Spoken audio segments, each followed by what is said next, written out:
Oh, I'm Eagle. Eagle Gardens. Eagle Gardens 1 on Instagram. And this is Fuck Talking Shit with Eagle, episode 526. For us tonight. Hope you guys have had a great Saturday. Friday, actually. I didn't see you yesterday. Hopefully yesterday went well. Hopefully today went even better. Hanging out. Sorry to the Rooted Leaf for the cancellation tonight. It is what it is, I guess. What you guys smoking on? Trying to get my chat. I didn't even have the chat brought up. Jeez. Such this angry look. I wish I could screen share. Emo look on my face on this pause video down here. What the fuck that pop out check? Restore chat. Nobody's still in chat. 3 people watching. There we go. Chat popped out. Top chat. SoCal. WEedNerdWorld. How the fuck are you doing? How the fuck are you doing?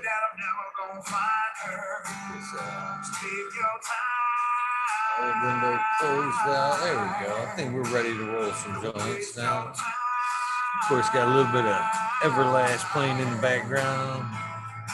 Easy. Smoking out. Little teeny nug. Some lowers.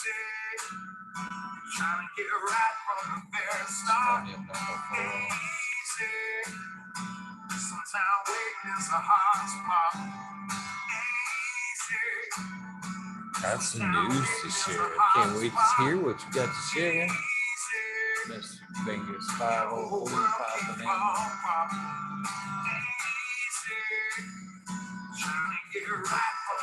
What's up?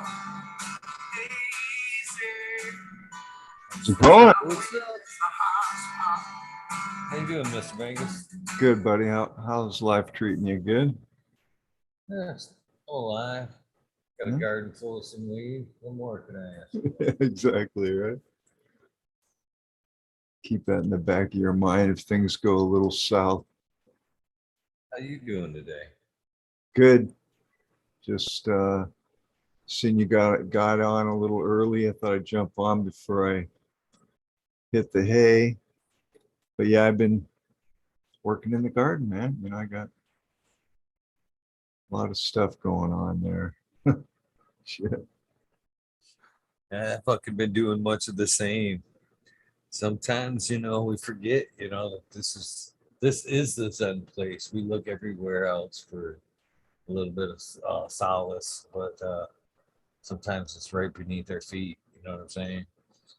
Took a day off, and plants now they love the attention. I needed the attention. It's like I knew I was right where I needed to be. You know what I mean? Yeah. It's Other always... than that light I blew up yesterday. Oops. Oh well. Oh man, I've done it 100 times, but yet I even checked the wiring today to make sure there was like nothing special I should be doing and shit. It seemed to look all right to me. And I fucking fired that fucking thing up. Well, it was that new light at the G unit I got. And plugged it into the 110, everything all good. And usually the ballasts know, or the drivers know, they kind of automatically convert.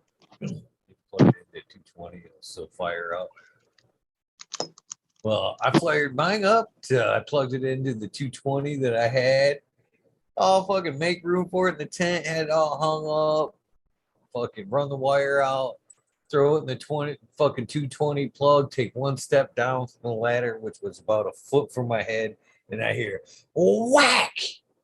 And I look over and the lights out. I'm like, oh fuck, man.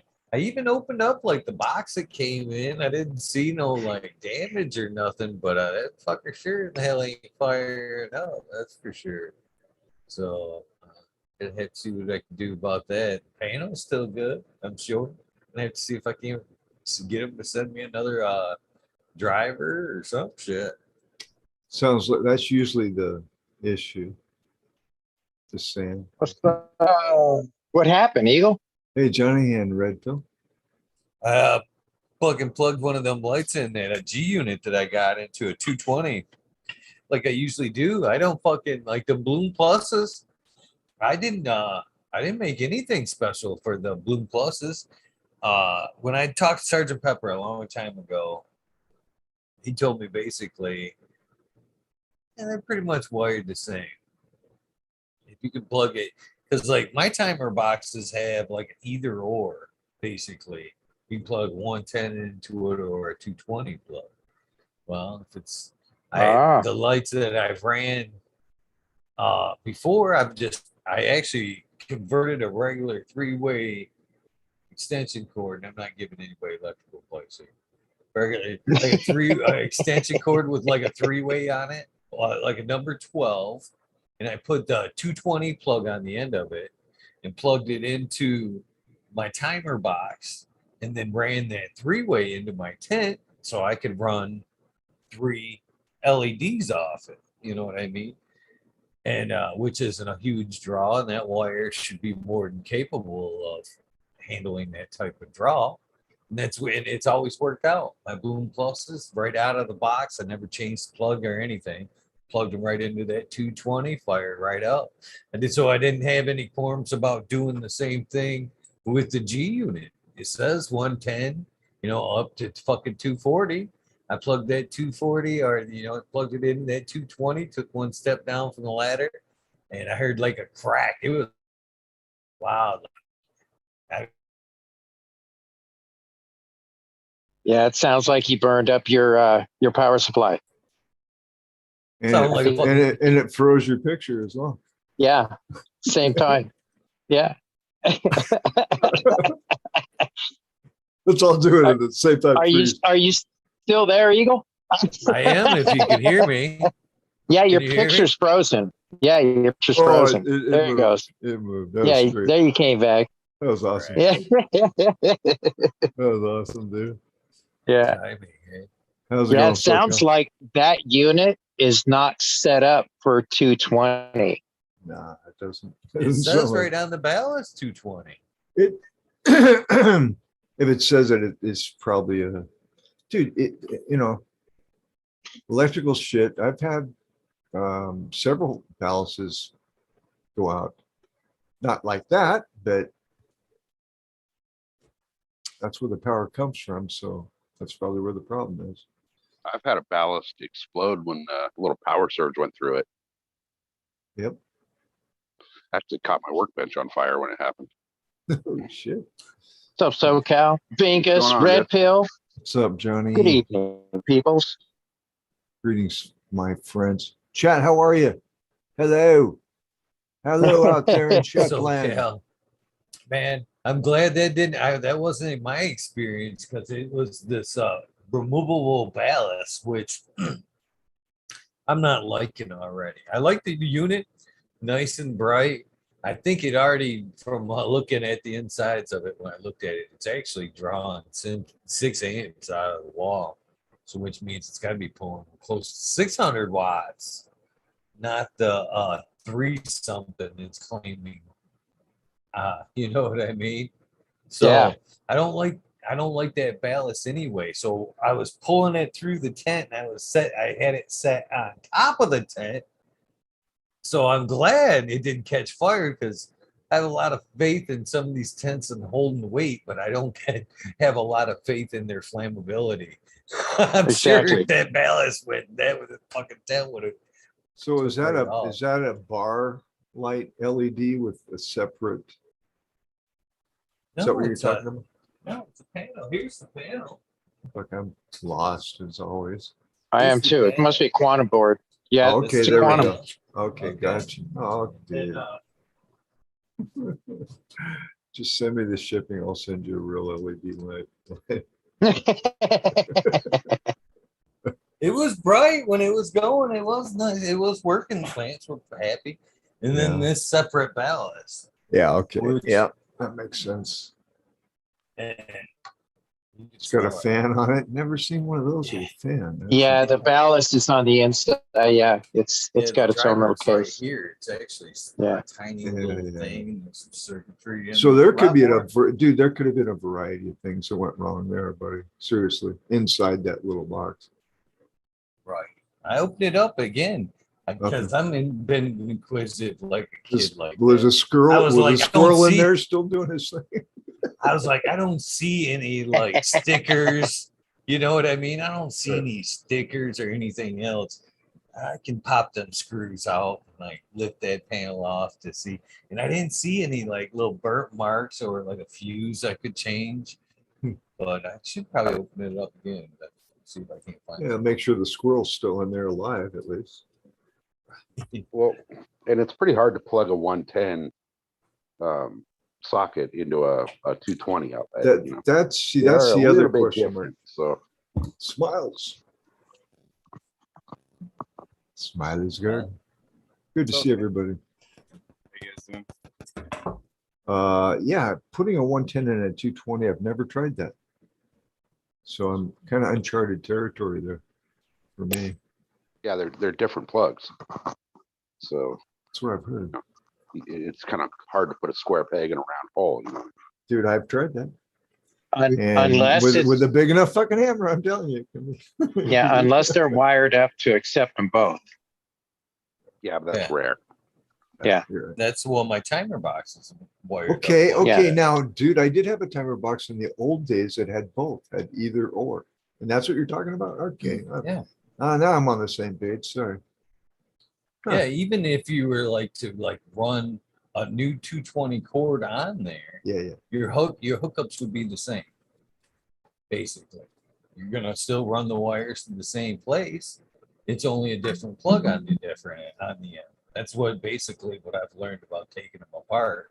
Is I took this thing apart and then I've hooked the wires in the same place. I could have just fucking plugged this thing right into the unit, buying a new cord and fucking time wiring. You just need a little kink in your rope, dude. Come on. Need a little resistance. Either way, I sent them an email. If you're wondering why you haven't seen that that video yet, Your shit broke. I got the video, but it was blew a nice- up. It blew it was up. a nice Should I run that one? firecracker. Should I run that video that blew up? When it blew up? Should I run that? Yeah. Should we get another light in there? I'm just wondering. I don't know. Were you setting it up at that time? Were you doing the video, Eagle? Oh, thank goodness! Yeah, you see me come off that ladder right quick. Whoa. That would have been a cool video. You know, boom, you see you go through a backflip off the ladder and come up. And that is the so-and-so video for the light that I'm demoing today. Unit. Oh man, yeah. I was hoping, man. I had good hopes for it up until the bang. You know, So did anybody see the Bloom Plus 3000 that I think it was just in case or just in time or oh gosh, I can't even remember what his name is. But he did a video on YouTube today about the Bloom Plus 3000. I missed it. They have changed the light array on it. Yeah. No way. Everybody's Yes. doing that's the new Oh, trend. No, seriously, it goes, they're wide in the center. And then when they get to the corners, they bunch them up, a whole bunch in the corners. So it's giving out a better spread of light. It's more efficient spread. And Yes. it supposedly makes the wattage drop a little bit, which in the Spider Farmer, actually, it's less wattage and it seems to be brighter. Just, like a hair. Yeah. Just, but it's also on the bar light, they're doing that as well. They're grouping them at the end to, it makes sense if you think about it, because on the edge, that's where you lose your power values, right? Exactly. So And somebody I came think up the with it. manufacturers are actually listening to the growers. So One more example here, so you guys don't think I'm completely retarded about plugging this light Come on, directly man. into a 220. No, seriously. Like, That's say not- the I don't small think it's light you, here. brother. I don't think it's Like, you. all right, like even this light right here, and this goes with any other LED that plugs in like that. I've ran this light off 220. It ran in that tent right there with 220. I I'll can be take it out, damned. plug it into 220 for you right now. There you are. The only difference is, look, you unplug this and then you plug in the 220 wire. Only difference. So that again, with me just putting a regular plug into the 220, just a different setup, different plug, but it should still theoretically work. It may not be that at all. It may just be a defective balance. I mean, plug it in a 110, 220 or 640, it's going to explode either way. Yeah. I don't think there is a 640, is it? Yeah. That was made for 220 on it though, and I do agree. Like you can fuck with those plugs a little bit, but the 220 is like on the 110, the blades are up like that, and I think of the 220, one of them's like sideways or They're both Asian. of them Yeah, are one sideways. sideways. The Yeah. guy's stoned on the 220 and he's got his eyes wide open on the 110. There you go. I like that, Bingus. I'm the 220 kind of mood right now. I don't know, man. Welcome in, Actually, Smiley. 3:30. I've got one eye open. The 3-phase is where I get confused too. Like some of that shit where it gets even higher. Yeah, with like we had a wood shop and all the stuff was 3-phase. I still to this day don't quite understand, other than I let the electrician. Yeah. I mean, if we're at that That's point, where it I'm gets- like, dude, this is out of my hands. I don't That's when wanna- that shit gets dangerous, man. The 220 is fucking real dangerous, because it can flow the amount of amperage with the voltage that you're running. It can flow amperage through your body at enough to kill you. Is what I was trying to get out. I guess. Yeah. Well, you know those big metal giant ass monstrosity electrical towers you see that are holding the cables, like going Yeah. through. Those some of those lines are 440, right? They're 440 lines. There's spots out here in the desert where you can go sit next to those lines on a dirt bike, and if you grab your clutch or your brake lever, it will shock the living shit out of you by being in the area of those lines. Is that like it's inducing the static electricity or something being around them? Yeah, pretty much. I mean, they're putting out so much power that it's It's like your hair Yeah. standing on end and shit too. Like yeah. If you get in certain areas Nikola that are- Tesla shit, dude. It's Nikola Right. Tesla. Do you know why that is? Do you know why that is, SoCal? you're grounding. I was listening to a guy the other day, and he says that there's actually a field of energy that goes around the wires. Yeah, anytime Yeah. there's electricity flowing through a wire, that's how like starter motors and alternators and all that work. There's Yep. a field of Just magnetism around like- the wire. Just like a magnetic field, it's got that kind of a field going. And if it's on those big power lines, it's got to have a major field going around that motherfucker, Well, you can stand under some of those big giant power lines and you can hear it snap, crackling, and popping. You can see Oh, yeah. it at night. You can see the Yeah, the globes little of signal. The little Mhm. snaps off of the And they hum, Yeah. so it's, Why do they have all those above ground? You would think it would be safer to bury that shit underground, but I don't know. Maybe there's a reason why they gotta have them up. Yeah, they have them above ground in California so that when the wind gets past 15 miles an hour, they can shut off our power and call us freaking climate haters. Charges more money.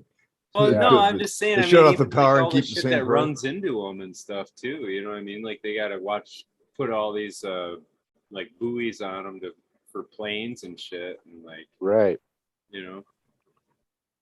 Yeah. Well, a lot of it has to do with the original infrastructure when it was originally, when the grid was originally built.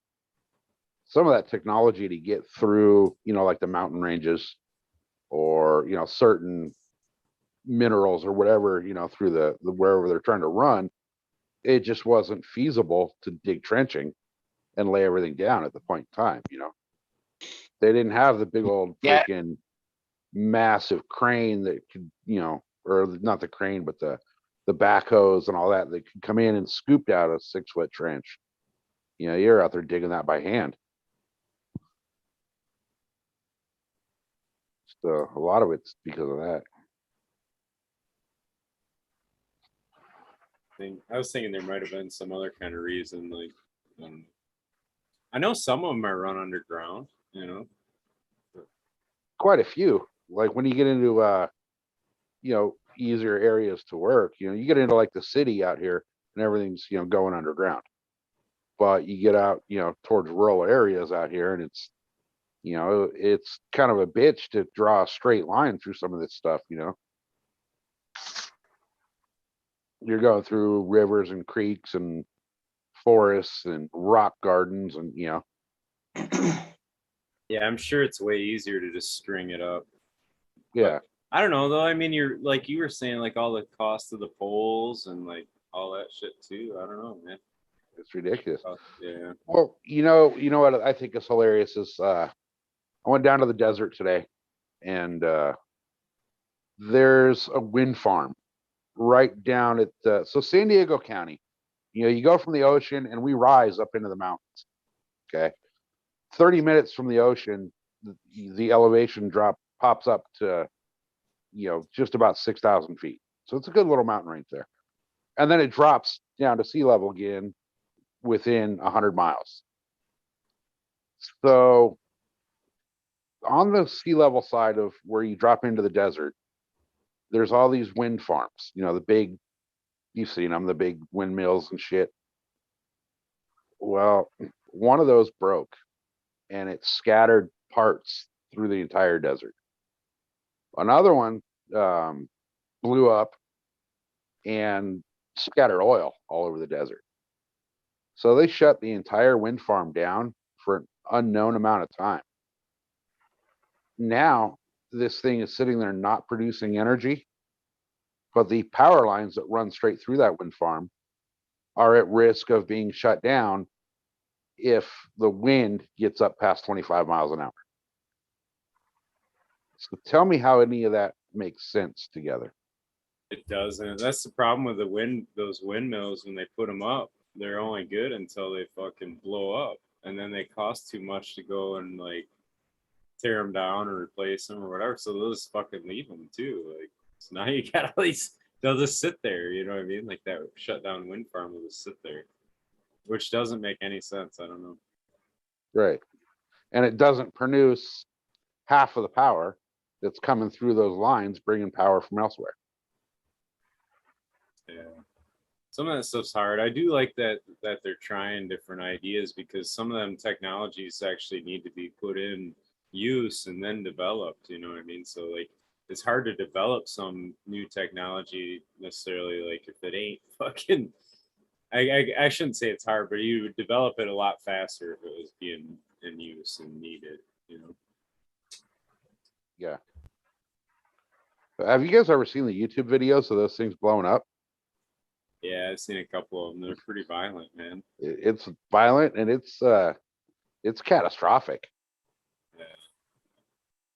Did you ever see like the solar panels too? Like they put up those the big square footage of solar panels, and then it like it reflects the sunlight at such a like the heat or something like that. But like birds flying over the solar panels, it'll like burn their fucking wings and they drop right out of the sky, dude.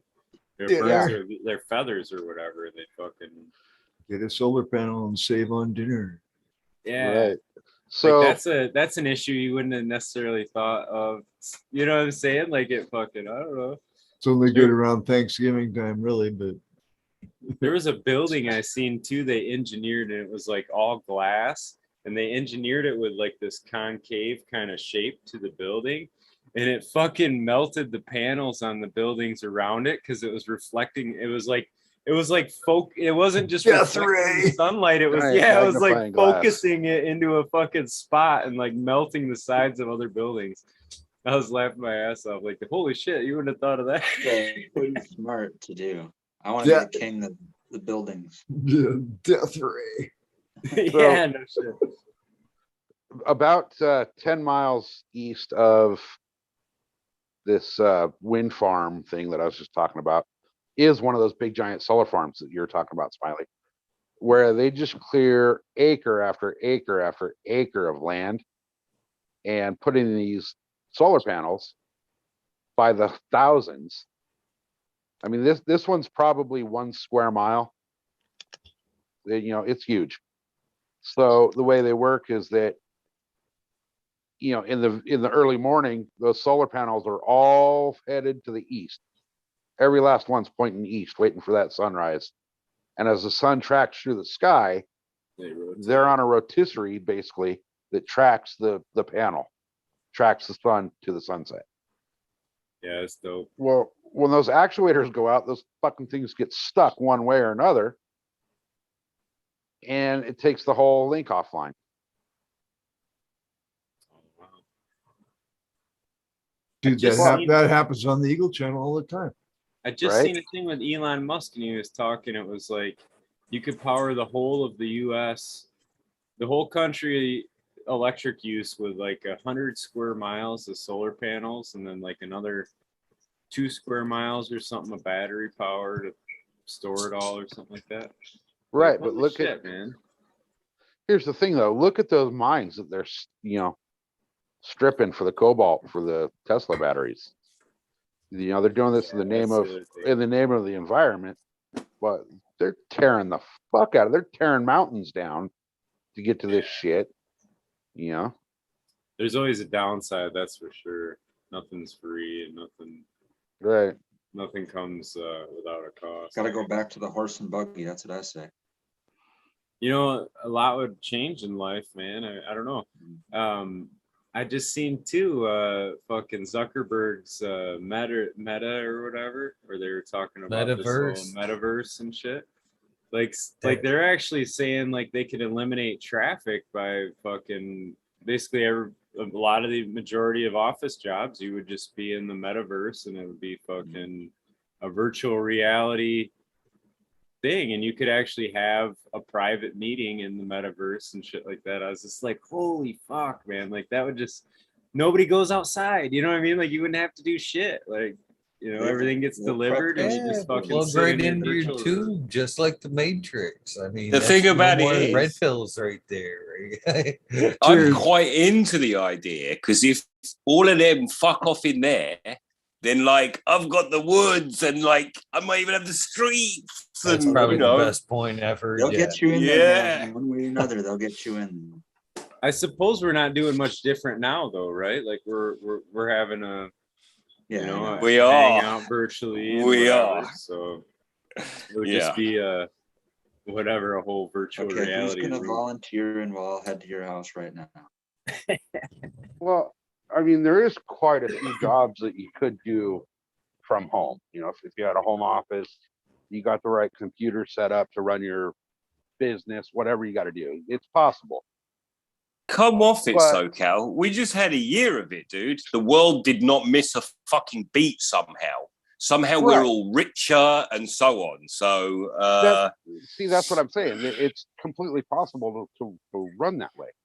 But the one thing that people aren't realizing is that human socialization and human decency has gone to absolute fucking shit because everybody's sitting home in their fucking birthday suit working. And now all of a sudden you got to go out to the office and everybody's an asshole and everybody's turning into a fucking Karen over a goddamn soda at the Speedy Mart. So Yep. that aspect of it is way bigger than people see. We forgot how to interact with people in a normal fashion, right? Be Yeah. rude and shit, and then just log off. Yeah. Right. I Your mean, Body- think about what it. happens to your body? I mean, seriously though, what happens to your? It seems like your lifespan at that point would be pretty fucking short if you're just sitting there all day, every day. I mean, if you're not fucking having growth, you're not stretching things, you're not killing things, you know, it's That's actually your another part body of it. starts receding. I'm Yeah, here to tell you right now, you strap your fucking arm to your fucking your waist for 2 months. 2 months where you can't move it. Just the fucking tape it just like this. 2 months you take that tape off and you're not going to You're be never able to using use it. that arm anymore. That Yeah. fits Straight up, that fits gonna the die. agenda. That fits They the prepped agenda, us with man. that. That they fits prepped us the with that agenda. with all the different movies, like what you're saying. They totally foresee that.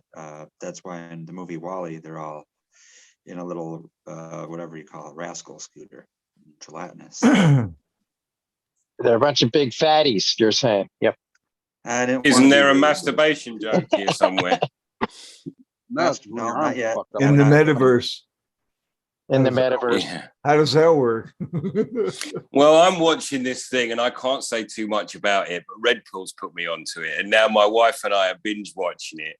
And it is fucked up. The one I watched last night, which was basically the social media on your phone one, Red Pill, the woman with the red head. Yeah. Oh man, you guys have got to watch it. It's like, it's reasonably well put together, but each story shows you how fucked up shit is going to get. Like, What are you and talking it is going to. So this was that movie or the show that I bring up a few times, Black Mirror, and the episode we're talking about handles the social credit score and how it's going to work out. Yep. Play out. How many friends you've got and what your score is and how you gain score. That's going and- on right now in China, though. That's their system. That's their social system. If you right now, if say this was our clique in our fucking in our book, let's fucking say any one of us had a fucking bad credit score, it would drag the whole group down. We would all be Yep. shaming the other because, hey man, you're Yeah. in my book and pay your bill, man. You're fucking making me lag. It's already happening. Eagle knows. That's exactly it, man. It's and it gets weird. It's some of the clever thing about the writing is that they've had a little think about some of the social implications, and so just hinting at them makes you go, "Fuck, that's me," or whatever it does. Lots of different things, but it's challenging and cool and interesting, and it's They a lot about basically- what it.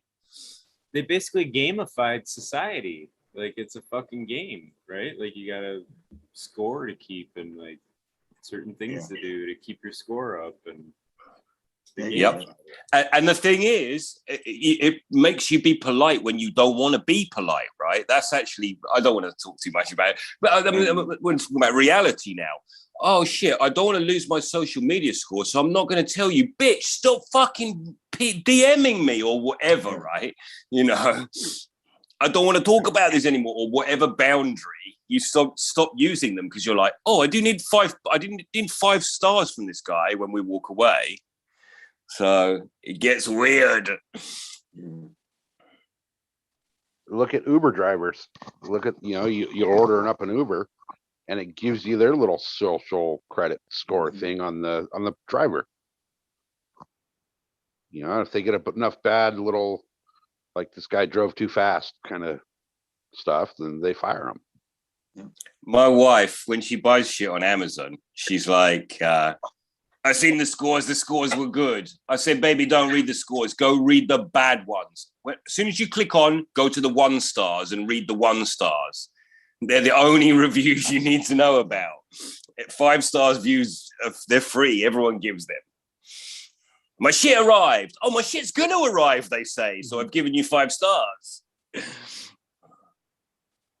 It blows my mind that we're switching into a world where we're putting value to things that we can't even hold in our hands anymore. I mean, it could all be taken away at any point, and we're putting, actual cash value, monetary value to it all. That's the part that blows my mind.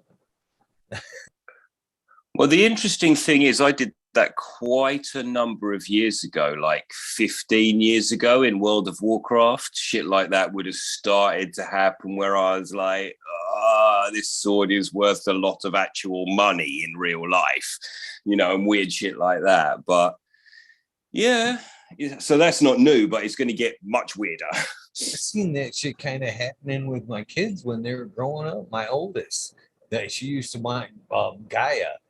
I need Gaia. It was a game she was playing. A fucking same type of shit. I just need a card, $20 card, and I'm like, this $20. Wouldn't you rather have? I mean, you're a kid. Would you rather have something you fucking physically play with and shit. And it was just seemed to me like an incredibly money trap. Johnny was struggling there. Our society is going to shit.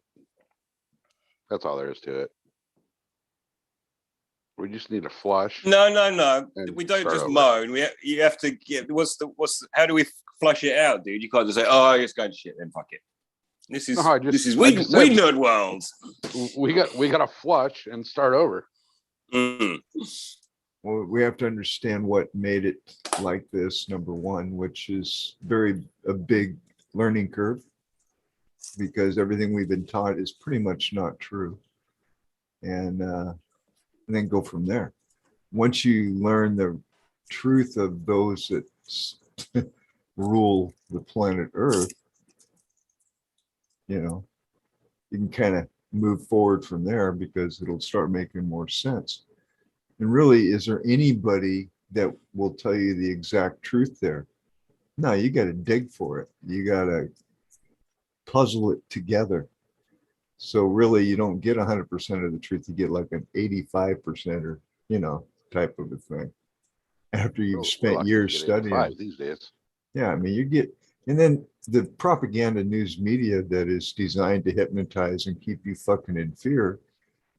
I mean, all this stuff is coming out now too.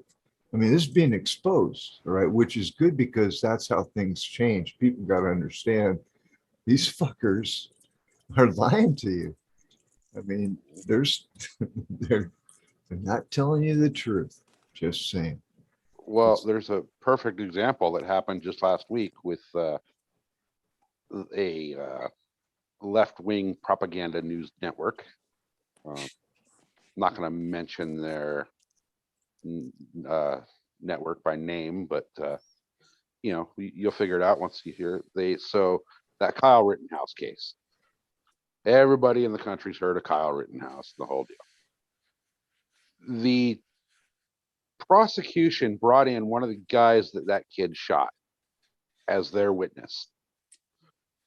The witness, who was a shooting victim, said he did not raise his firearm or shoot at me until I pointed my firearm at his head. That same evening, that was broadcast on live TV nationwide. That same evening, this network that sounds like MSDNC went on air and said that the witness told the court that he never pointed his firearm and was shot for no reason.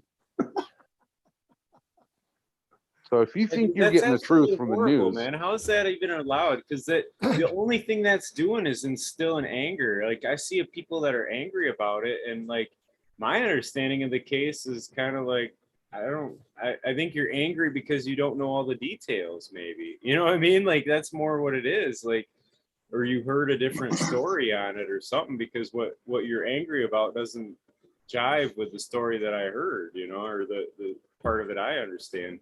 And the fact that a jury found him innocent, who heard all the details of it, like, I don't know. And then the head of the goon squad disagrees with the jury.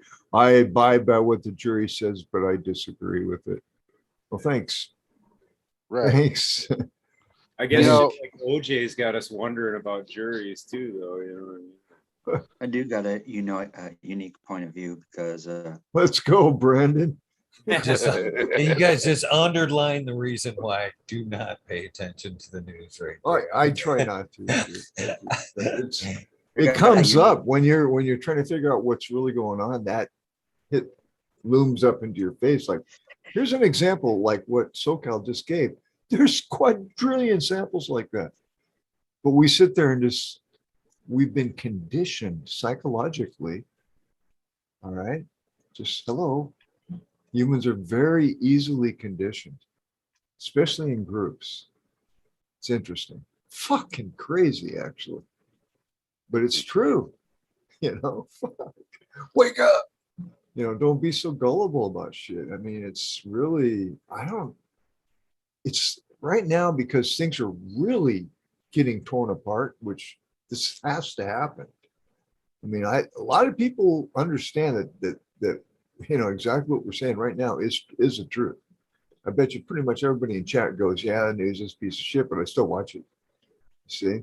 So that's the other thing, like David was saying. I've tried to stop. I do too.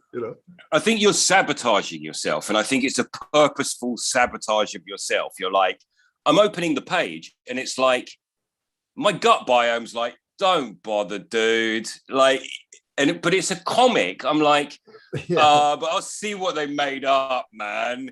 And so I look, and I'm like, and it angers me straight away because the fucking headline is designed to anger me. Yeah. So then now they're going to get you in the metaverse and do that kind of shit to your fucking brain. So then I flip straight to the next, because I'm like, okay, that's probably not true. And I flip to another fucking news website, and it's like, right, they're not running this story, so it's not a true story, otherwise it would be the headline across the fucking board. And it's like, get out. You're right. The headlines are stewed to piss you off on either side, dude. It's either side. I'm not saying it's right or left. It's both sides. They both spin it and propagandize whatever story is out there to just instigate an argument. You know what I mean? And then people go online and they argue these headlines back and forth. And I've kind of seen it. I've played a part of it or whatever. It's kind of like you step back a second. You're like, wait a minute. You're just arguing your headline you read. You know what I mean? And it's like, and I'm just trying to make the argument from the headline I read or whatever. And it's like, who's right? Nobody. Which website should have I opened first? Yeah. Right. Google feeds that to you too. I mean, all it takes is one Google search, and next thing you know, you find more and more articles, feeding whatever it is you're looking for. And then if fucking 10 websites in, you're fucking, I'm right. I found 10 fucking articles. Yeah, there's probably 10 on the opposite viewpoint as well. It's just whatever the keywords you typed in or what it's Google fed you in a lot of cases. That's kind of what I was bitching about last night or the other night about the algorithm thing. It's catering to whatever you're typing in there, whatever it's feeling you out constantly, whatever your viewpoint is, it's feeding you more of that. That's what fucking Facebook got in trouble for that shit about politics not too long ago. And it's the same thing. It's Google searches, the TikToks, it's all kind of fucking, them algorithms are oof. Well, on the flip side of that, though, too, you can Google something that you witnessed this event, and you can Google it, and there will be no record of it that'll pop up. But you'll get 40 websites popping up on the anti side of whatever it is. So most of us grew up with no internet, and so we have a foot in a thing that our children will never have a foot in. They never will know what it is to go get dirty in the street and be out for 12 hours and come back. And they'll never know the not having contact all the time. And it just means that we have got this thing where we can have this conversation where we're like, don't be stupid, you're being fooled. They'll never even think to check, man, because everything was the internet. Nothing was face-to-face, real. It'll be like 1960 for them, Yeah. So in 1960 things, everything was just, they had us fucking glued in, dude. Go to war, come home, celebrate, get a mortgage, get a wife. She can stay at home, take care of the children. All right. Well, you go out and make $800 a month and think you're rich. Yep. All right. And buy your house for $1,200. No problem. We'll get you. Come on in. McDonald's 16 cents for a burger, and they were good ones. Wasn't a piece of cardboard. My grandparents bought their house, cool little part of town. It was on an acre and a half of property. They bought it in the late 40s, and they paid $1,400. When my grandfather sold that house, it was about 10 years ago now. He sold that house. for $794,000. But now inflation, how much profit really? Yeah, see? I don't think Right, that's right. that's- But have That's you the thing noticed? is, Have you noticed they've been trying to talk people out of buying property too? Like there's a lot of investor guys that are like, oh no, you're better off renting property, and they got their whole storyline into it.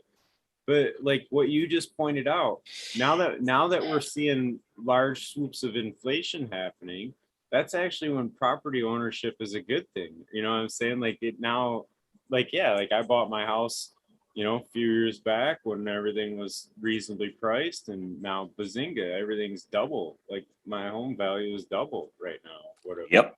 normally would have been, you know. So like me owning that house, I got to gain that equity. If I was a renter, I would have just meant my rent went up. That's it. You know. It gives you good leverage.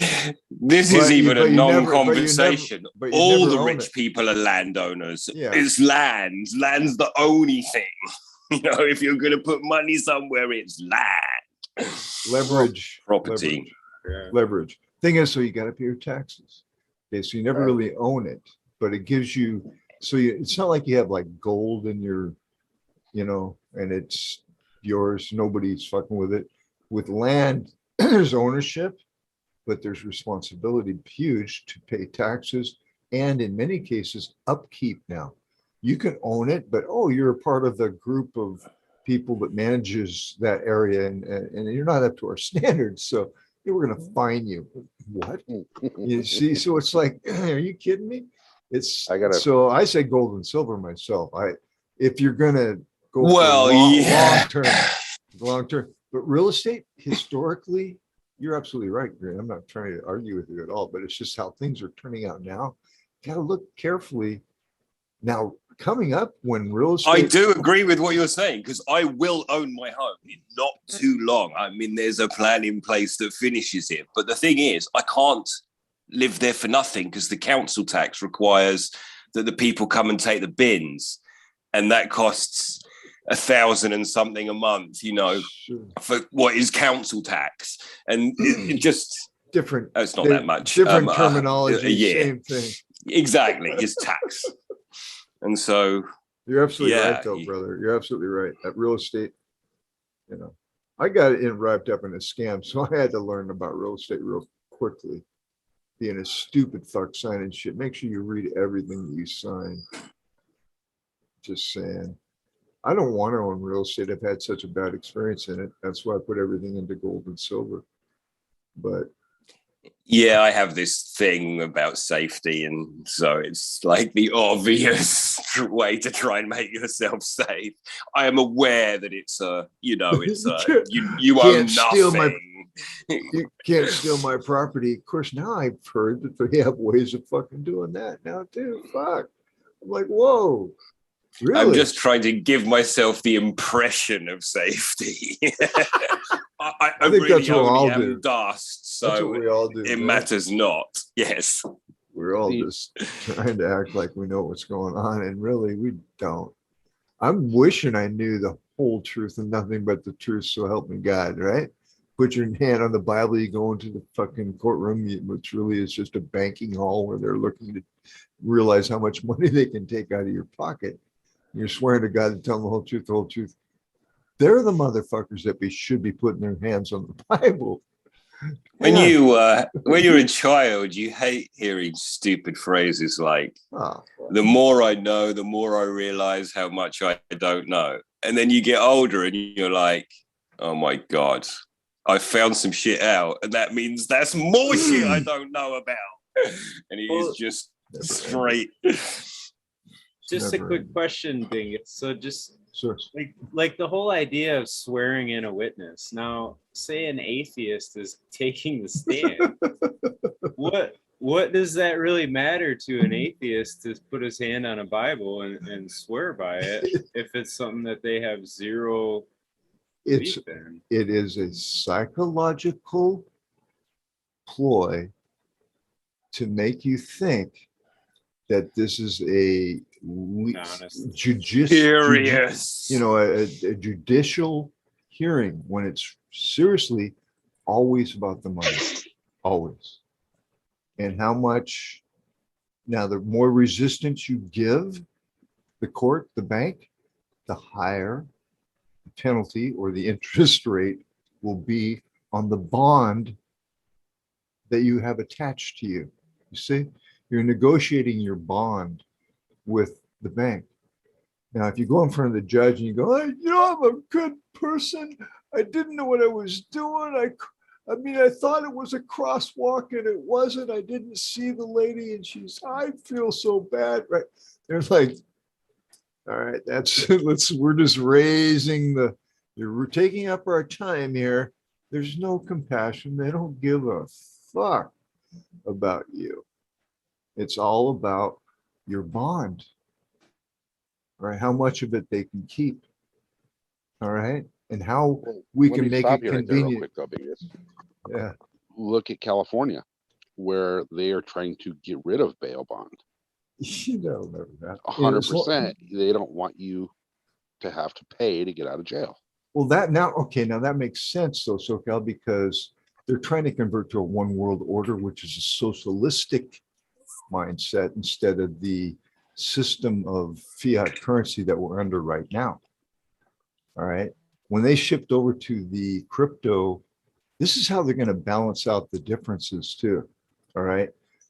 They're going to value the cryptos. You notice it's just fucking way up here, right? And that will balance everything out when they shift over to the government digital currency that everybody's connected to. I mean, that's the ploy that they're trying to get us all eventually to go to.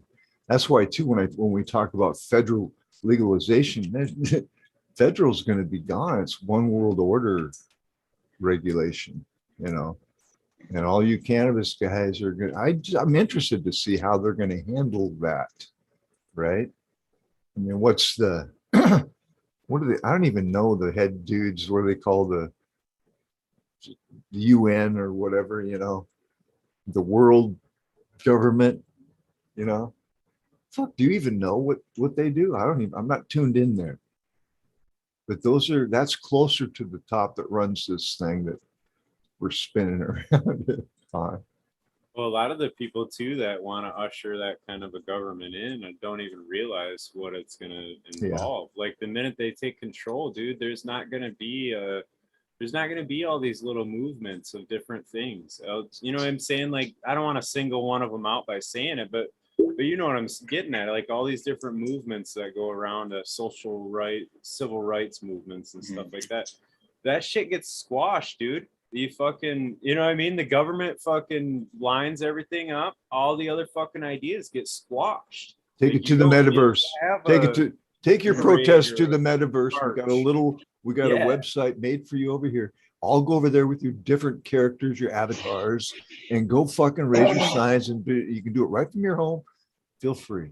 Right. Yeah, but a lot of that shit, like you're not gonna march, you're not gonna have parades or pride months or none of that shit. It's all gonna be squashed. It's all gonna be part of the system. It's being squashed right before our eyes. Mm-hmm. All right. How much will we take? See, at some point, I honestly feel that humans. That's so interesting. How much will we take? We're gonna I don't care if it's the real world, the metaverse. I just want to be an Amish man. Can I do that? I do too. When we were talking earlier and Smiley. How many wives do they get? I'm not sure. I want to make my own. I want to make whatever you call it, a custom blend of things that don't make sense. I just want to carry buildings around with other dudes, whole buildings. That shit. Green, dude, you kind of got that butch look too right now, man. like the guy that holds the world in the statue, it's good. Green 13. Like a Mr. T is gonna be like, I pity the fool.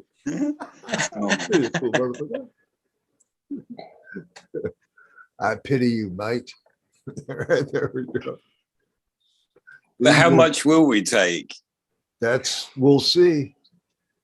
Because earlier when we were talking about the news, and it was like and we talked.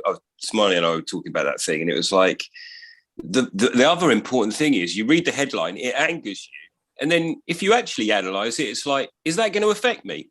Not at all. It's gonna pass me by. I'm a human where that thing there, how the fuck did that anger me? And it is not gonna touch me. And that's the problem with how much, sorry, one sec. That's the problem with how much will we take? Because it's like, while it doesn't really affect me, it does fucking affect you. Because you are getting shit taken away from you, sneakily. And so it's difficult to know how much we're going to take, right? Anyway, I'm done.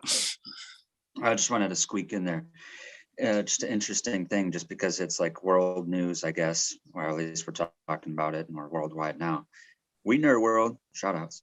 But yeah, because it's like something alien or foreign to someone. And to me, it kind of hits home, literally. Because that situation, that case that just went on, that's 10 miles away from where I'm at. And I've been in a unique point of view where, the same attorney has actually defended my dad when we got busted. And if he didn't have, and it would have gone another way, would have had a mandatory minimum 5-year sentence because of the guns that I had that they said that he had. Anywho, yeah, shout out to Mark Richards. So Go I ahead, don't even Eagle. know if I wanted to say it.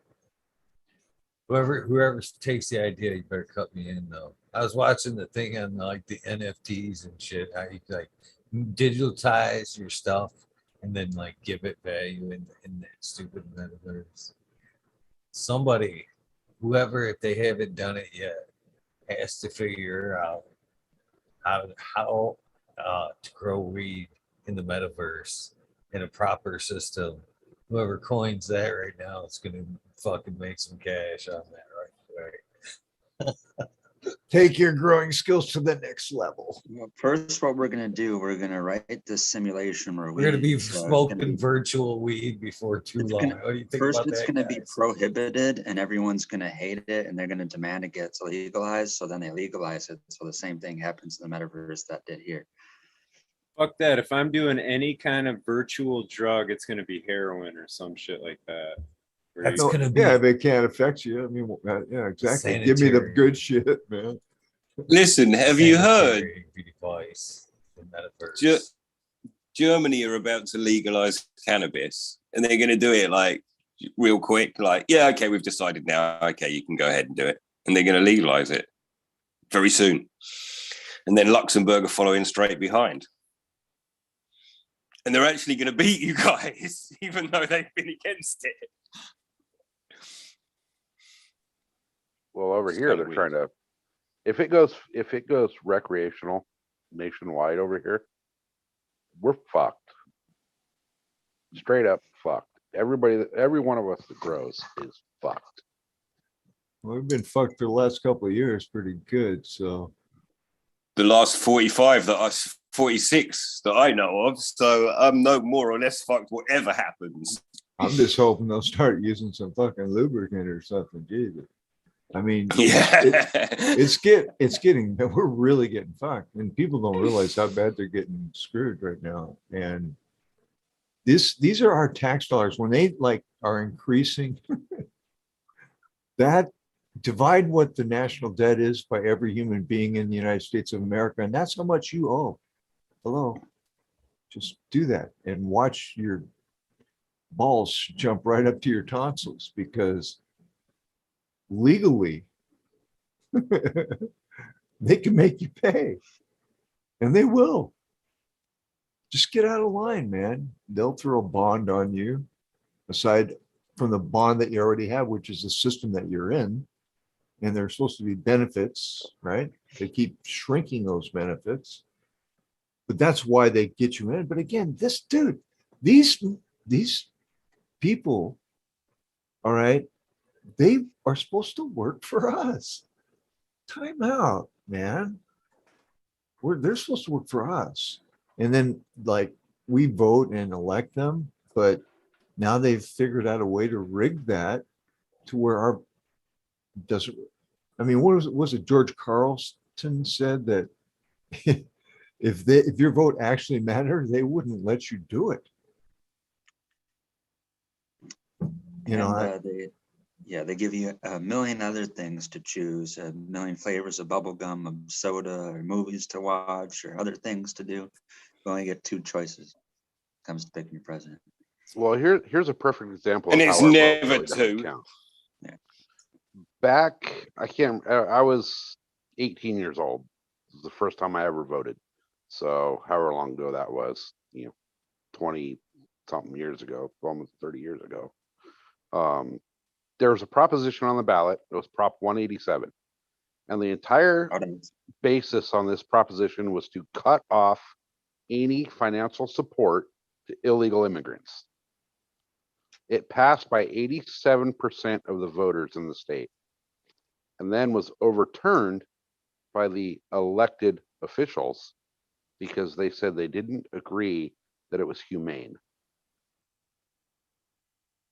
So if 87% of us say, yes, we want to implement this policy, and they tell us, you know what, go fuck yourself. Well, that's Our like vote we doesn't are count. at right now. Like they haven't even though that they're waiting to legalize it, no one has written an actual bill. And people can't vote on it. It has to be legislated through. But they did a poll on how many people are for it, and it's 78% of people for it. But no one has actually done anything in the government to even write a bill or try to pass it through. Well, that's where we, the people, should be able to create a bill and submit it. You got I don't know if you have- 78% in support of something. There should be a way for that 78% to get that bill into the hands of the powers to be without their having to dabble in it, for lack of a better word. In the olden days, in the towns in the West, they would hire government to manage their funds. And always it would seem the government would get greedy because power corrupts absolutely. And what they would do in those small little towns is they'd gather those individuals up and they would put hot tar on them and put feathers on them and then load them on ladders and run them out of town. It kind of worked. Kind of need to start doing that again. Kind of worked, but things have gotten so big now that we can't, how do you do that?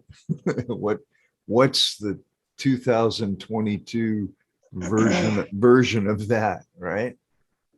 And well, I it's think it's what they call cancel culture, isn't it? I mean, that's the 2021 version. We stop you. We stop your voice.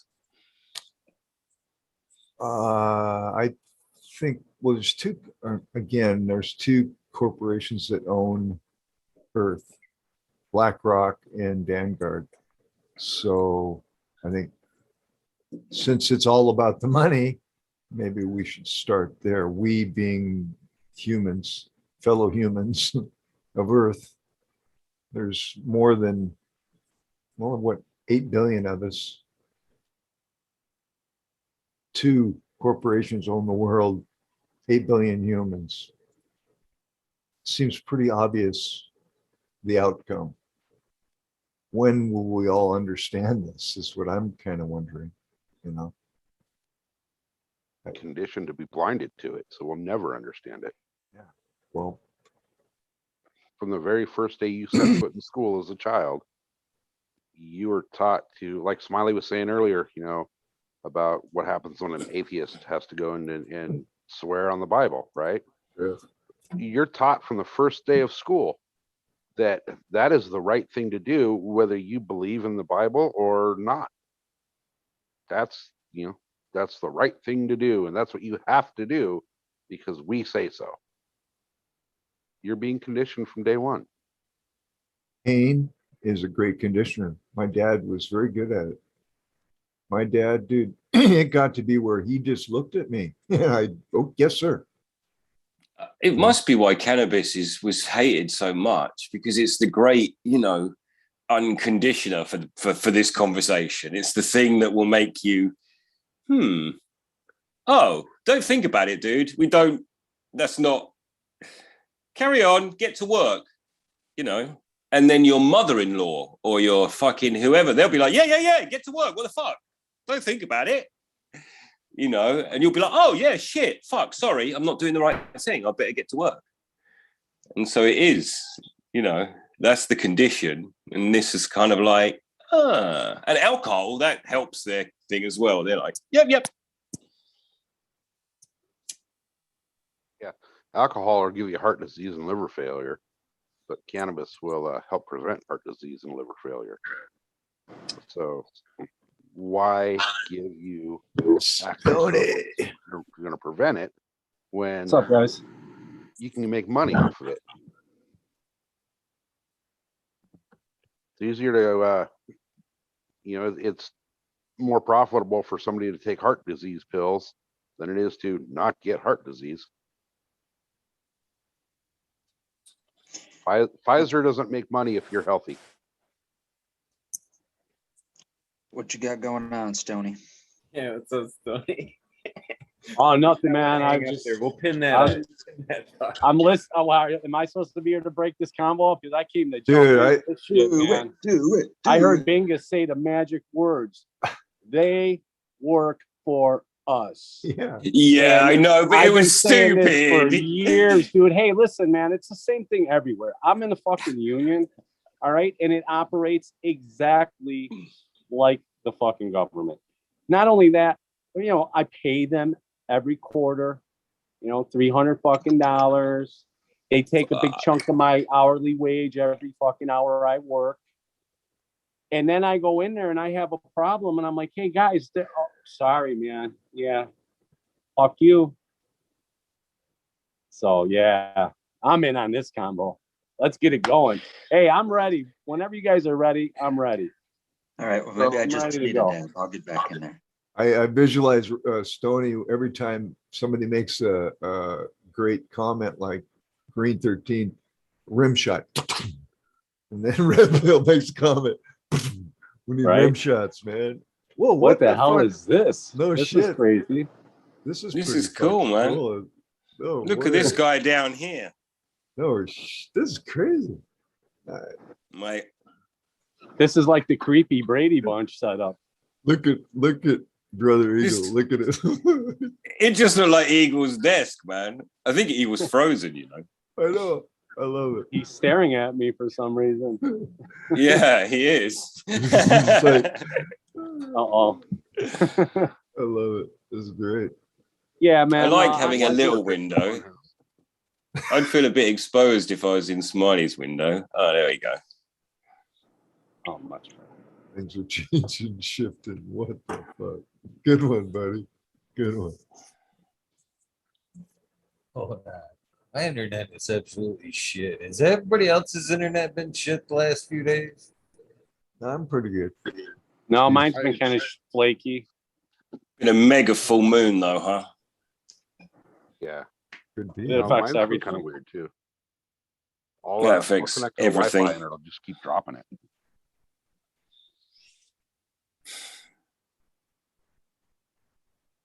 It's been shit. Absolute shit.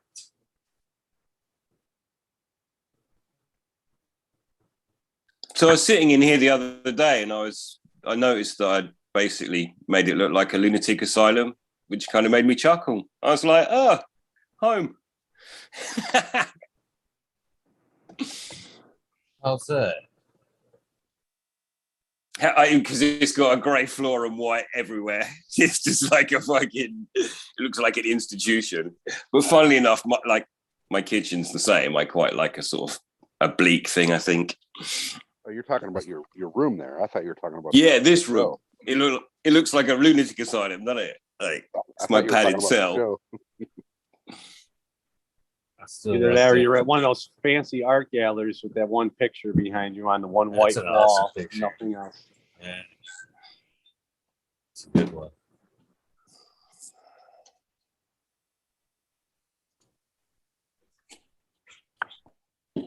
So I was telling Eagle before I popped into the panel here in the little chat. I told him I had some cool news to drop, which it's not huge, but it's, you guys have all kind of known my situation with my injury and all that.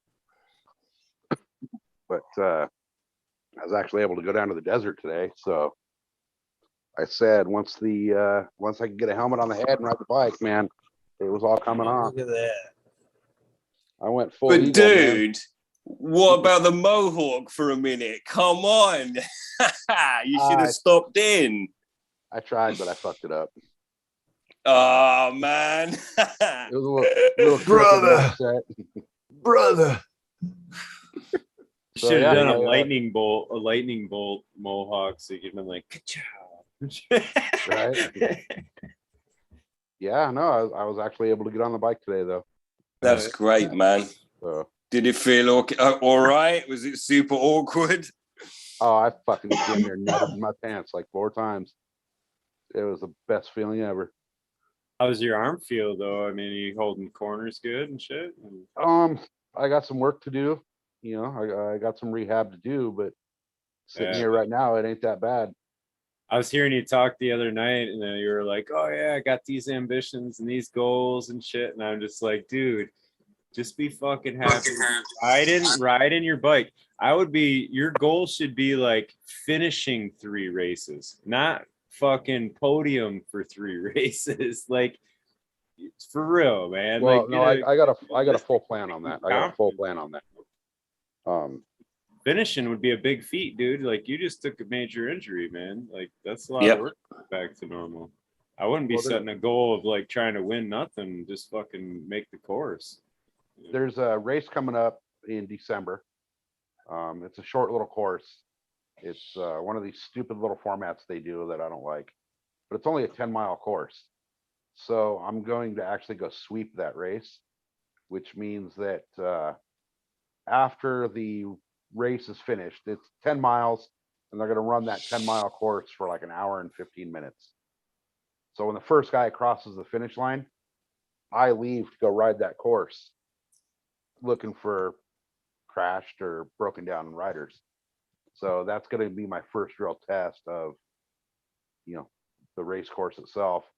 And That's a then, great idea.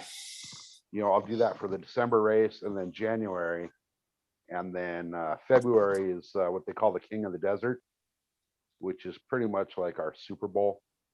So I'm going to actually race that one just to finish it, because that is the gnarliest, most hectic course they will throw at us all year. And then after that, everything's smooth sailing. So I figure with those three rides, I'll be able to get back and be competitive after that, because that puts me into March.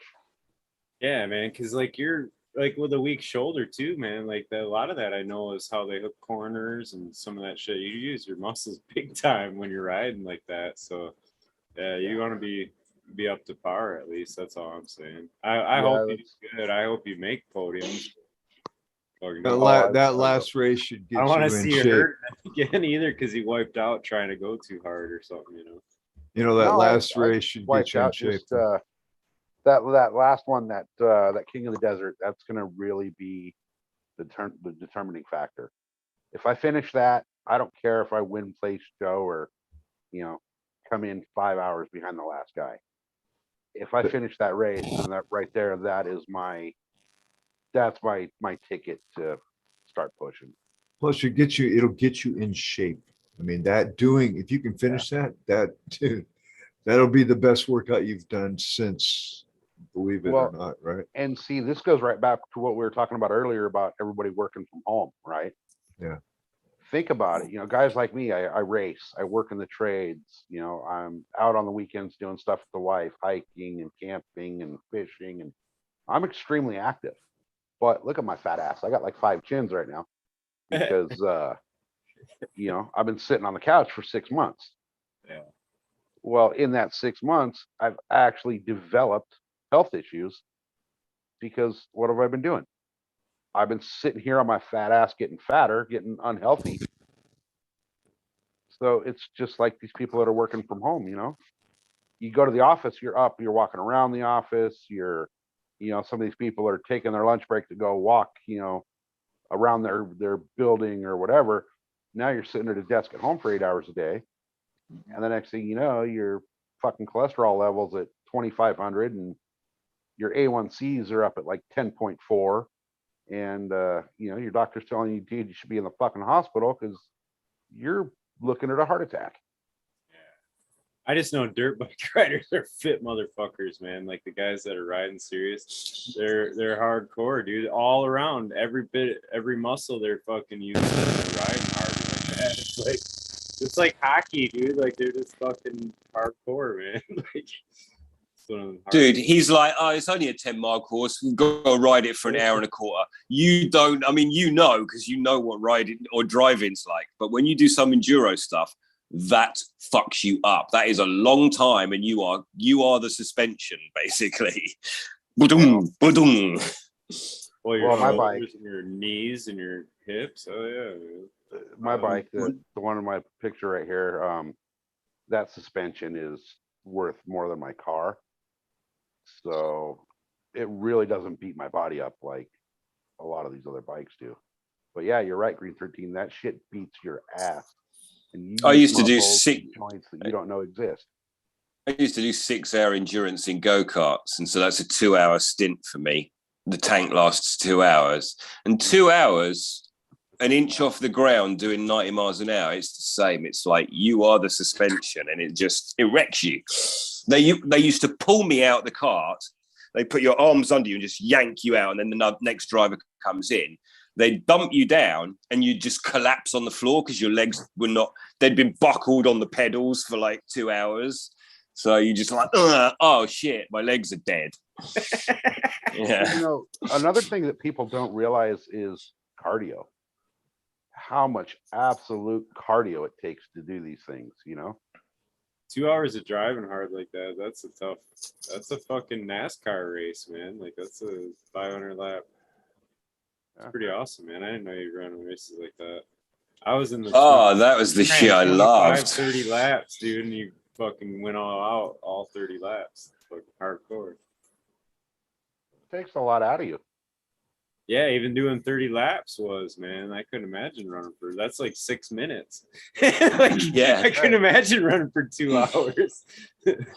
That's what especially you're running over terrain that you don't even know. You get on a track, you learn the track. I raced when I was a kid, so you get out there, you practice, you learn the track, the rhythm of it. Then you kind of know what to expect as you're doing it. But when you're out there doing those Baja courses like he's doing, man, there's all kinds of shit, Non-stop unknowns. Yeah. Yeah, right?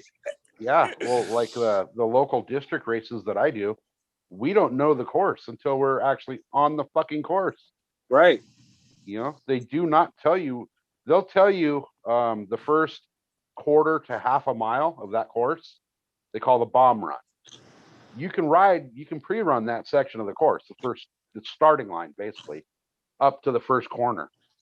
After that, man, after that first corner, you're just hoping that you're seeing those little orange markers that you're going the right way. And you'll go from nice, flat, smooth fire road to rock climbing up a hill. And then all of a sudden you're in the sand dunes.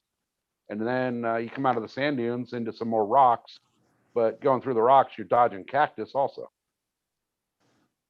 So, and you don't know where the fuck you're going. You don't know where the finish line is at until you get there. And there ain't nobody around if you break down, right? So you're kind of fucked. Right. Yeah, you crash, it can be, hours before somebody finds you. Especially in some of those big, long races. I always thought they knew where they were going. That blows my mind. You guys just fucking ride that hard, not knowing what's over the next hill and shit. So, like the Baja 1000 just wrapped up this afternoon. And those guys, yes, they know the course. That's, you're going from Ensenada to La Paz. I mean, that's almost the entire length of the Baja Peninsula.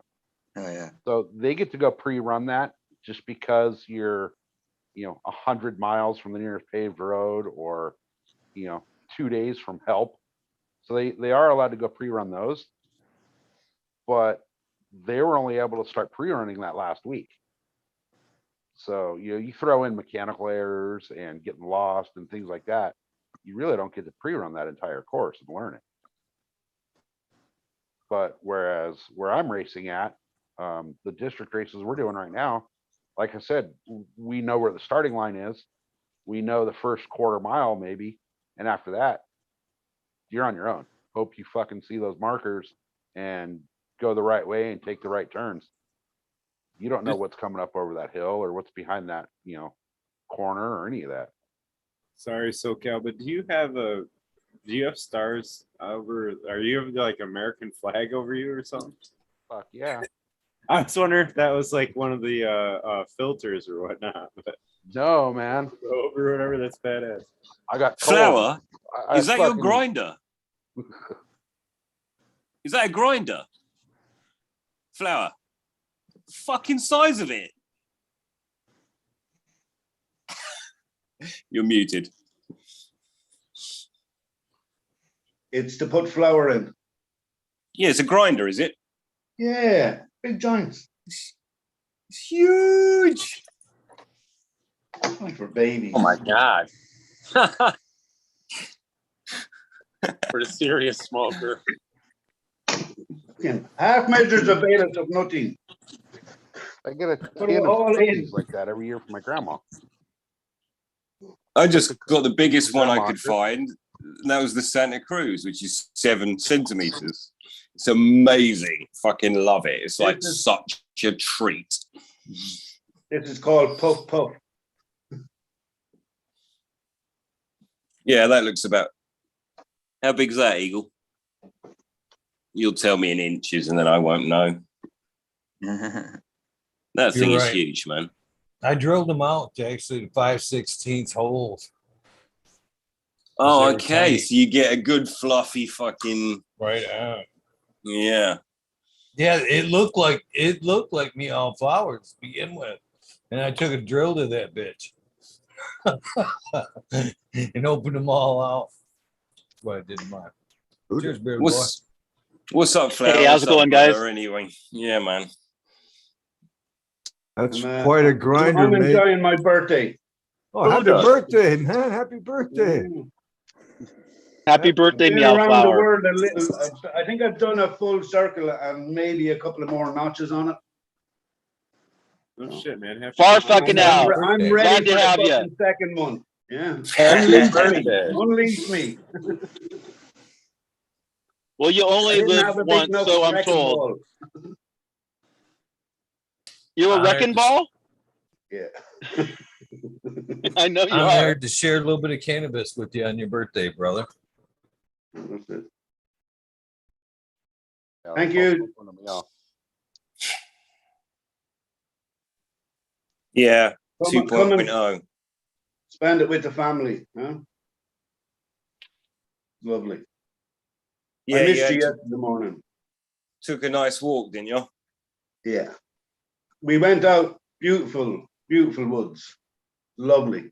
Especially this time of year. It's just all the yeah. The trees are crazy right now. I mean, like last week was better, but I mean, it's just still crazy. Yeah.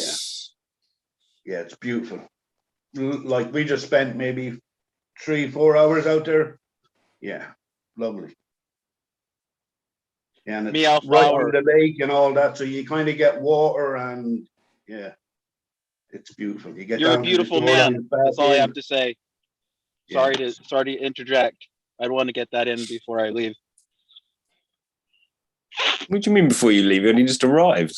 You just came We to never tell know, me- guys. You Guys, just came to tell we me just how far absolutely up never beautiful know. it was. Yeah, I just want to say how beautiful he is, without being interrupted and without feeling stupid. Okay, because I think he's a great man. Oh, Thank you. Thank you. You are too. I think we're all Thank cut from you. the same I am. cloth. We're all Yeah, no. cut from the same cloth. Okay. We are all, yeah. We just stop. We need to stop beating ourselves up. Okay. Yeah. For all these shitty things that are happening in the world. That's the thing. Change what's at your table and then let that vibrate out. And Yeah. trying to solve I the like big that. world problems, as in, yeah, we could just start putting heads to heads. It's the problem. Yeah. We could solve all these problems. Look what they've done to cannabis. You know what I mean? They've stopped us from building, using it as an oil, using it as so much. just because they're still tricking over THC and fucking CBD. What a bunch of wankers, you know? Yep. Well, you know, get on with it. What a bunch of fucking wankers. Yeah, that's all they are. Reject plastic. Stop buying plastic crap from China. Buy shit from your own country. Stop buying meat that's tainted with shit. Grow your own vegetables. Take responsibility for some of your own health.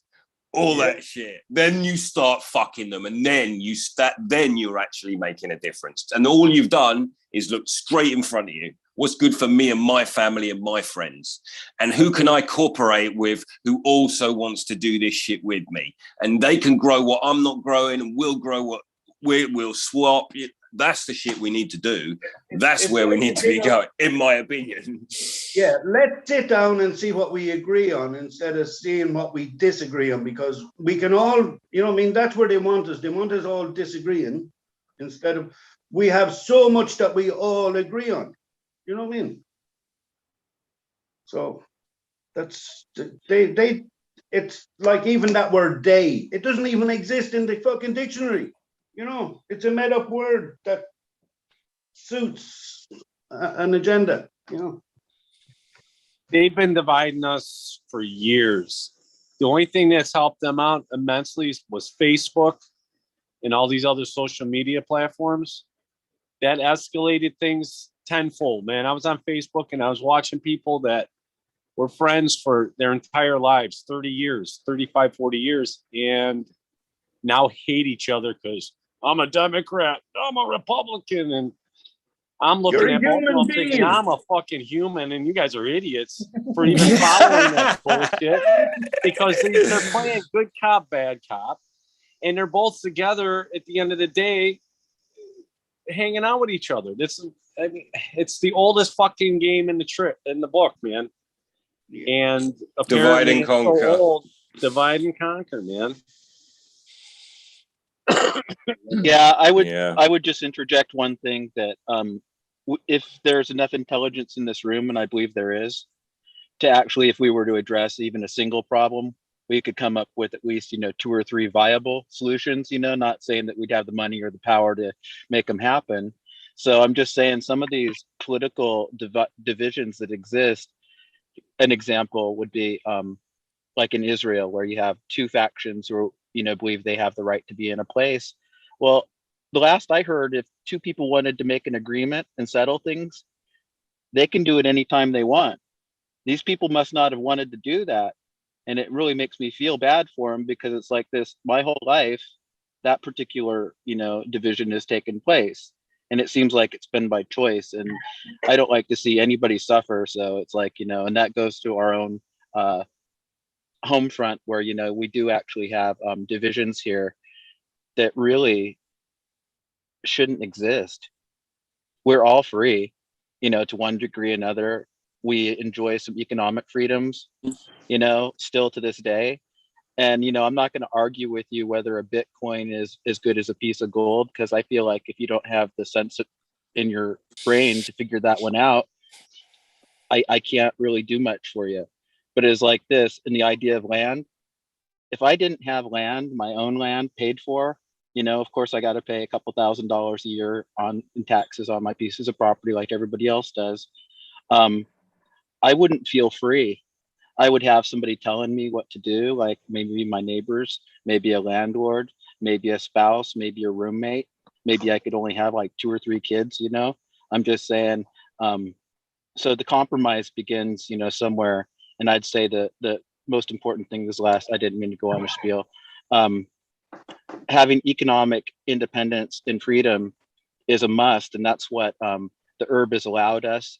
It's to some degree or another as a currency, and through a certain amount of commoditization, especially in the black market, we could actually like get the kids some shoes, and things like that, a little addition from our heart. But here's the deal.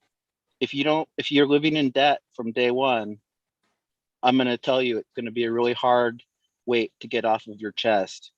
And I don't mean to be strange about it, but being financially free and secure is really a cagey thing.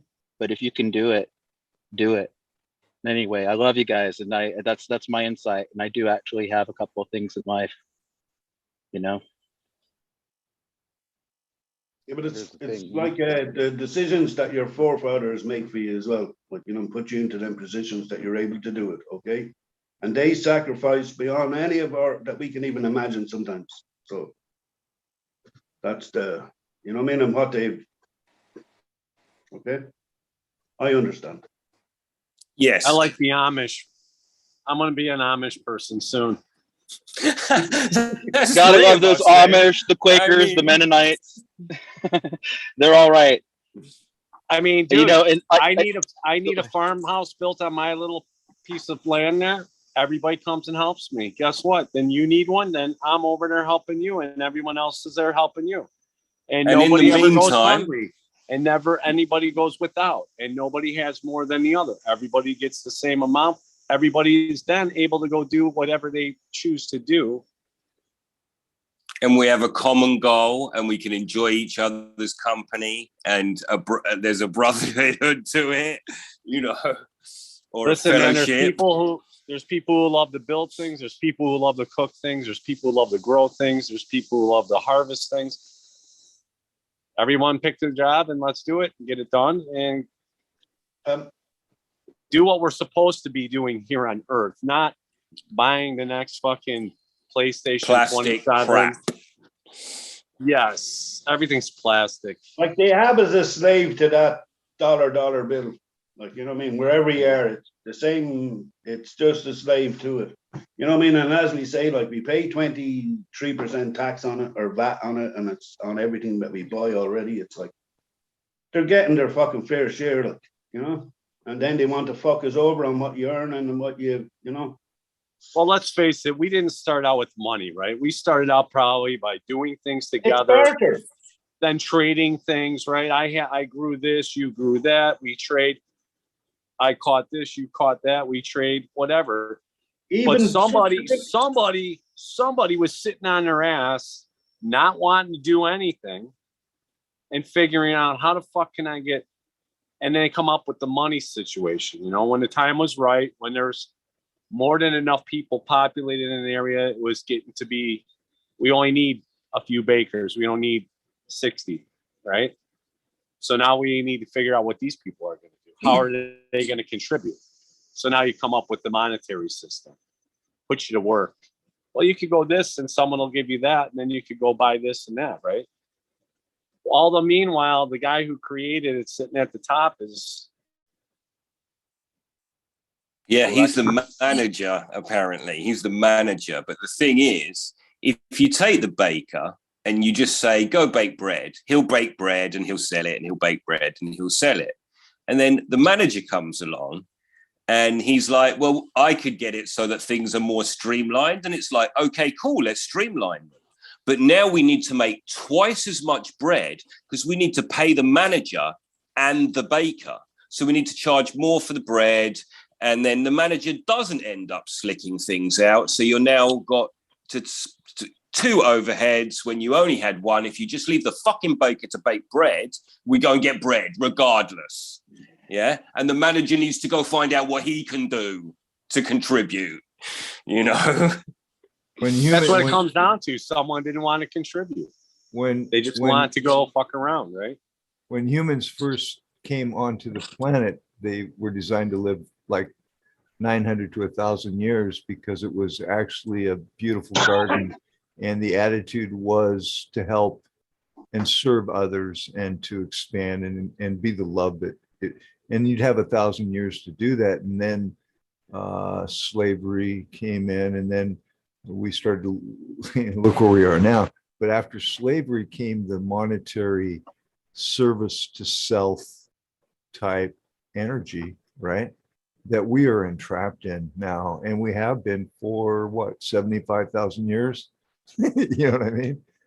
And so it's kind of, it's hard because can we remember back to when we used to live longer than 100 years?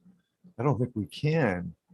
You see? No, but we can feel, I mean, it's still in me. I'm talking to my wife about this stuff that shit. It's like, there's no reason you should know certain things. And the things that I am most passionate about, I never learned them anywhere. They're just, I want to go back to the land. I want to fucking grow my food, and I want my inputs to come from me.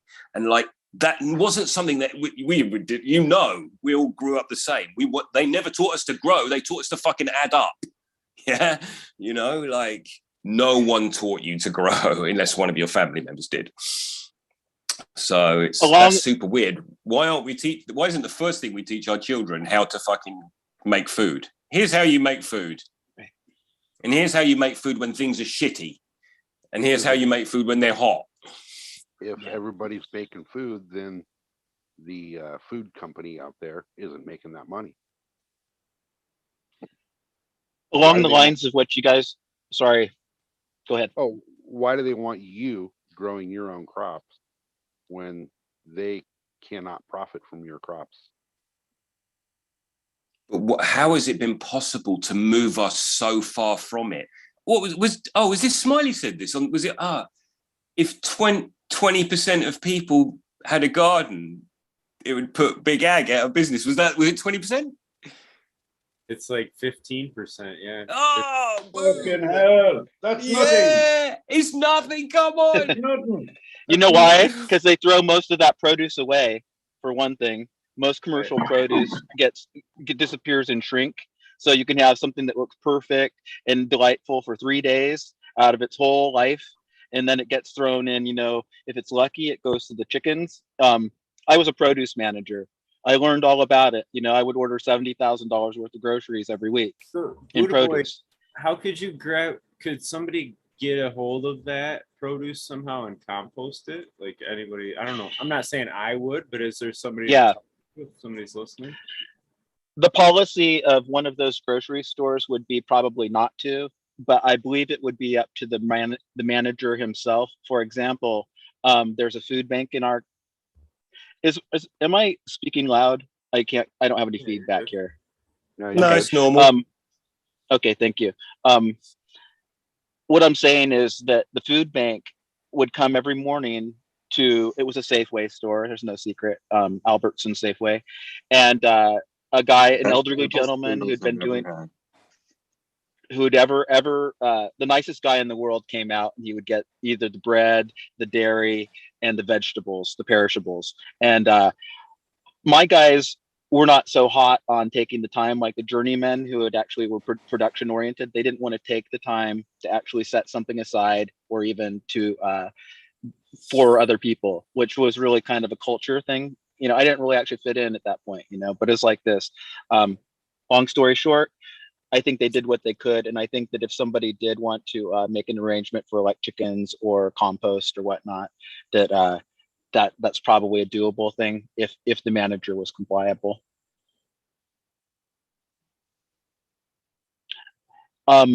Just not to, well, I've got my foot in the door. All I was going to say about trading is one of the most ancient trade places in North America is Point Hope area of Alaska. If you can imagine Alaska, the closer part to Siberia, you know, kind of that little bit that sticks out there. There were trade fairs. They used to have, they called it like this, I think it was called the Salish Trade Fair. And there was also something called, it turned from a trade fair to a festival, and it was called the Messenger Feast. And the Messenger Feast was more like a maybe honoring some type of thing. I don't know the story of the messenger, but I do know one thing. It kind of went from being just a trade fair to being a social event, and then to being a little bit of an underground spiritual event. So in Point Hope, they had the shaman, and shamanism was like for real, that, you know, kind of voodoo hoodoo. But here's the deal.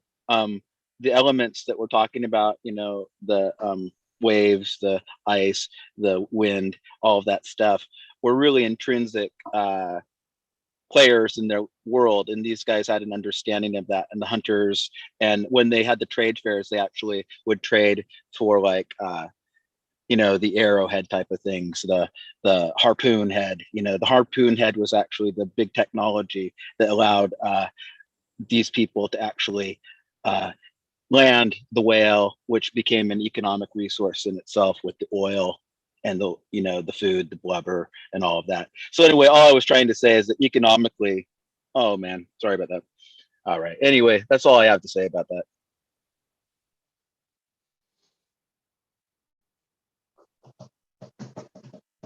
You taking off, Vegas? Yeah, I gotta go to bed, guys. But I didn't mean to cut you off, but I was just I was gonna finish listening to you in the chat room there, bro. But really No great worries, hanging out with brother. you. Good to see you. Good to see all you guys. And forgive me, my friend with the beard. What is it? Mule flower? Meow flower. Bingus. Very nice to meet you, my friend. And Good to to you, see sir. And Green 13, SoCal, Eagle Garden, Smiley, Buddha, Red Pill, chat. Peace and love to you guys. Take care. Have a good one, See you, Bingus. Bingus. Take care, Thank you, Bingus. Bingus. Cheers, my friends. So I don't know. Hopefully you can still hear me. No, Bingus. Go ahead.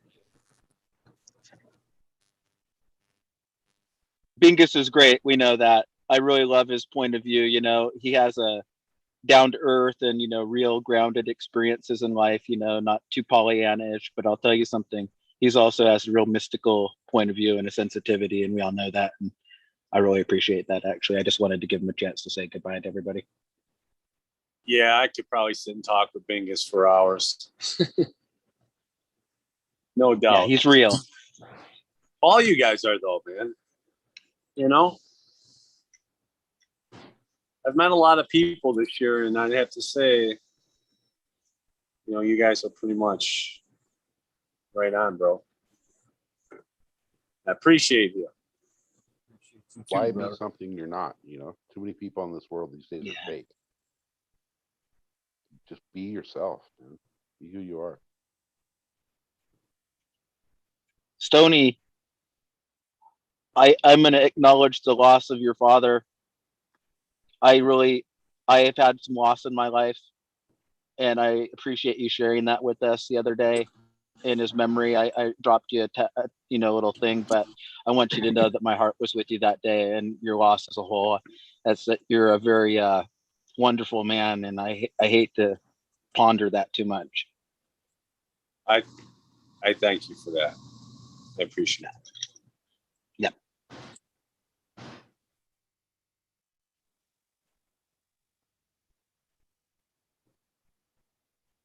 Okay, guys, I'll drop it on you. A friend of mine died last night. A tragic cab driver story. I think I've told you cabbies, over the years. I've had a bunch of friends. Well, it's never honoring enough to how much they were as people. The story never does them justice. So, this guy, his name was Greg. He had a master's degree in literature. He'd written, journalism for papers in Seattle and stuff like that. But he also liked to drink. And, he became a cab driver, and it kind of allowed him to have an isolated lifestyle, and he got through it. He went home to live with his parents, and, the stuff happens. It's like you like to think that even though you have a very strong spiritual grounding and tradition to draw upon, it never really makes sense when potential doesn't get delivered on. And I'm saying that guy had a lot of life in him and a lot of stories to tell, and he just ended up kind of down a strange path. But unfortunately, the strange path, just by very definition, has a strange end, and I don't appreciate that at all, because it's like there's over a dozen people, so anyway, that's the way it goes to this fall. So it doesn't make me happy. No, I'm sorry to hear about your friend, man. I laughed when you kind of said you were dropping it. I didn't realize that's what you were saying, but cheers to Greg. Oh no, I'm just trying to cut to the real of the real. That's my life. Everybody probably wonders what's eating Buddha Boy. Well, just about everything's fucking eating me most of the time. So anyway, it's not that I'm any different than any of you, but it's like this. I feel the shit pretty hard. And maybe if I was out there, felling trees or surveying, I'd have a better perspective on it, but I'm not doing that at this moment. So, I sit here with my thoughts a lot. And I'm grateful to be able to honor and remember and recall and celebrate my friends. But I'll always we have this memory. I'm just saying, finally, it was nothing, anything here to do with you guys, really. I just wanted to get it off my chest a little bit and put things into context that in my life, it's always life and death. I'm not saying that it is, but it is. So the time that we spend together is important. I agree, man. Totally agree. I was kind of feeling the same way, it's like a blessing. We don't know.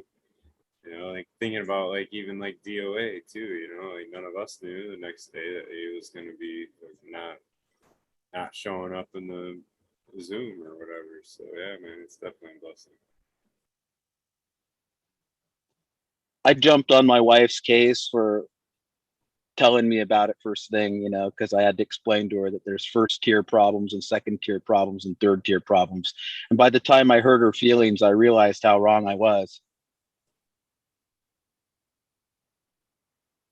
So I'm just saying, when you wake up, you better put on your helmet. Anyway, Red Pill? Helmet, yeah, been chased around with the frying pan or two in my time. Gotta wear a helmet. I guess we all have our own battles.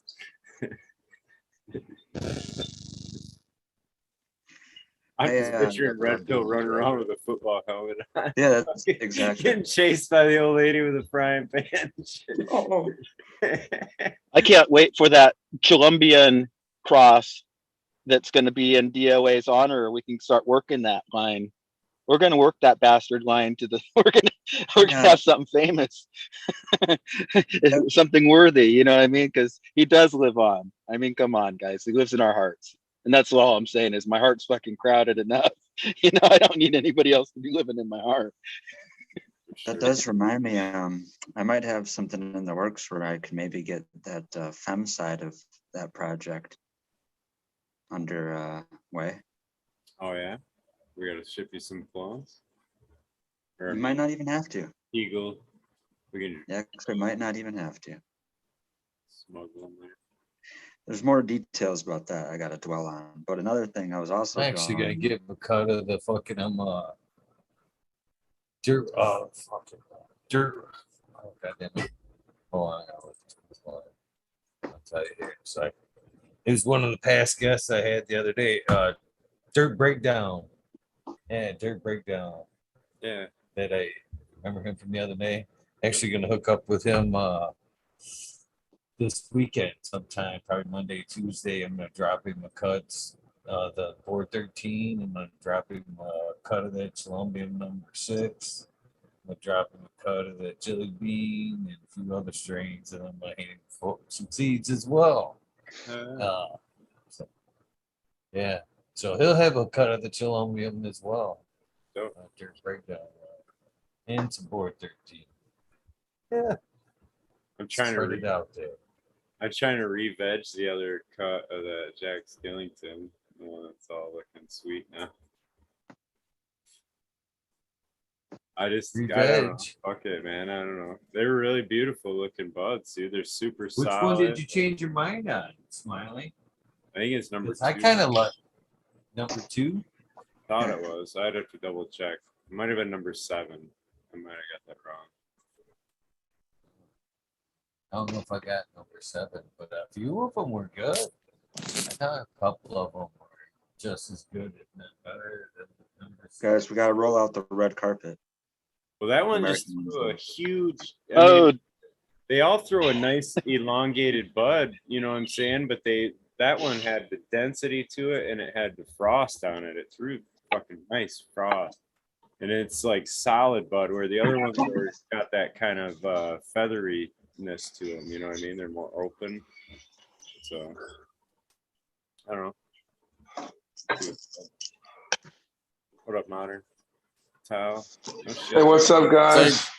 Thanks, Hey, Red Modern. Pill. Hey, Tal. What up? Hey, Modern boy, sorry to genetics. hear about that. I want to Oh, say, you know what? About that. Thank you. You're an Appreciate awesome that. guy. I wanted to say That happy birthday sucks. to me all. And Buddha and Yeah. Stony, sorry for your loss. My condolences. Tony. Thank I you. know it's But a year now. you know, It's you're terrible. both still here to tell us, you know, and have them live on in your words and memories. So Exactly. you know what? That's a good point, man. Like everything's plastic, the shit's gonna fucking break, fall apart, and go away. But memories, they can't take away. Shit you learn, they can't take away. That's what's valuable. Go do something that you'll never forget. That's what you want to do in life. I like to dedicate part of my memory or part of my living life to those who have fallen. You know, those who have supported me and, you know, were a part of my story and, you know, who we spent time together. But I have to say it's a challenge because it's like, you know, I mean, to really honor them, you've got to actually take some courage and step out a few times in ways that maybe isn't your comfort zone. So like example, like, you know, if you did something like sporting, you know, with somebody in the past, maybe you fucking start running at the age of 48 or something like that, you know, start doing 10Ks. That's a big thing. But if you dedicate yourself to it kind of in their memory, pretty soon you're running pretty quick 10Ks, you know, you're doing your best and it made you into a better and a stronger person. Or maybe you grow a plant or something, you know, I'm just saying good stuff. But I try to do something like honor their spirit through fucking action. And, you know, I don't, but at the same time, we have babies too. I mean, I told you how many kids I have. My wife went to a baby shower, you know, with the next generation today. So we have, you know, the bookend, we have Meow Flowers, great, grand Earth Strong is what they call it over in Jamaica, his Earth Strong. You know, that's not a small thing. You know, we have the babies, we have the, you know, what the tragics, you know, it's all the same thing. I know that. And if you can't apply your philosophy and integrate it to that type of thinking, then this is the perfect time to do so. So I love you guys and respect. Thank you. Well, I'm glad you shared that with us, Buddha boy. I know it's something on your mind. We're friends, and we do want to hear your stuff like that. Show us that ring flower. Yeah, that looks pretty sweet. Then we have a look at the bulb at the back.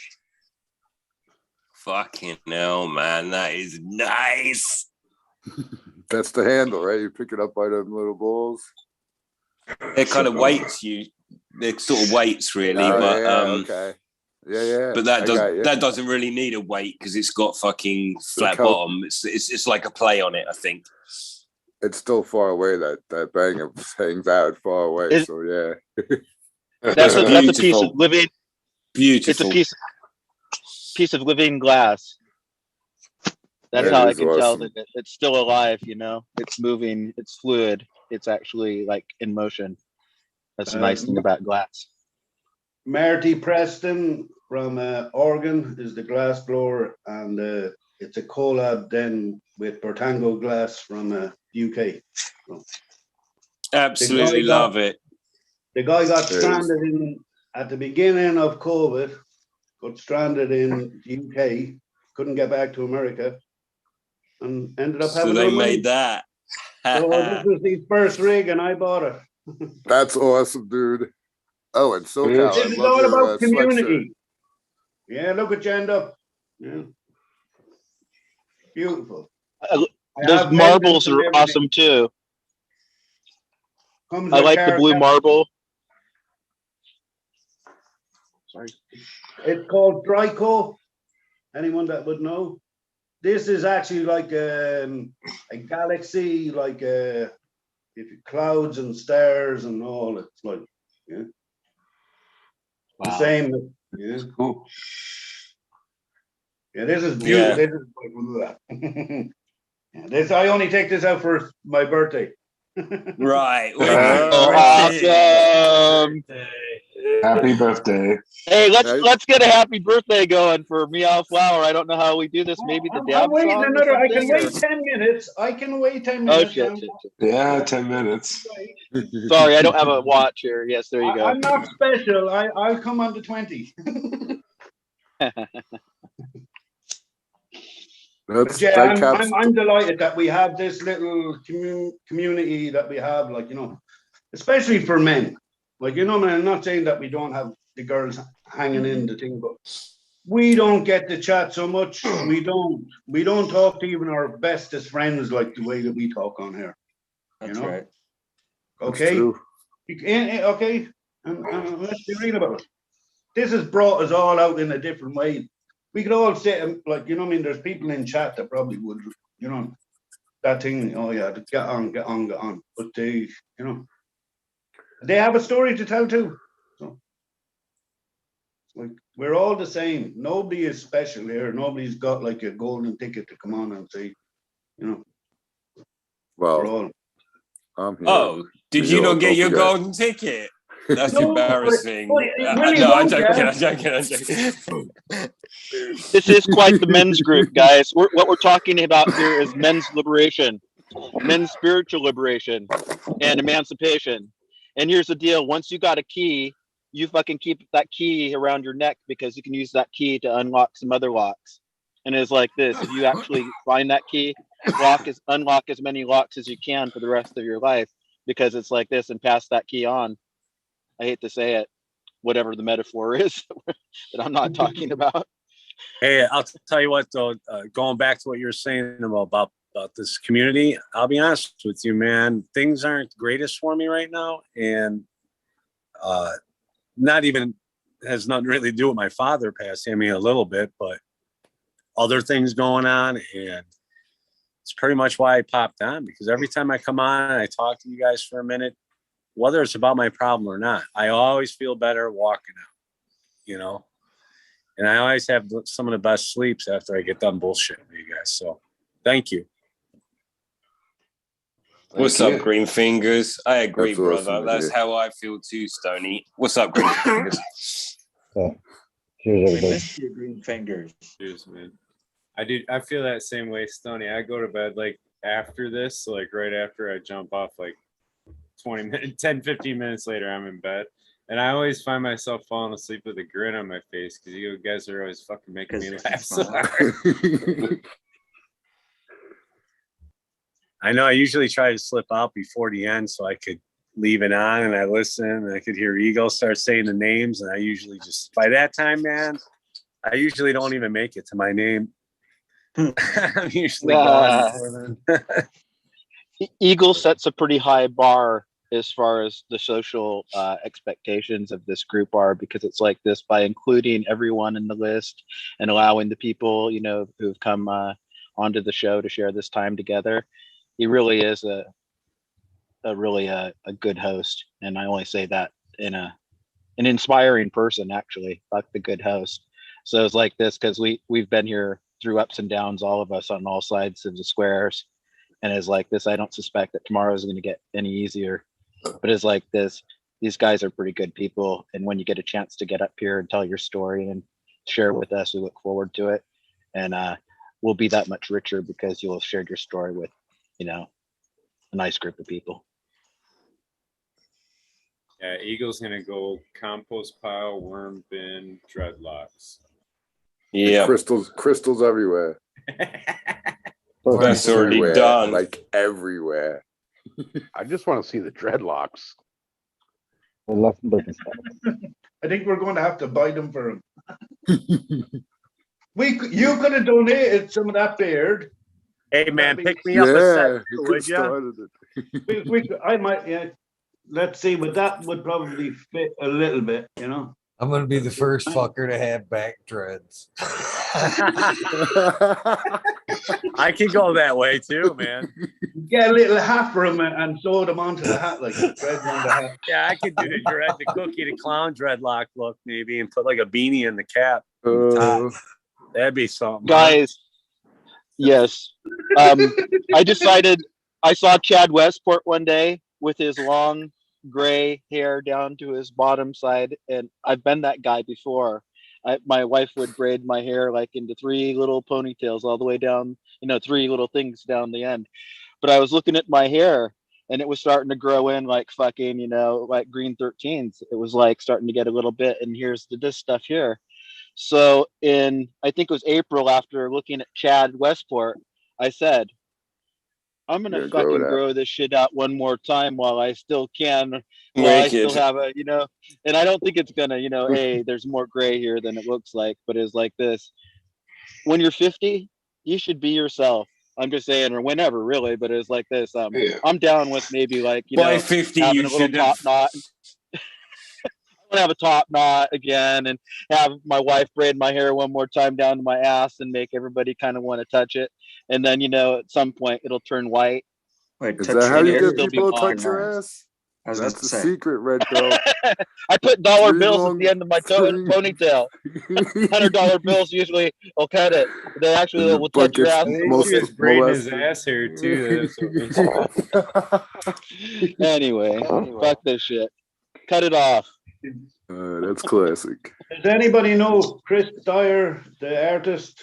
He does art like this. He cut all these dreadlocks off at the weekend. Why did he?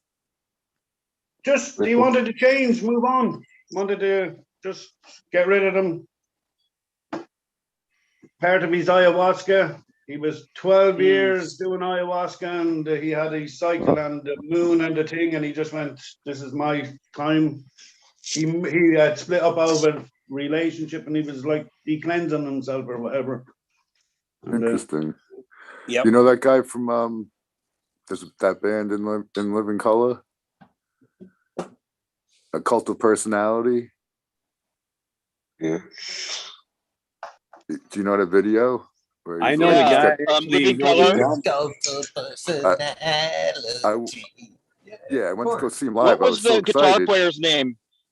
I don't know, buddy. Buddha Boy. He was considered great. Okay. I'm trying to remember it. But I Yeah. went to go see him live because I wanted to see his hair. Because I always had long hair, and I would shave the sides and the back. So if I put a hat on, I looked human. But if I took my hat off, I looked like a total freak. So I could go either way. So I go to see him. I go to watch him in concert. We get there, and he shaved it all off, dude. He was like crew cut.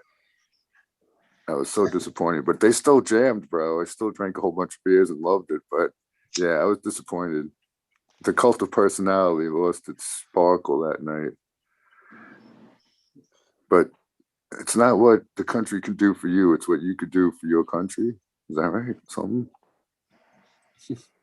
John F. Kennedy said that, but there was a mystical poet in the 30s named Khalil Gibran who said it before him.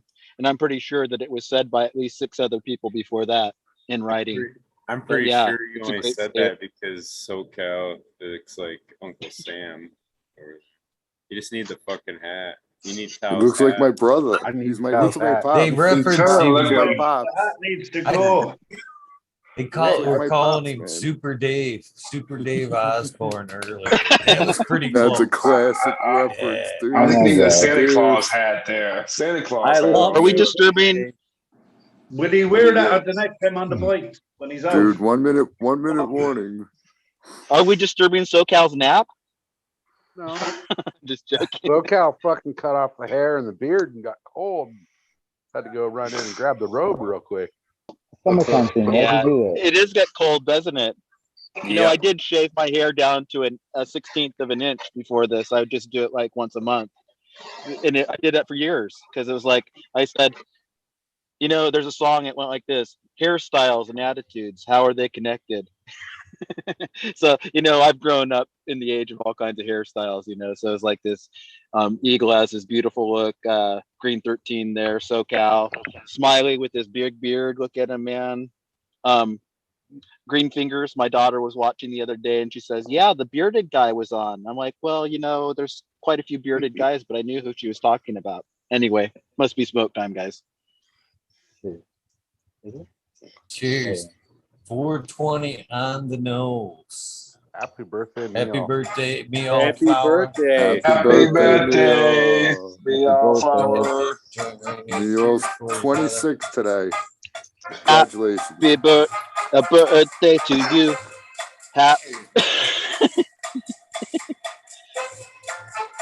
Birthday dad song.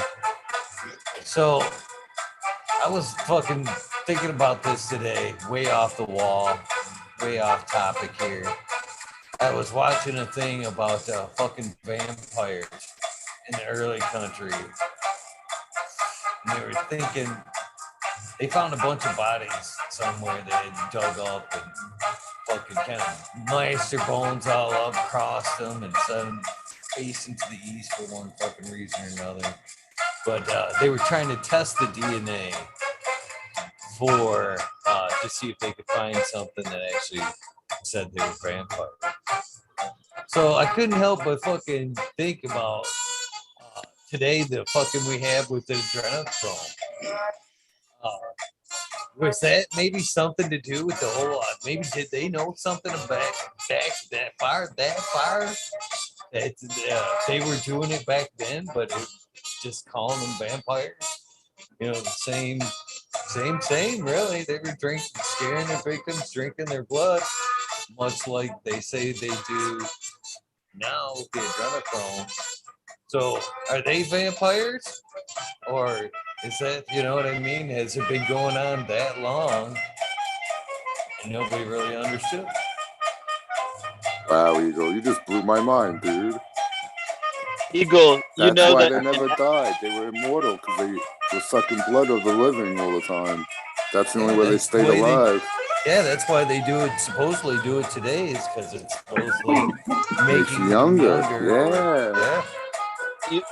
you guys know that in Africa, they actually have cattle that they do scarification, and they actually kind of milk the blood, and they don't kill the animal. That's their source of protein in like Drink West the blood, or yep. East Africa.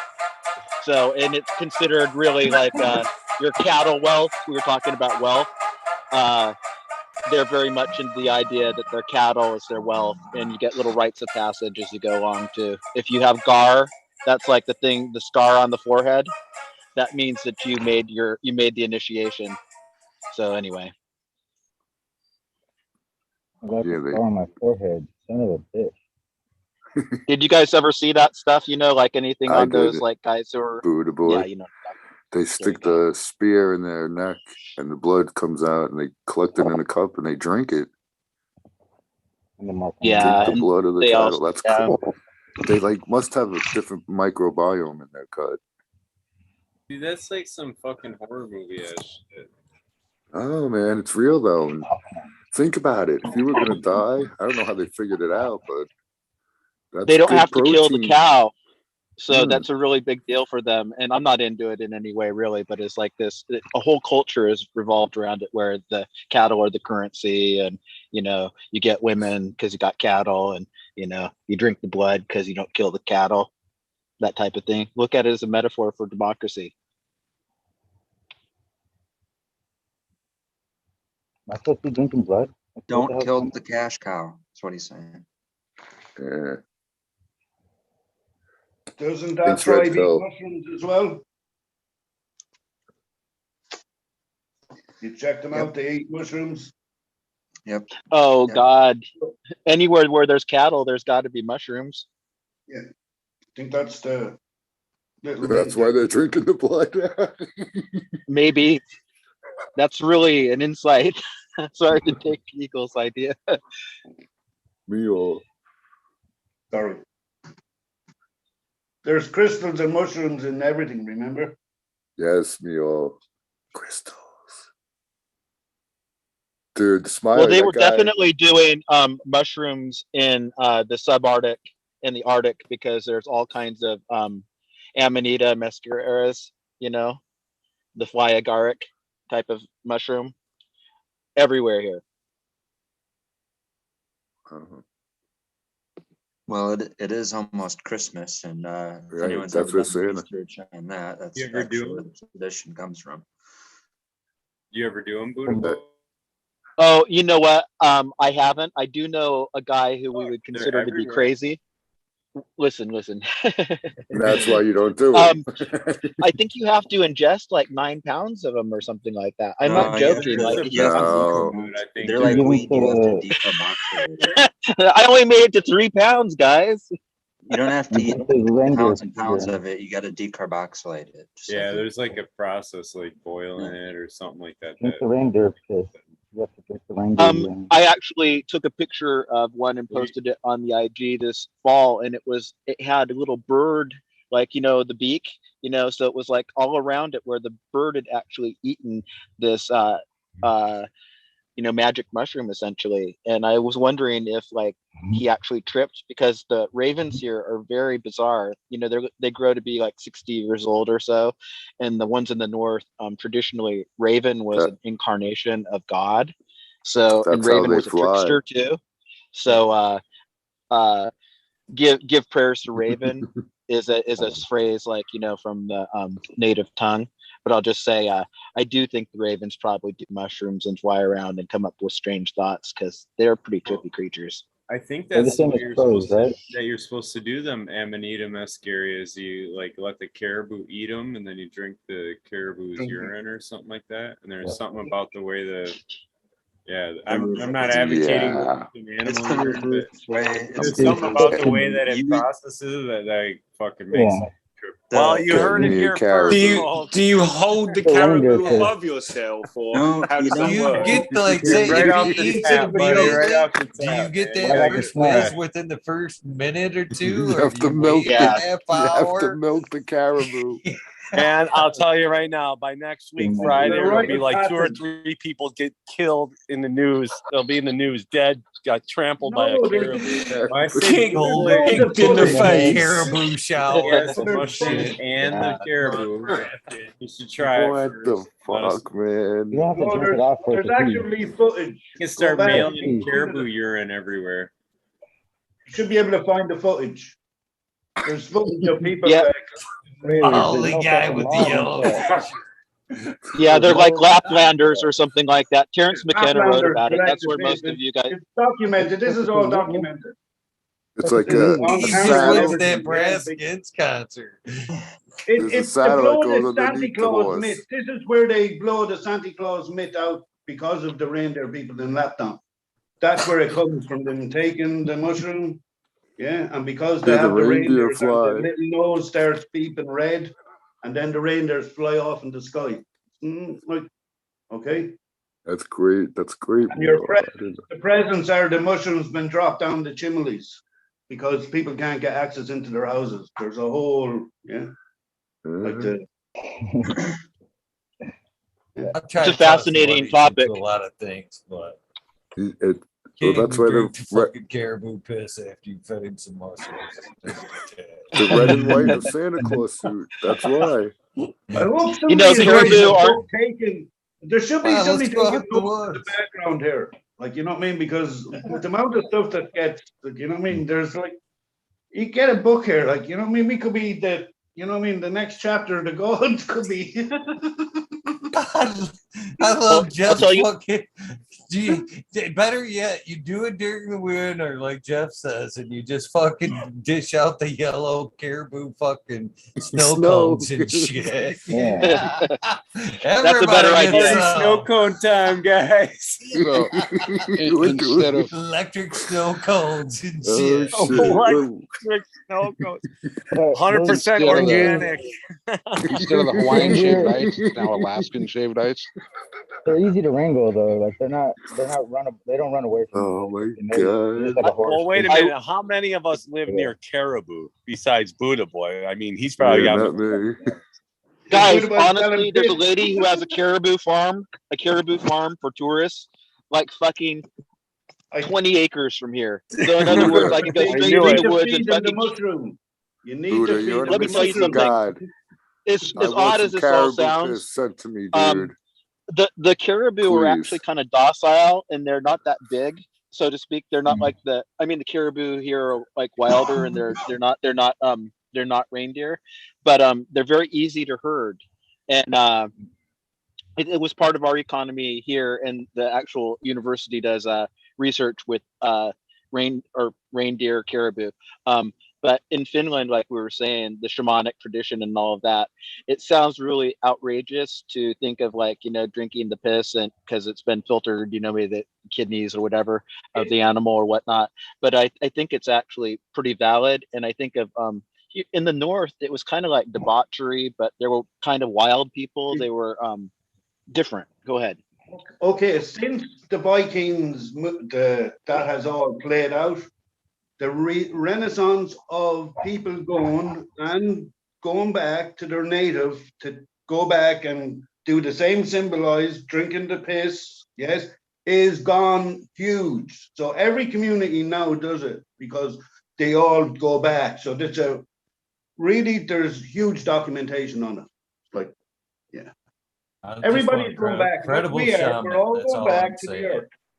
Okay, so wait, do you prefer your caribou piss warm or iced? Iced.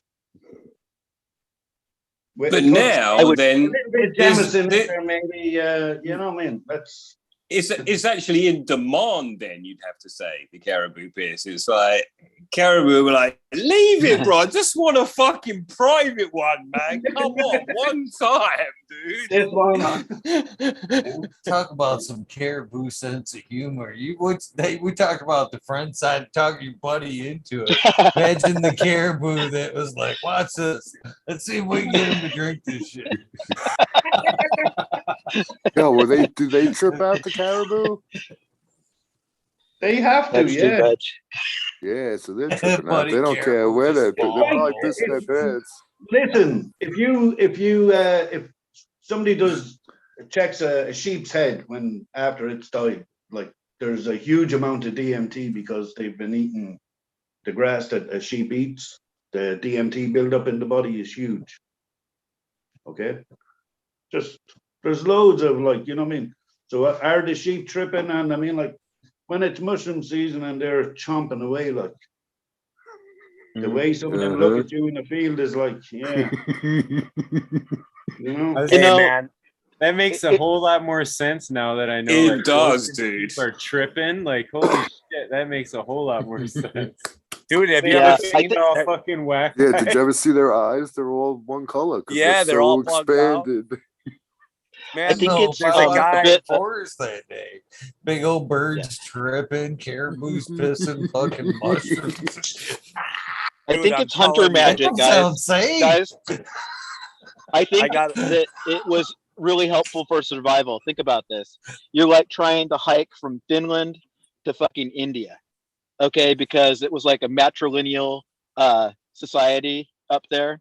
And what you had to do was you actually had to go stake out your fortune and bring it back. There are trade routes between Finland and India, believe it or not. And I think that everybody who had to go make a name for himself tried to do it on that trade route. And what I'm saying is, like, I've done a little bit of like a couple 100-mile trek on foot across Alaska. I've done this before. And I actually started tripping just naturally because of sleep deprivation and pushing myself physically. But here's the deal.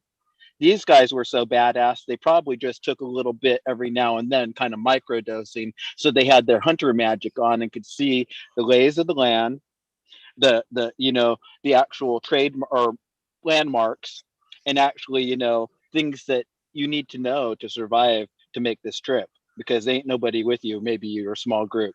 And maybe that's the way you had to be as nomads too, because you might have brought your people with you a little bit. So as I understand it, Finland went all the way to fucking India, and think about the ideas they got in India and brought back to Finland as they're doing their mushrooms. Something to think about. Did anyone see the Adam Dunn show this week? It's a really interesting mushroom guy on there.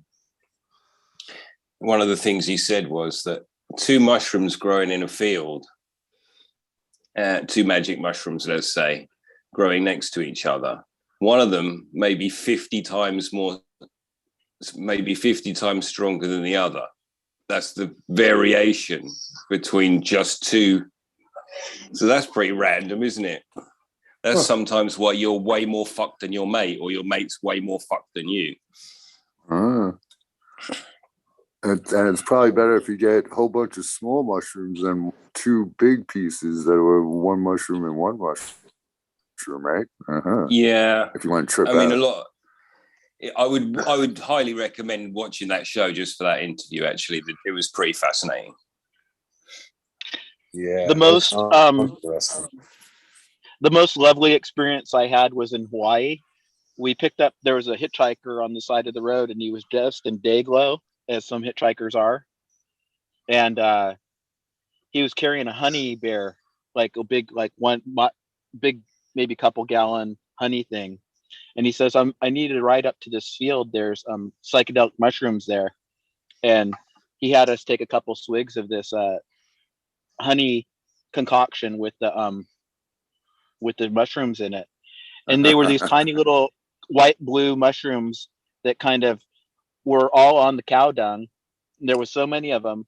But about 5 minutes after getting onto that field, it began to ripple.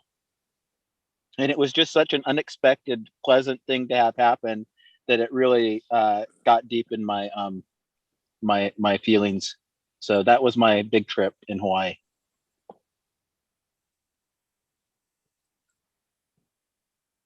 Awesome.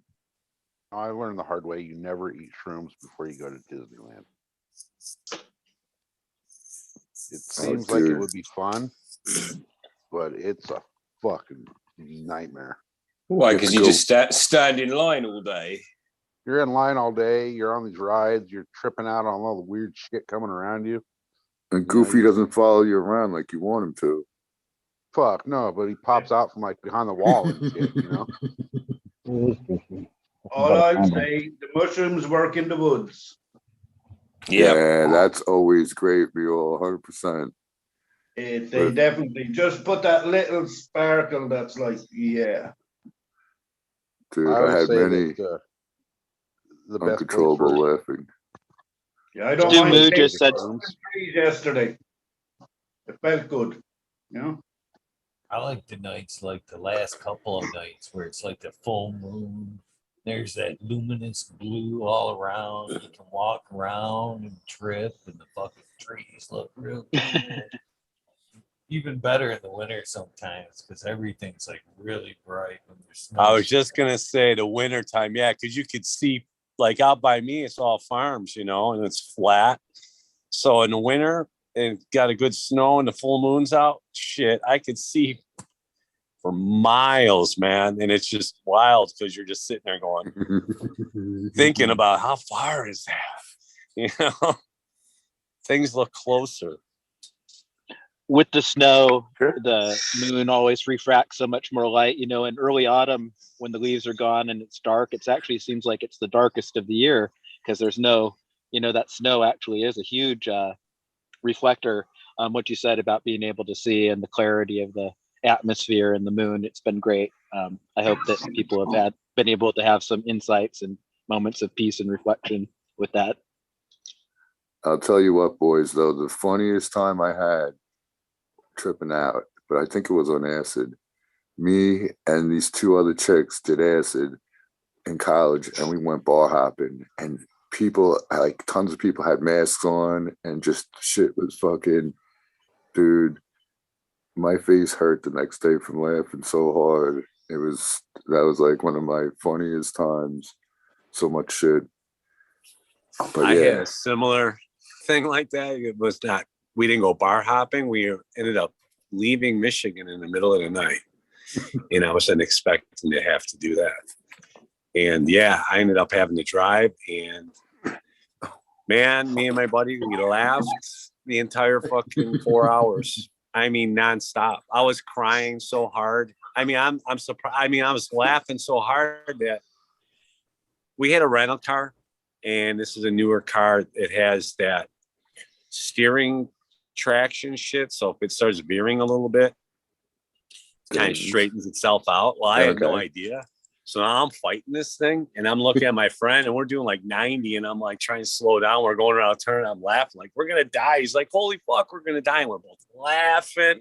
Oh my god, this is great. Oh, dude, I've never had that again. No, I need to do this soon. But in the woods too, that's always good with a couple people. Well, I don't know. I never did it alone. That would probably be good too. But we did it a couple times with like 3 or 4 other people that were cool, or 6. And we would just start laughing at some random shit, dude, and looking at the trees and shit. Yeah. Sliding on mushrooms and shit. It's just awesome. I did go swimming this summer on it, and that was pretty freaky. What were you gonna say, SoCal? Sorry. Oh, I was gonna say we used to go down to the desert and do that shit. You know, you go down there on a full moon with a meteor shower or something going on, or no moon and a meteor shower. That was the best right there. Oh, I bet. I'm so jealous of you riding and shit. Oh, we wouldn't ride. We'd be all down No, there. I don't know if no, not out there. You know what though? With the right people, it doesn't matter where you are, what you're doing. And if you're with the right people at the right time, dude, it's just the best fucking thing, man.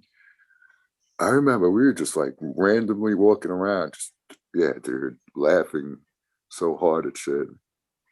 Yeah, it doesn't matter what it is, too. It's just fucking laughing. I could not laugh. That's how bad it got. When I was in college, my roommate and me lived next door to the guys who had the LSD. So, I go to college and I'm like right next to the guys who have the LSD. And I did like the LSD one time on my own and had a real mystical experience. This is in the late 80s, early 90s. And somehow somebody ended up with some liquid LSD. And this guy was my best friend at the time. So, maybe I scrambled my egg or something, but I sure had a good time doing it. So in other words, I would just go out. There was like a ski trail system and all this behind the university. And I would just go out at night without a flashlight, tripping my balls off on stuff that you could actually see the actual hallucination superimposed over, the Paisleys right over the whole fucking orb of the universe, that type of thing. So I know that I probably had good acid. Obviously I've had bad acid subsequently, but it was really reckless abandon for a while. And I don't exactly regret it, but having experienced these, visions in my life after that without taking stuff, I'm a little more wary of it. That's all. So it's like, when I hear the renaissance of mushrooms, I'm like, didn't you fucking take enough LSD back then? Because I tell you what, I did. And I'm not going to seek it out today or tomorrow, but it's like this. Once you bore out the cylinder head, put in some new pistons, get some different rocker arms going, then you're not going to undo it. You just got to respect that the engine has a full capacity, kind of like SoCal's motorbike or something like that. Yeah, I'm gonna duck out, dudes. Diving with other mushrooms. Take other Peace, mushrooms. man. Have a great day. Thank you very much. Love you guys. Have a good Peace out, See Green you, buddy. 13. Yeah, I'm bouncing too, man. Good to see you guys. Hope you all have a great one. See you, Smiley. Yeah, you know what? Have a I'm good gonna Sunday. go too. Take care, Smiley. Tal, see ya. Smile. See ya. Make one. Yeah, Adios. I just wanted to come up and make sure I got me all flowers happy birthday in, and my condolences to Stony and Buddha Boy. And yeah, compliment again SoCal on the robe. Now I know it's a robe. I love it. Yeah. And Green Fingers, you're always good to have around. Modern, always good That's seeing good, you. buddy. Red Pill, Yep. with the knowledge. All right, No, and no you problem. know, Eagle. It's always fucking awesome, fucking talking shit with Eagle. Yeah, man. What are you trimming over there anyway, Eagle? I'm trimming some like Salomia. Which one is this? Right on, right on. C4. There you go. Love you, Dow. I hope you have a great weekend, what's left of it, and get things lined up for a productive week. I know that you're the man on the go. I was gonna say, I'm so excited, man. All my shit was fucking like, cause yeah, over the summer I had a little freaking heat wave that fucked my shit up, and then it fucked my brain up for a minute. But now that I knew it was I knew that it was gonna come back to right anyway, everything's back on track, and I'm psyched about this chalklope and the chocolate tie. And I don't know if I told you guys, but there's somebody like I don't know him. He's unknown. Like I don't know if he's known or not, but he sent me some seeds, and I told him I grow them and check them out. So when I tell somebody I'm going to do something, I do it. And so I started them at the same time or whatever. I put them in flower with the chocolate, and that plant looks better than the chocolate plant right now. So I think that's pretty cool. But we'll see how it smokes and stuff. It might just look really good. But yeah. Photos of the Amy's Aces that you posted yesterday. Yeah. Amazing. Oh yeah. That was a couple days ago, but I got a couple more. Yeah. That Resin Vermont posted one too again, and Mama B. I'd like to watch that. Oh yeah, someone I know did he does the I don't know if it's BHO, I don't know what he does, but he said he grew some outside, he got like 30% out of it.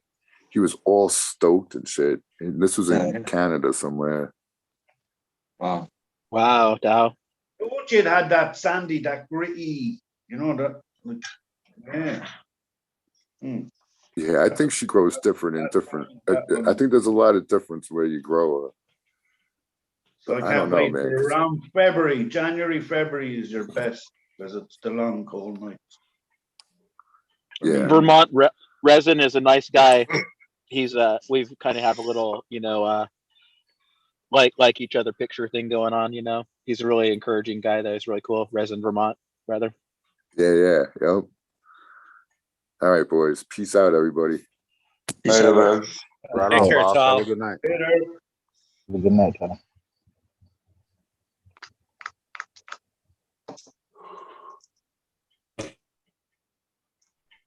You look like They're a really wrestler, beautiful. SoCal. That's when I looked up. That's what I thought. You look like a wrestler, a WWE wrestler. That'd be the perfect robe before you go lay it down in the bedroom, brother. Fucking Right. American flag. You come in with a couple of Ric Flair woos. Hey, I just might. Hell, ride the motorcycle in on a wheelie, man. There you go. Bang bang like fucking that one crazy guy. Mick You know what's Foley, funny is but I can't wheelie. Can't do it. Throw a couple logs in the path. You'll pop a little one right over that. put a wheelie bar. No, So you for can some reason, fucking- every time that front wheel comes off the ground, I go left. Oh what? Turn left, yeah. You correct it. Overcorrect. No, I just like somehow naturally lean off to the left and end up fucking running into things. I never was good at wheelies either. Honestly, I was a drive- pretty good mountain bike So- racer too, but I could jump over a few things, bunny hop, because you have your shoes are connected to your pedals, so it's easier to lift. You drive Why it like so- a stranger for a few days to straighten it back out. So okay. No, I can if I need to wheelie up over an obstacle or something like that, I can do that, but I can't wheelie down the street. You know what I mean? Yeah. Yeah, I don't for think sure. I could either. Then when I was little, I was fat. I was a fat kid. So. I think that Huncho Grown does that. If you've been keeping track of him at all, he's got a new motorcycle and he's kind of out with a group. Yeah, I would never do that in any way, even if I could. But that's cool that he's doing it. I'm actually kind of thinking about heading up there and linking up with him on one of those rides, just so I can record. It looks like those guys are. It's crazy. Riding wheelies down the middle of the street and shit. There's 30, 40 of you. It's like you're gonna draw attention, and now you drew attention to yourself. So now, the law is gonna be pissed off, and they're gonna screw you. So I kind of gonna want to go do one of those rides with those guys just so I can record it. Ride behind them and record the whole thing.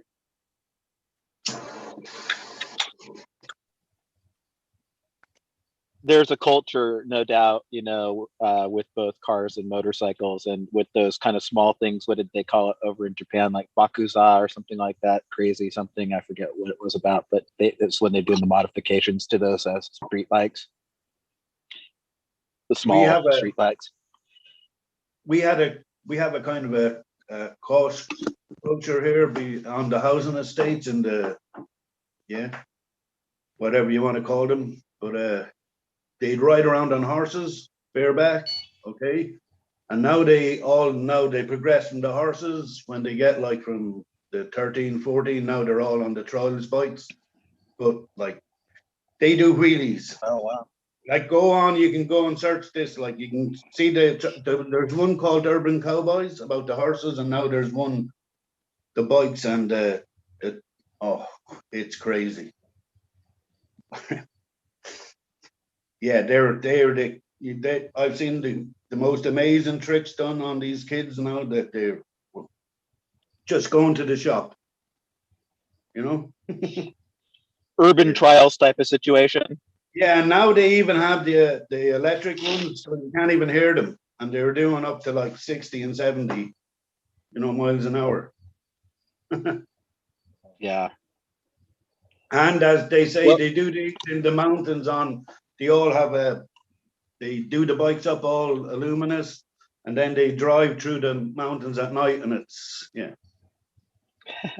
This is how they're getting out and partying. They all tune in with the one radio frequency, and they're all in tune with them. But yeah, this is the culture. The rally culture is also big in Ireland. I'm sure you're aware of that. Oh yeah, rally huge. car, Huge. vintage rally. I keep track of that, and one of the local drivers, Craig Breen, he's Irish. I don't think he's from Northern Ireland, but anyway, it don't matter. He just got a contract for one of the major WRC teams for next year, and that was a big event for him and for fans of him or Irish fans. Yeah, the motorbike one as well. The circuits on the roads is. Go and look at that. The Northwest. If you ever want to see road racing and get like a little thrill, a little bit of fear, go and look at them boys driving. It's the same if you ever seen the TT Isle of Man racing. Yeah. Yeah, like very you're up dangerous. against the side of a house that's built on the side of the road, and it's like the walls are like stone walls with yeah. Crazy. I know that. I mean, moving too. Over 200 deaths in the Isle of Man, if I'm not mistaken. I mean, something around that. Not that we're like trying to be morbid. Check out the Northwest. If Stu Moo is there, he'll back me up. We get to see it here. Like there's one close to me as well, but I won't mention the name because it's too close. Yeah, gotcha. Yeah, but yeah, we get to see that. It's lovely. It's funny that most people don't have that insight into Irish culture. That they're they have their loves and passions, of motorsports and recreation. And I know, like in the sports I've done, they've always had amazing athletes. So. I think overall, though, I think motorsports has probably the biggest worldwide following. You think about like the 24-hour Le Mans, right? You got people there from all over the country or from all over the world. Look at the Dakar Rally. I mean, there's people from every continent racing that thing, and they're all there for the same reason, and there's never drama. It's all the motorsport stuff. It's just properly announced that it is officially a Red Pill Sunday morning, a Red Pill 420 takeover. So he is in charge currently as a 420. And then I'd like to welcome Big Day 420 to the show. Cheers. How you doing? Big Dave. Cheers. Cheers, Big Dave. Morning, y'all. Good morning. Going on. You need to let that out. Good boy. Let it out. Am I doing something? No, it looks like you're ready to cry. Oh no, I was looking at Big Dave. I'm so sorry. Yeah, all I was gonna say is like just in general, guys, we've got to reclaim our time, reclaim our minds, and reclaim our loves and our hearts, because this turbulence is going to be around for a while. And if you don't actually, somebody was talking about, knowledge of self. Well, now is the time to exert all those idiosyncratic things about you and find out which ones you like the most, and fucking strengthen your strengths. And you know what? Don't be squelched by your weaknesses. And I'm speaking from experience. I don't know what to do from day to day. Things change, it seems like, honestly. And they do change that quickly. So all I can say is, if you have a passion, and the herb is one of them, I think we're all kind of like on the beach watching these great surfers out there, doing these great things on these great waves. But there's a time when we're going to want to jump out and to surf one of those waves ourselves. So whatever your wave is in life, the thing that you're a spectator in, but you actually are ready to make that jump, now would be the time, because, in 5 years, you won't regret it. In 2 years, you won't regret it. Anyway, that's what I have to say today. Oh, Okay, Buddha boy. So I got something I've been kicking around the old head of mine. Something to go do during the day and kind of make it, anyways, something I would actually get paid to do, that I actually really like and don't mind doing, wouldn't think of as work. And I've been thinking more and more, and I think I might want to work at a tree nursery if I could get a job like that. Yeah, go ahead.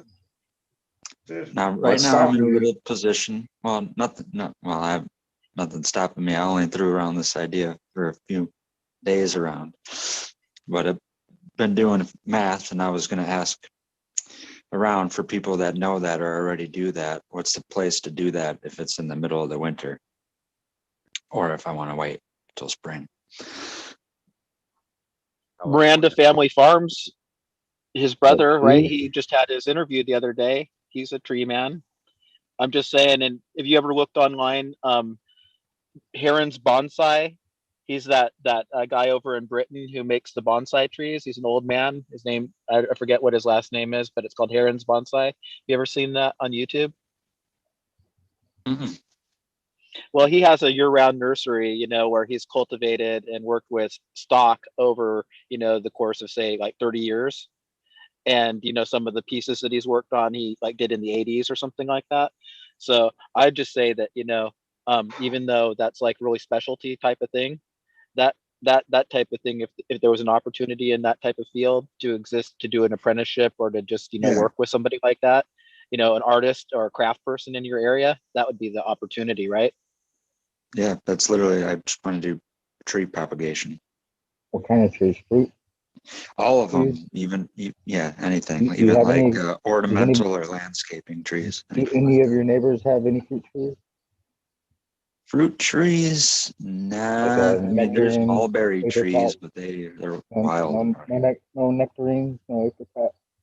Those sometimes pass for that weather. The closest thing to that is like 15 or 20 minutes west of me.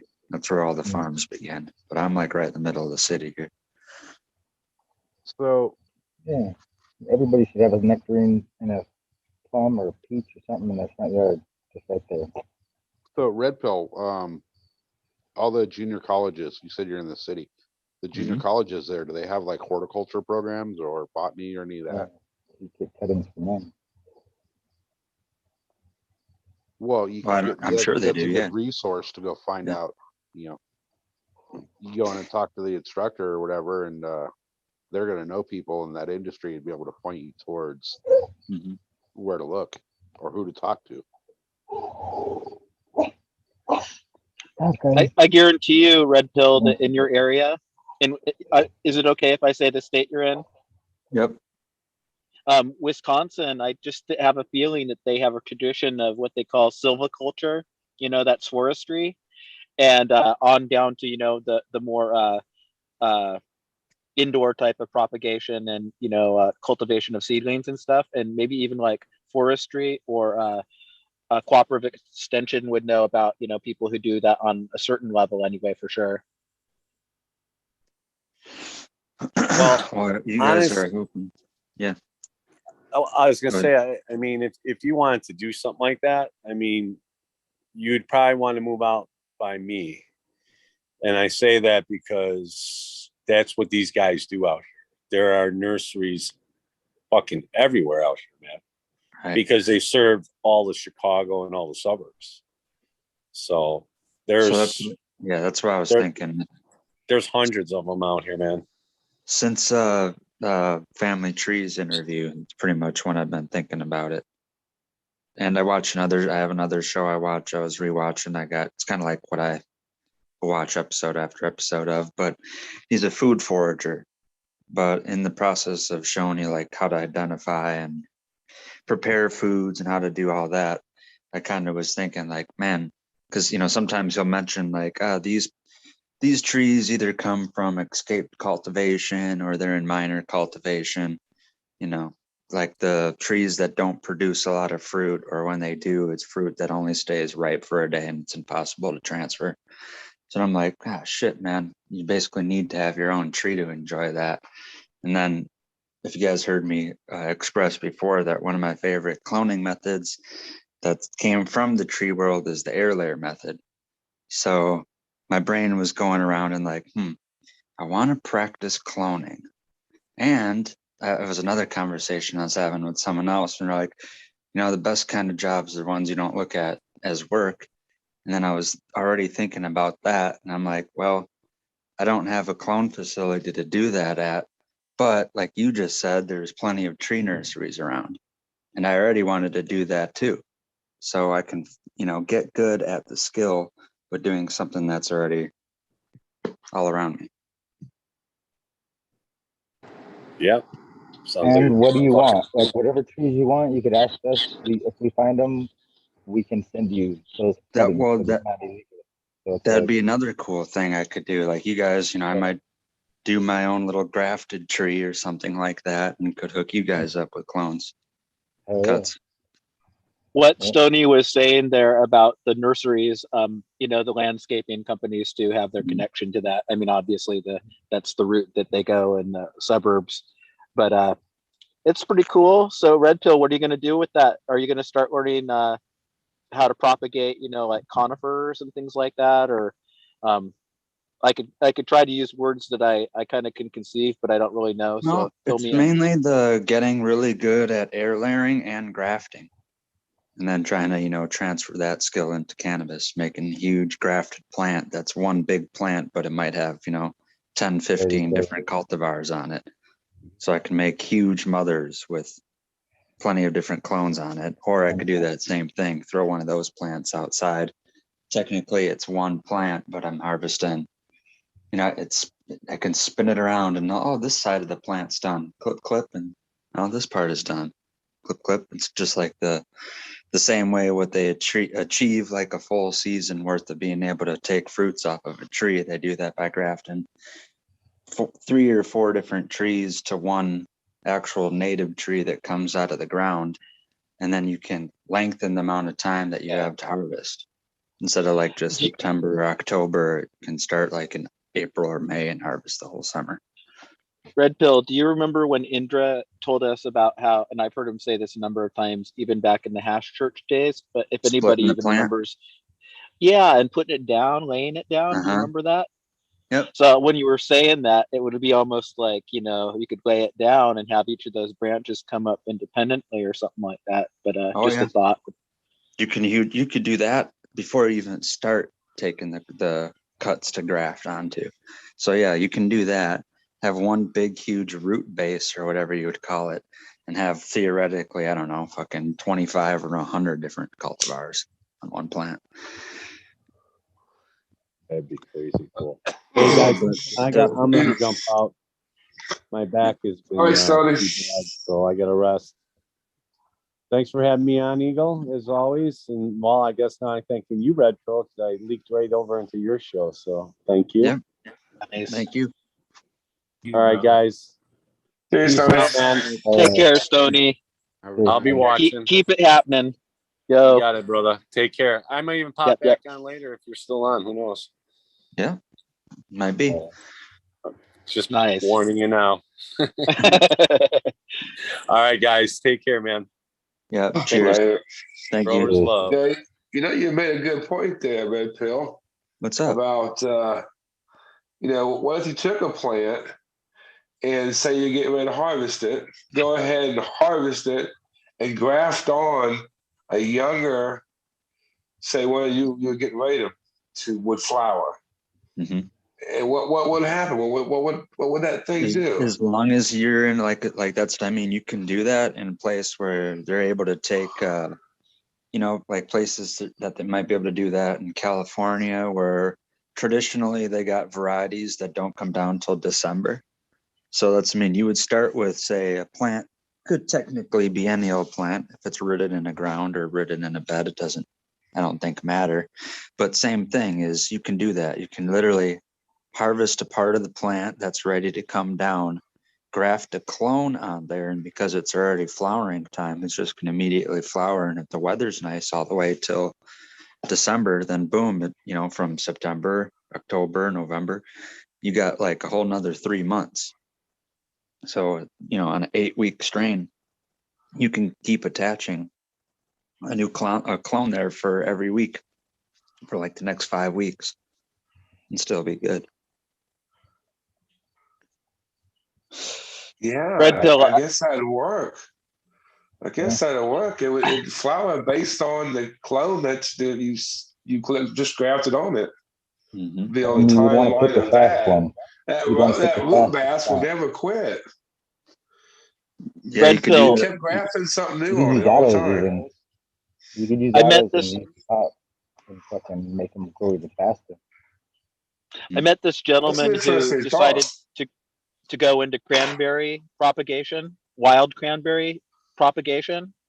And what he did is he had this, you know, pile of trees that he had cleared some land, and the cranberries really like to host on dead wood and things of that nature. So he created that, and then what he did is he ordered a bio company to do rhizomes, so he could replicate this naturally on his own of the same plant, you know, that he had.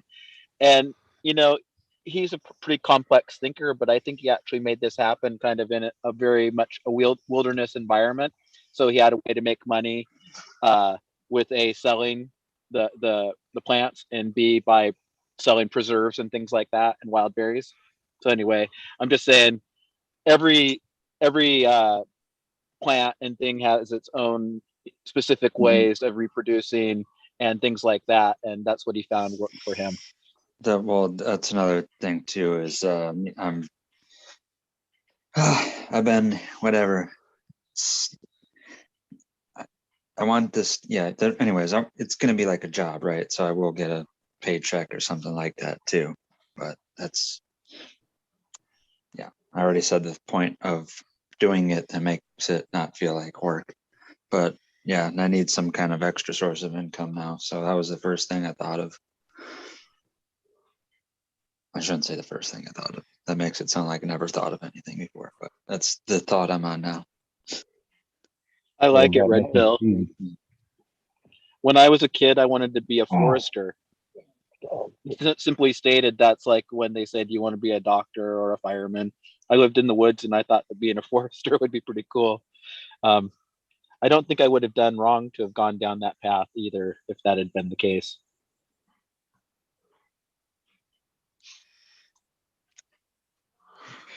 Let me ask you guys something real quick, because Red Pill just got me kind of thinking a little bit.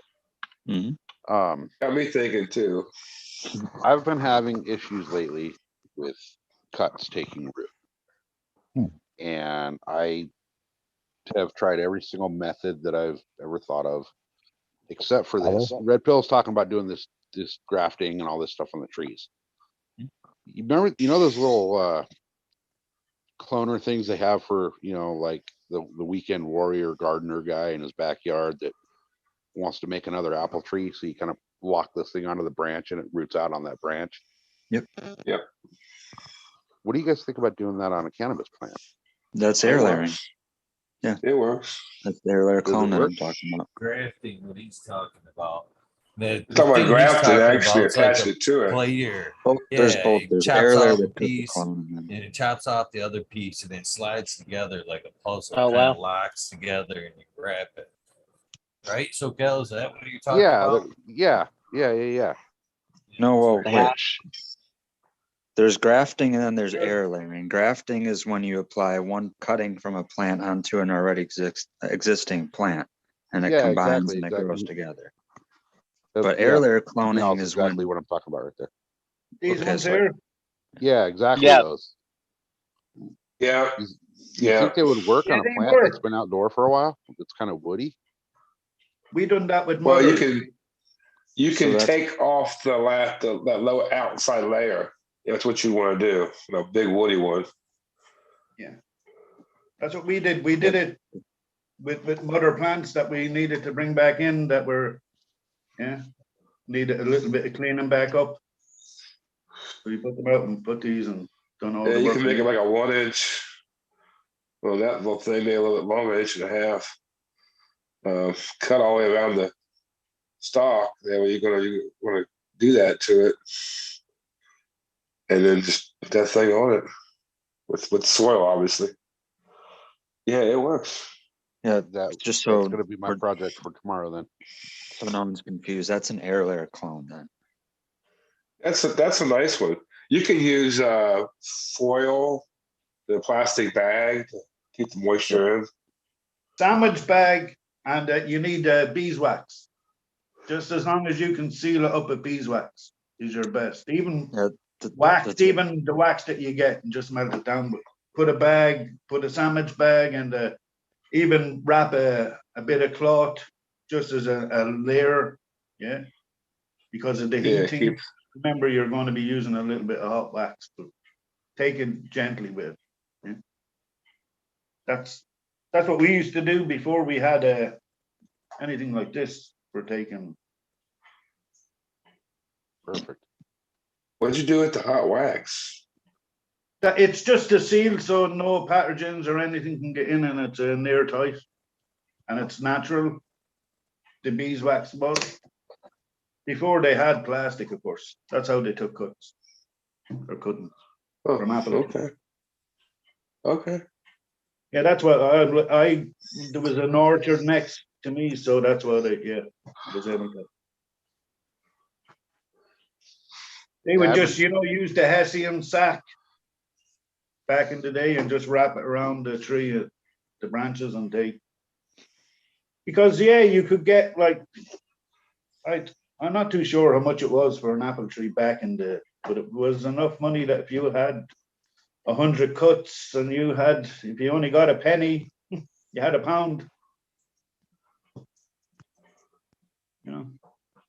Or you bartered, you could swap, especially for good cooking apple trees, So that's what I'm trying to be doing on my own here this spring in my own backyard. I've been trying to save this to grow Irish tons, seed so. savers. You need to Just pheno there's like hunt fucking 300 apples. varieties of apples or something. Or You should pheno hunt 150 apples. Irish ones. Well, I'd go ahead instead of doing it from seed to pheno hunt. I would probably just see if anyone's ever mixed this or that variety before, and then get cuts from them and try to make my own little apple variety. Do you know why people don't use apple seeds though? Yeah, because there's like a pheno hunt round every time you start an apple. It's going to be like it could be And special. basically, you get a plant that will root in your area where is a good, into your soil that you're particularly, right. And then that's your root base, and then your plant just grows on. Yep. I have a question for Eagle, if Eagle can hear me. I know you just finished listening to the Botany of Desire, and it's been a long time since I actually read that book. What I mean is probably at least 10 years. And I'm curious as to if you remember the part about the blue apples, the primordial.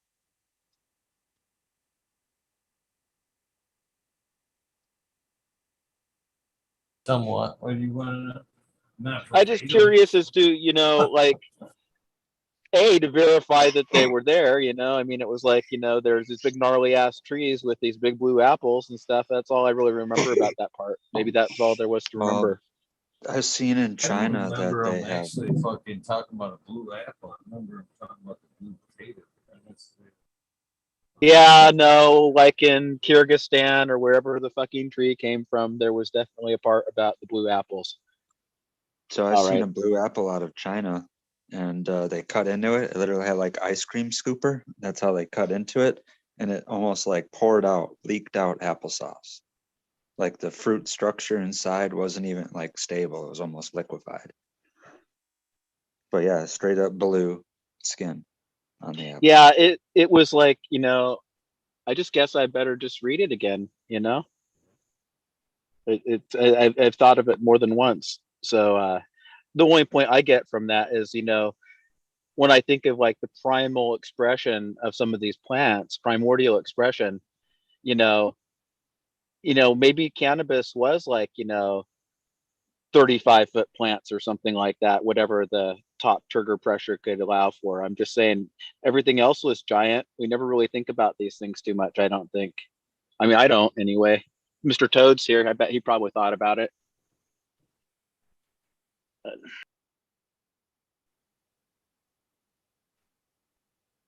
Guys, I'm gonna jump out of here. My battery's about to die. So, Neil, happy birthday. Eagle, fuck you for having us. Fuck all the rest of you. Fuck all you in chat. Have a great night, guys. Yep. Very nice. Yeah. Fuck off, boss. I'm out of here too. I'm gonna get something to eat, finish up trimming, and I got some water to do yet before I hit the sack. So you guys enjoy the ride. Have a good day. Try to do something nice for somebody. Red Pill, thank you for holding it down. And I will see you guys tonight. Thank you, brother. Hey. Later, Eagle. Cheers, Eagle. Birthday, Mule. Thank you very much. Yeah, my birthday was just the other week too, man. Happy birthday to you. Good time, thank you. Yeah, happy birthday, Big Dave and Meow Flower. Yeah, How no are you problem. tonight? I'm doing all right. Are you saying? Nah, it's good to hear. How am I doing this morning? How are you doing this morning? Good. About to get my Sunday ritual happening. Oh, nice fresh rosin. And you got that nice shirt on. That nice shirt. I really don't dab it though. I like put my rosin and stuff like that in my joints. I don't know. Maybe I'm doing it wrong. I just cough too much. So I like putting it in the joint and a lot smoother.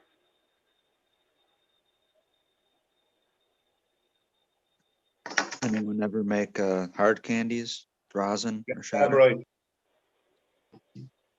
No, I don't even know how to do that, man. I know how to make some butter. That's about it. Takes the coughing over. It's a little messy, but yeah, they're good. They're effective, that's for sure. I never tried that. Another gadget. If you like hard candies, some people don't like it if it sticks to their teeth or whatever. I'm old school. I like those old, I forget the name of them, those old caramels. Oh, fuck yeah. That's my favorite. Yeah, man. If I can make my own edibles or any type of something like that, candy-wise or sweets, that's my favorite. I never made it myself, but I could follow my aunt's recipe because she made badass homemade caramels. And that got me thinking because Chiba Chew, I haven't seen a Chiba Chew in quite some time, but that's what I used to roll with is the caramel Chiba Chews. Love me some caramel. Caramel.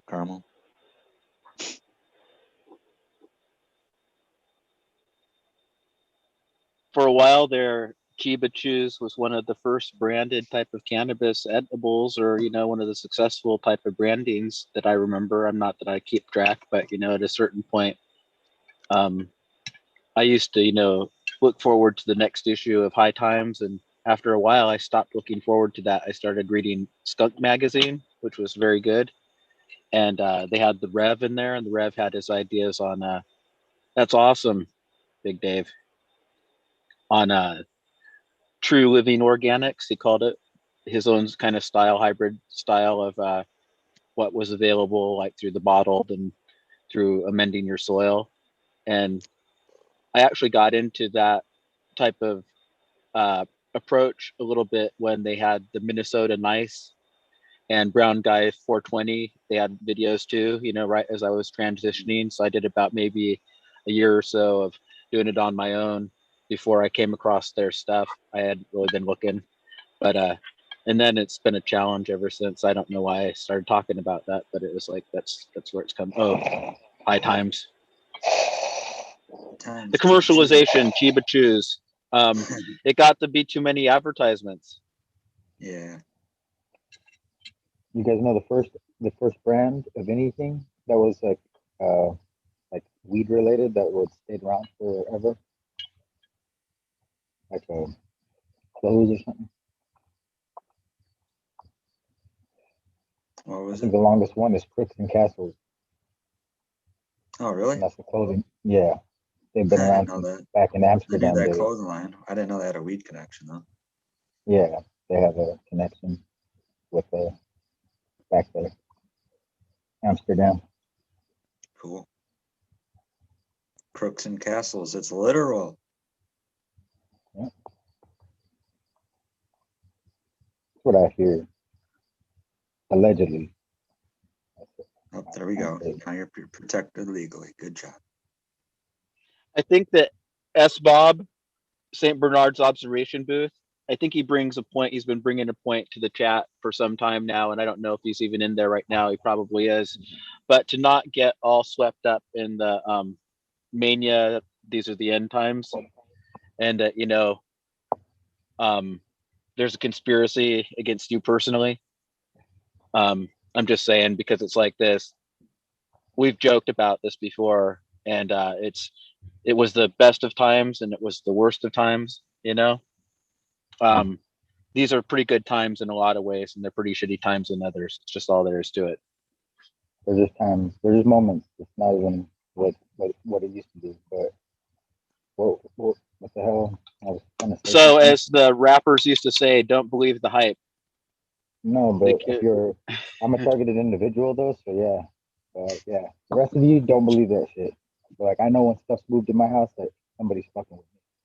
So been doing this since I left my grandma's. Before then, fucking I used to have the kill Illuminati on my shit. Like kill Illuminati on all my shit. And like everybody's like, take it down. And I just like put more and more. And then I used to have to wear a bulletproof vest because they're real guys.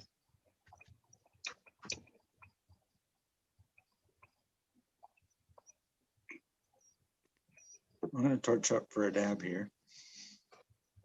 Y'all can join me.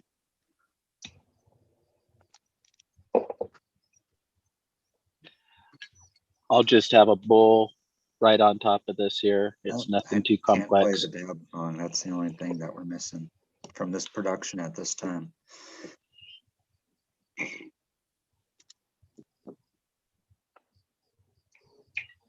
I'm hearing it a little bit in my head, if that counts for anything.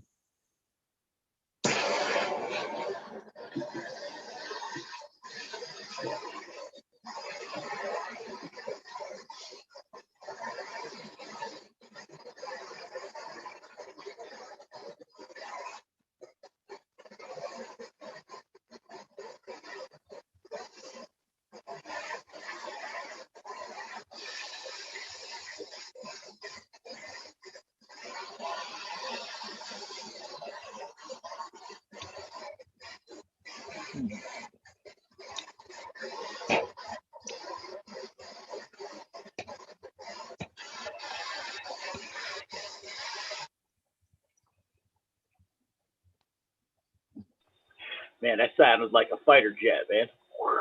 Sorry, was I? Oh shit! I thought I had that. What was it? Sorry. Oh, the torch? It's quite all right, Meowflower. It was amusing, though. It was an interesting sound on my end. Yeah, it was making you guys heard it talking, right? It was like an alien talking. Yeah. Fuck yeah. Alien talking. I think I did hear the alien talking. I thought I was the only one getting transmission. I was like, damn, I shouldn't have said I was a TI, motherfucker. I was like, I just cursed myself again because they haven't fucked with me for a while. But like, yeah, like they're fucking with me. So I was like, man, I just got myself fucked off again. But no, I'm still good. I left my hometown, so that was the whole thing. Like when they kick you out of, when they make you leave your hometown, they won. You know, like they won.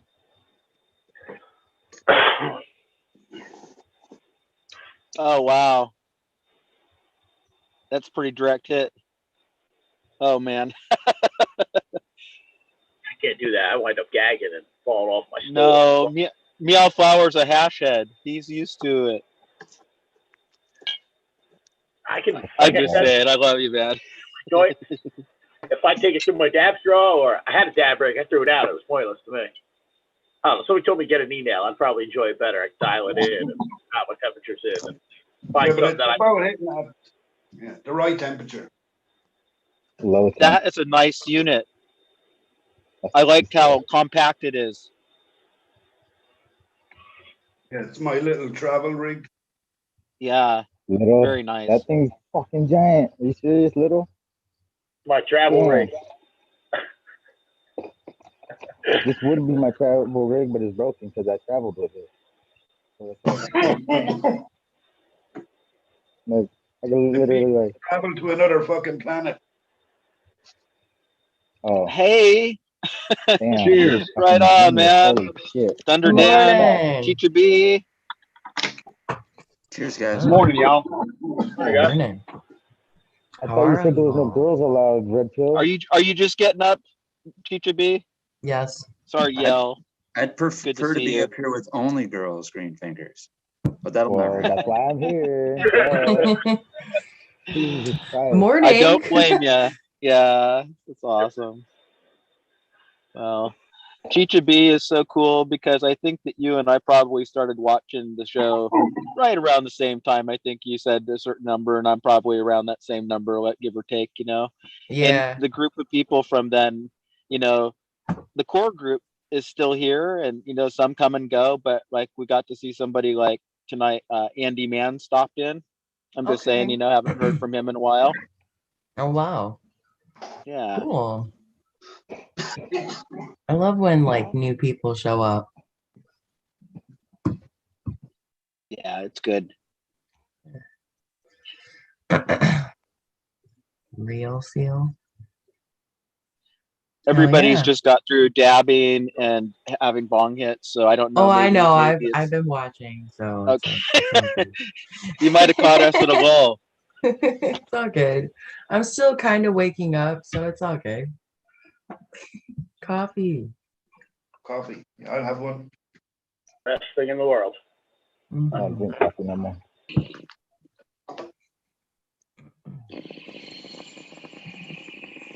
Cheers, Thunder Dan. Cheers, Teacher B. Everyone's What's going smoking on, on. Thunder Dan? Huh? Oh, I got some papaya today since I wanted something different, so I got some yesterday. But I ran out of medium. I'll show you these things I make. Y'all ever seen a puke bag they give you at the hospital if you're gonna vomit? Sure. So I take a regular plastic bag. I put a net pot into the bottom. Kind of reminds me of like the old puke bags. Like, anyway, and then I pack that full of dirt, and then I set that down in a reservoir, and the roots grow out of it. So basically, a sip container, right? Here, I'll Okay. show you a final product.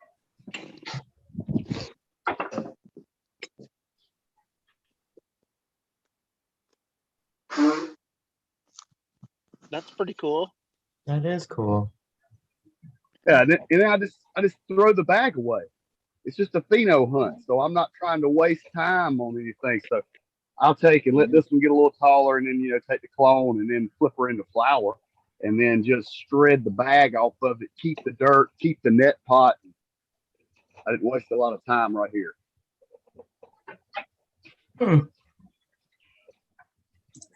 Which bag was that again? That's fucking Puke bag.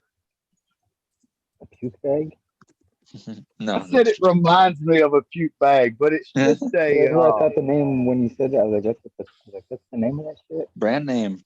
Puke I bag. was thinking like a brown paper bag. No, it's just a.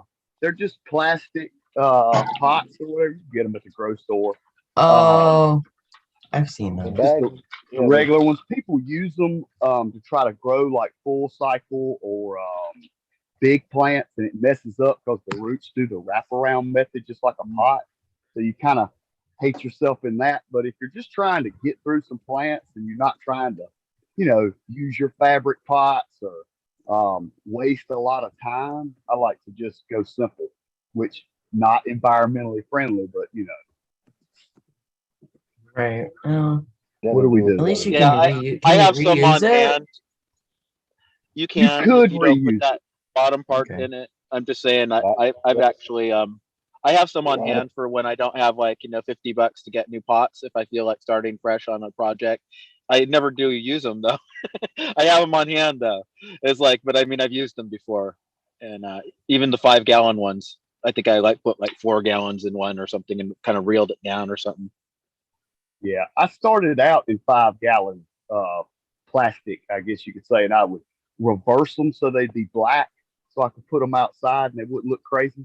And it just don't let the roots get any kind of air or anything on the inside. But basically, when you put the fabric pot or the net pot in the bottom and the roots grow down into the reservoir, you get that dual root zone thing going. So just the top is housed with the nutrients in the medium.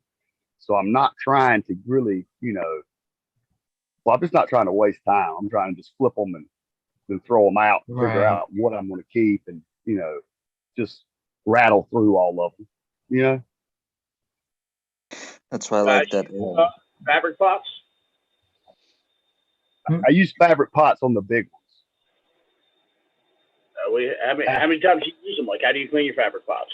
Just curious, man, because I put mine in the washing machine and fucked them all up. So now I just fucking throw them out and I just go get new ones. So, I would disclaimer, power wash them. I don't put wash them over a bucket and power wash them. Yeah, that's what I was just about to And say. I turn the would fabric power right wash on, them. power wash them. I ain't taking this thing out of my room. I take ever. this knife. But I mean, like, that's Honest. after a good You just cycle. cut I them mean, like, out. Yeah. I don't gone through like, it's only when they really get, blocked up with. I cut out the cores, and Mushrooms are when growing I'm like out of the putting sides in of one, the I tree. put another one. Yeah. I don't It's just part of the wash them. process, right? Yeah. Yeah. Right. Well, my pop staying Just a lot saying. cleaner. I switched to powdered nutrients. They've been staying a lot cleaner. I first started using them, I was running the Fox Farm Trio. I had great luck with it. I know people talk down about it, but I had great luck with it. And I just was tired of looking at my pots looking like crap and looking like but shit in the garden. I end up with loads of mycelium around mine. I don't. Sometimes. So white, like, I don't know, it's weird. It's white. I don't know if it's the same thing or I don't know. But like I said, now I just I try to recycle them. I did some drainage work around my house with some perforated pipe, and I didn't have no cloth to put around it, so I took a bunch of old fabric pots and I cut them in half, and I wrapped my pipe with it. I try to use them up. It's the same as like using tram. If you ever anybody that does any work like that, you put down a tram. It's like to hold the soil from it sinking as well. Yeah, it's like a protective layer. Are you talking about the Typar type of stuff is what they might call it here? Yeah. I once put down a whole bunch of gravel not knowing that I had to put down Typar and a bunch of grass came up between the gravel. I mean, and it was a big endeavor getting it delivered up this, mountain path and all this, but you know what? It's a funny story anyway. Yeah. Big Dave. Do you still use salt nutrients? No. You still bottle shaking? Nope. Yeah, my fish shit when I use it. I got you. So, well, I guess that's. I'm weird though. I mean, I've been using Geigery. That's my second run with Geigery, and I'm liking it. I like the powder nutrients. I got a very tight schedule. I don't have time to be sitting out here and pH of water and things like that. I got two kids anyway. I still use like the Open Sesame from Fox Farm. I've been having great luck with them. Am I organic anymore? I don't know. Whatever I'm doing works for me, and I like it. But I see bud set sooner. You know, normally you put your plants in flower and you don't get like a bud set for like 2 weeks. I get it within my first week. I can see exactly where my buds are, and like they're already starting to form within my first week now of using that. I use the Open Sesame, the Beastie Blooms, and then the Ching. I got you. And sometimes I use the Bambi once in a blue as like the sugar, the sweetener, or whatever. But since I stopped using that, I haven't used that in the past run. I'm liking the taste of the weed a lot better. Yeah. So I'm not using that this run again. So but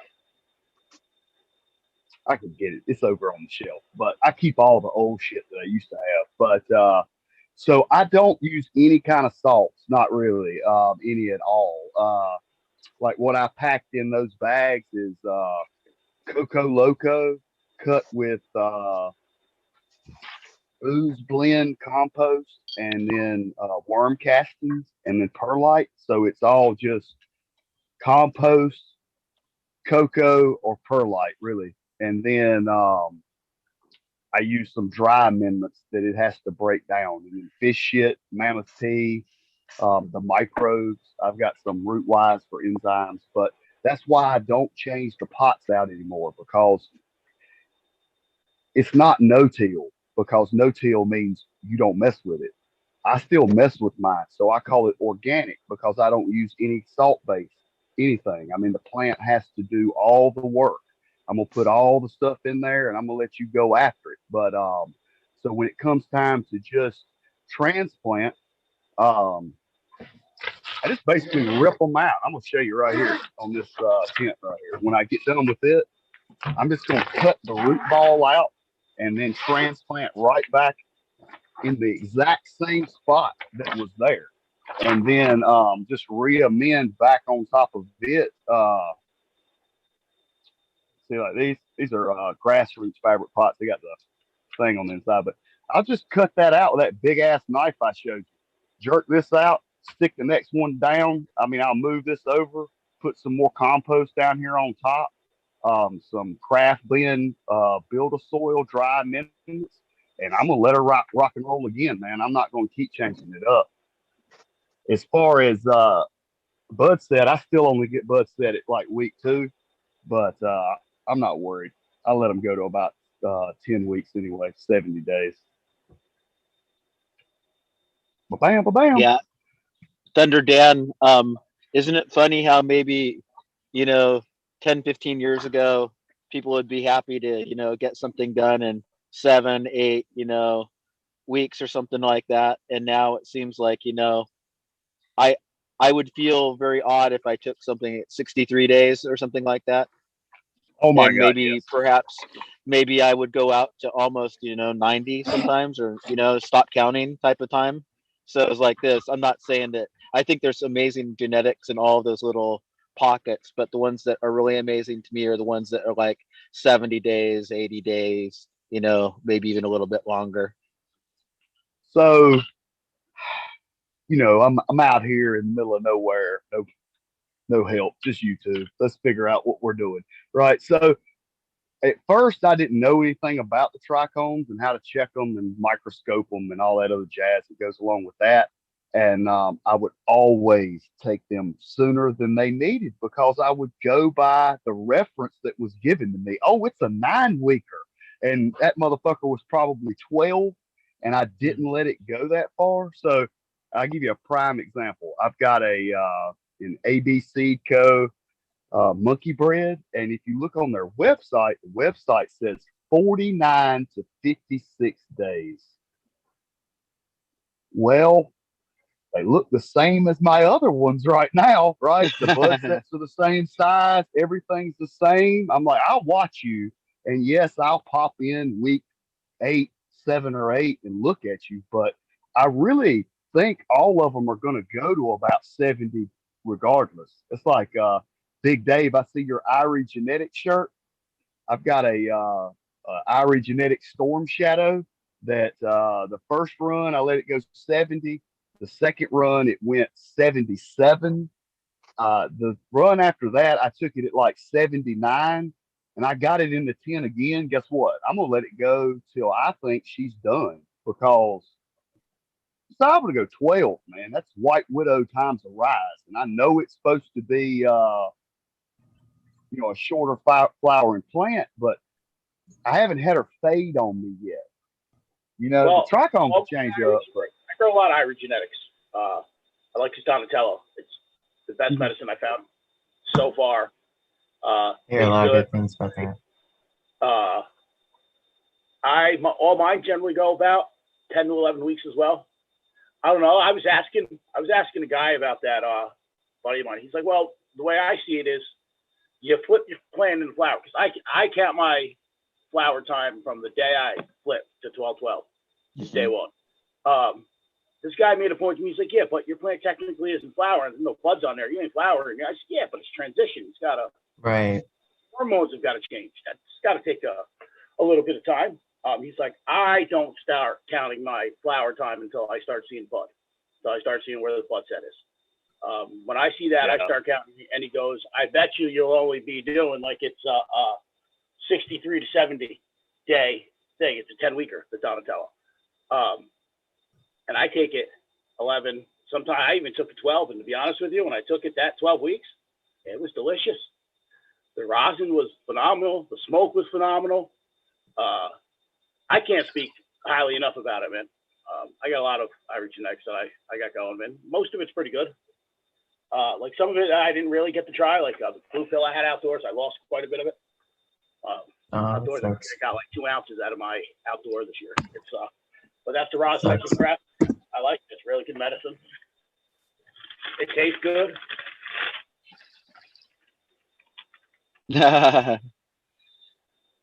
It tastes good. It works. But I can't speak highly enough about it, man. So far, it's the only thing I found that will stay in my garden until I'm dead and gone, man. That ain't going anywhere. The Donatello ain't going anywhere. I hear good things about the Donatello. Yeah. It's delicious. If you guys can get your hands on a pack or a clone of it, it's delicious. Like mine's very lemony. I'm gonna say artificial blueberry flavor to it, which I like. I'm liking those herbs. But I've noticed the longer it sits in the jar, like I got stuff that's been in a jar for probably 6-7 weeks. It's really starting to get a fuel smell to it, and it's still good. When you break it up, you get that lemon and that like I said, I'm calling it a blueberry, like an artificial blueberry flavor. But it ain't as strong as it is when it's fresh. But it's still delicious, and like medicine works, man. I don't know. Yeah. Sounds very exotic. Go ahead, Red Pill. I was gonna say it reminds me of the blue velvet I had. It had that artificial blue raspberry flavor to where it was so strong it almost made you think my lips or tongue or teeth turning blue when I smoke this weed. Nice.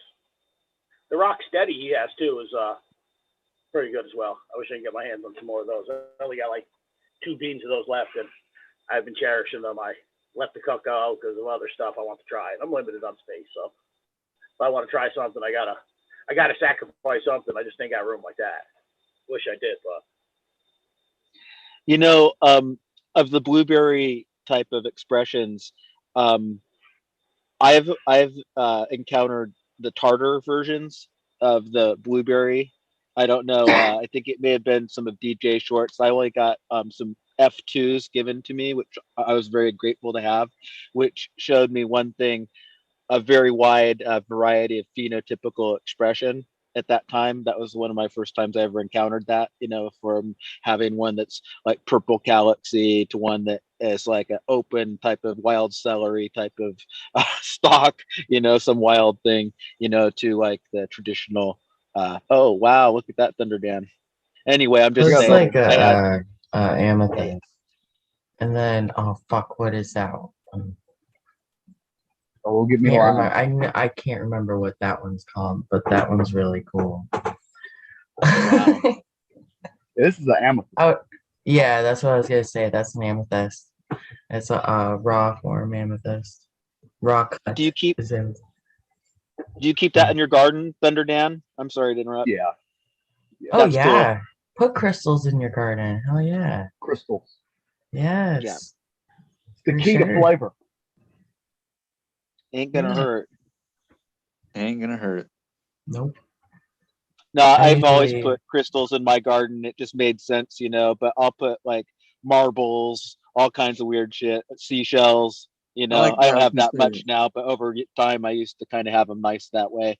But maybe getting a cover crop would be a smarter I thing. like going all kinds for- of knickknacks. I'll put little baby gnomes, and I'll put those little flamingos that you stick in your yard. I'll actually get a croquet things and everything. You hit the mallet with the mallet, hit the ball through the little loopy loops. Put one of those courses in my grow room.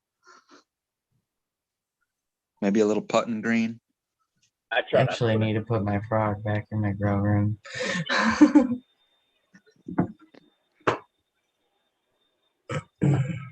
I just ain't got no room to put anything. Like I said, man, realty is expensive. So I try to, and I ain't the best at it, man, by far, but I try to maximize what I can get in there. I don't like going too much, man. Like I see people's rooms and they're just like jam packed. I've had so much bad experience, powdery mildew, and you know what I mean, and things like that. I just don't like. I don't like them that jammed in together, man. I like to give them each plant their room, enough room to stretch out and do their thing. I wish I It's had like more that. room. Yeah. My Pat. I really wish I had more room. I think everybody wishes they had more room, to be honest with you. I've actually really considered like reorganizing my other closet. I've really considered it. Just to turn it into a bedroom. Well, you can veg out in the open, can't you? Yeah, I mean, I have right in my front window, so but I don't know. I feel like I need another room. I got a 5x5 veg tent and 6.5 by 6.5 flower room. Oh damn! Nice. So, but I don't do anything more than 4 to 5 plants a clip here in flower. I just like I said, I like giving them the room. And anytime I've jammed plants in there, like smaller plants in there, I don't know. Like my yield has always came out the same. I don't know. I feel like it's always come out. So don't get me wrong, I had more variety of flower at the end when I jammed a bunch in there compared to 4 or 5 in there. So like I said, I had bad experience with powdery mildew. I'm good. It sucks when that's your medicine and you rely on that and then you got to throw it out. Like, oh, Yeah. that's happened twice, so that won't happen again. Yeah, that would suck. I You know would that cry airflow very though. hard. I think it's cool when people get things dialed in for their particular needs and their space, and their budget and all of that, not making shit one cookie cutter thing. Because even if you have 7 guys in 7 tents, it's not going to be the same exact experience in the same exact environment even there. So there's nothing. One thing I would just like to say, I would find a nice sized tent useful if I wanted to do any pollinations. Just to keep, I'm always keeping these males in there with the females, when they're coming into their maturity. And sometimes you feel like you're pressing your luck, you know what I mean? You don't really want a pollination. And sometimes when I feel that pressure, I pretty much make a choice of whether to do something, which I never do, or to kill them. And and I hate to say it, I really like outdoor in summer where I can see more of the expression out there because I feel like it's controlled, but it's not right there. So all I'm saying is I think that if I were to do any more, I did one breeding project, so I'm not a real expert, but I'd like to do a few more crosses and I'd like to have a tent dedicated to that stock, Right. So yeah, hell yeah. Hope you just can. saying. Yeah, I wish. I mean, and that's another thing I wish I had another tent for is if I do have a male and I want to keep it, I can keep it. Like right now, if I have a male, I can't keep it. It has to go bye-bye. It's dead. It's no longer. So you could clone it. I'm not Clone it. into the breeding thing. And I mean, True. I wish I had time to do that because I would do that. Seeds are expensive, and I like taking clones. Don't get me wrong, because I do on certain things, but they're not the same. Like they don't grow the same. They're just not the same. And it's not. I don't know. I just really, honestly, if I had it, I would just grow from seed every time. You know, get something that's dialed in that you like. Like I said, the Donatellas weren't that far apart. All the ones I popped, they really weren't that different. The end product was almost the same. I've got to bail out here and say good morning Happy to you all. birthday. And have a Happy thankful- birthday. Thank you very It's your much. birthday? Yeah, happy birthday. Happy birthday. Go run some laps, young man. Take care of me, Elflower. Have a great day. Have a great day. Family has just woken up, so Yeah. I'll be in chat, so I'll be still listening. So Bless up. Well, happy birthday. Have a great day. and you, thank you very much, Aw. fellow Scorpions. Yeah. I'm actually a Cancer. Does this make Okay. any sense? You know, in early July, and you know, even in the Chinese astrology, they have the year of the dog, so they can call you a Cancer dog. You could even look that up and see what that means.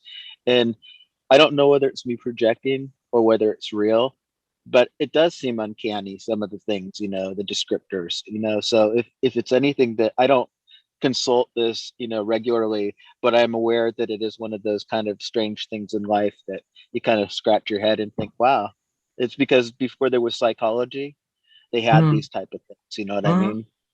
Right. For sure. I'm a year of the horse and a Leo, and I looked it up, and I'm in particular a year of the iron or metal, or I think it's just metal horse. So then it got me thinking metal horse, you know, like a, you know, whatever motorcycle or just like a sculpture of a metal horse. It made me think of like, there has to be other Leos that are metal horses too. And I was thinking of like illustrations or, you know, artwork depicting that. And yeah, sure enough, you put on Google lions on metal horses and there's all types of different fucking pictures. Well, it's like there's a girl I worked with. We're 10 years apart, and our signs are the same, but they're switched. So I'm a Scorpio, Sagittarius, Cancer. So she's a Scorpio, Cancer, Sagittarius, and like we have similar, but we're very different. So it's just kind of funny. Right, throw that out there too. I'm an Aquarius that was born on Groundhog's Day. What? Is that so? You're just reincarnated into the same Groundhog's Day, day after day? Yeah. How many times have you relived this? You know, when my grandpa was alive, he would send me a card every year that asked me if I saw my shadow. I used to love that shit. It's just one of those things that I would always be like, no, bro, I didn't see it. And he'd be like, oh, spring's early. I'm like, yeah. So, oh my gosh. Funny shit. Yeah, just a reincarnated whistle pig. So when they don't have the groundhog, do they call you? No, they don't.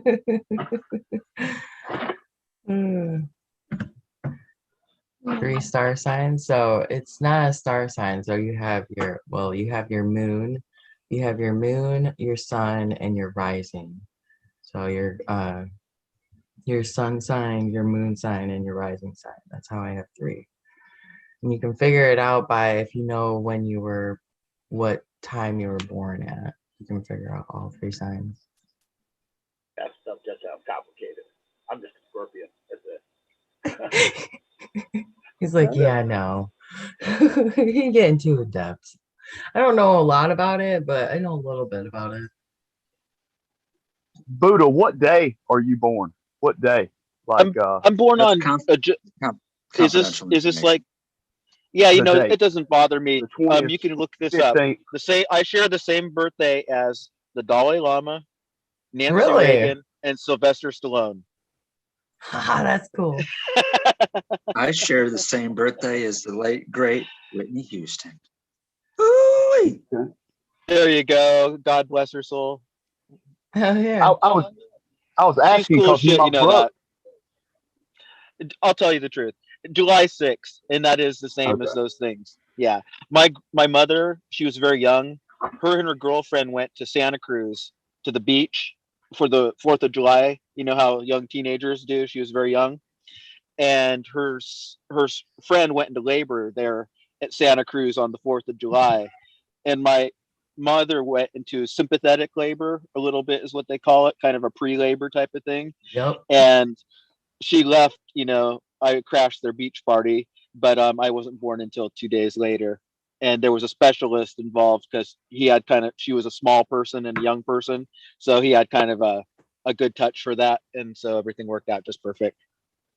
Okay. Nice. I asked because my brother was born on the 20th, and then years later, I fucked around and married my wife. She's also born on the fucking 20th.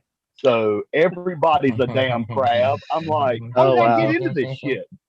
It's like I was at the beach. You and they attacked That's me. funny. That's funny. You know, unfortunately, honestly, I kind of like compartmentalize certain things in my psychology just because of my experiences of like kind of losing control of my own senses at different times in my life. So what I mean is like I kind of have like a respect and what I believe is a healthy composite of a lot of ideas, you know, I'd have to say. And some of those more esoteric ones are the ones that we kind of like put way back on the shelf. You know, they're kind of hide them away a little bit because they're not so practical. But lately I've felt an inclination to you know, allow myself to express and, you know, also just explore those things that, you know, it's one thing to have read something 20 years ago. It's another thing to, you know, integrate those ideas, but, you know, reacquaint yourself with them, you know, after a certain amount of time has passed. Maybe it'll mean something more to you or different. So that's where I'm coming from, because it seems like no matter what, with me, even if I'm calm inside, it's like one of those nucleuses that has the wild shit happening around it. On the periphery, it's always that way, but it's like this, you know, unless somebody really comes in close to make contact, they're going to be out there in the periphery. It is like this. It may not be me. It could be like static. What you think I'm expressing may not be the truth. You know, I'm just saying, so you got to, when you start reflecting on your own, the multiplicity of selves you have when you express yourself, you know, in the context of time and all that shit and your history, well, what you really believe is really inexpressible until you actually live it and see it and it grips you. You know what I mean? I'm just saying, then you can say, oh shit, man, I was sitting there one day and I watched this, you know, animal do this amazing thing and I felt at one with the universe. And, you know, I'm saying I'm down with that. But until then, I kind of like, the day that I claim to be a saint, the next day I will be an asshole. I almost guarantee you, or maybe within the same minute. And it's like this. Is that funny or what? It's like I can totally agree. One day I can be like really nice, and then the next day I could be a complete asshole. I mean, I only respond to like the go ahead. Yeah, I only respond. Crabs. Always told I'm an asshole. I'm just used to it. Whatever. It's all good, but it's like this. Well, at least I'm your asshole. All right. Yeah, it's just the way it goes. People really need to lighten up these days. Oh yeah. Try to have fun and lighten the subject, make people laugh, and they get all butthurt and you know. Yeah, people can't. There's that old butthurt again. God damn it! What the fuck's up with that? Hey, if I was thinking, in the world needs to smoke a fucking joint same motherfucking time. And that was literally what I was thinking. Or dab or whatever you prefer. Motherfuckers just need to. Do you need a shot? Like, I mean. Well, So I'm not going to masturbate. bring alcohol to the place that I was going to say because I know it'll happen. But earlier when we were talking about people all going in calamity and chaos by what they see in the news and then out in the streets jumping up and down about it. If I had buttloads of weed, that's the first place I'd go. Just hand out joints and bags to everyone. Yeah, Mhm. I think that's what they need. But yeah, I mean, I agree with you. It's almost 100%. asking for trouble too. But not. Are they really going to take to it? The Right. younger generation that he's preferring to. I'm pretty sure they'll all get pacified, and because that was the thing that they were scared of back in the day, is that people would get a hold of weed and it would demotivate them and make them passive and stupid and just Well, sit yeah, idly but by look while at the Chinese government comes and takes us over. Well, Look, we need to have mandatory mountain climbing for everybody. Like, just send them to the mountains, give them all the snowshoes and the sleeping bag and the gear, and say, we're going to come back here in 28 days. If you haven't climbed Mount McKinley by that time, then we're just going to leave you there. We're going to turn them into cannibals. They're all going to eat Yeah, we're themselves. gonna come by with a helicopter to pick you up on the top of this mountain. And if you're not there, well, shit, you're stuck. I'm just saying something to toughen them up. Nature. I don't know what you want to call it. Send them on a roundup. Get wild ponies or something. Okay, Send them fine. out. Weed isn't the solution. You guys are. Not only toughen them up, but show them. Oh, they got to show a little respect. That's respect. There ain't no respect anymore these days. It really blew my everybody's mind. offended. It's the other day. I'm offended. This little, I want to say he couldn't be 7 or 8 years old, was held the door open for a little old lady. It damn near blew my mind. I said, holy cow. I went up and said, you guys are doing a great job with that child, to its parents. Yeah. I said, you don't see that anymore. No. The people said, thank you. And the child even said, you're welcome. I'm like, are you kidding me? That's what I'm talking about. That's what we're up.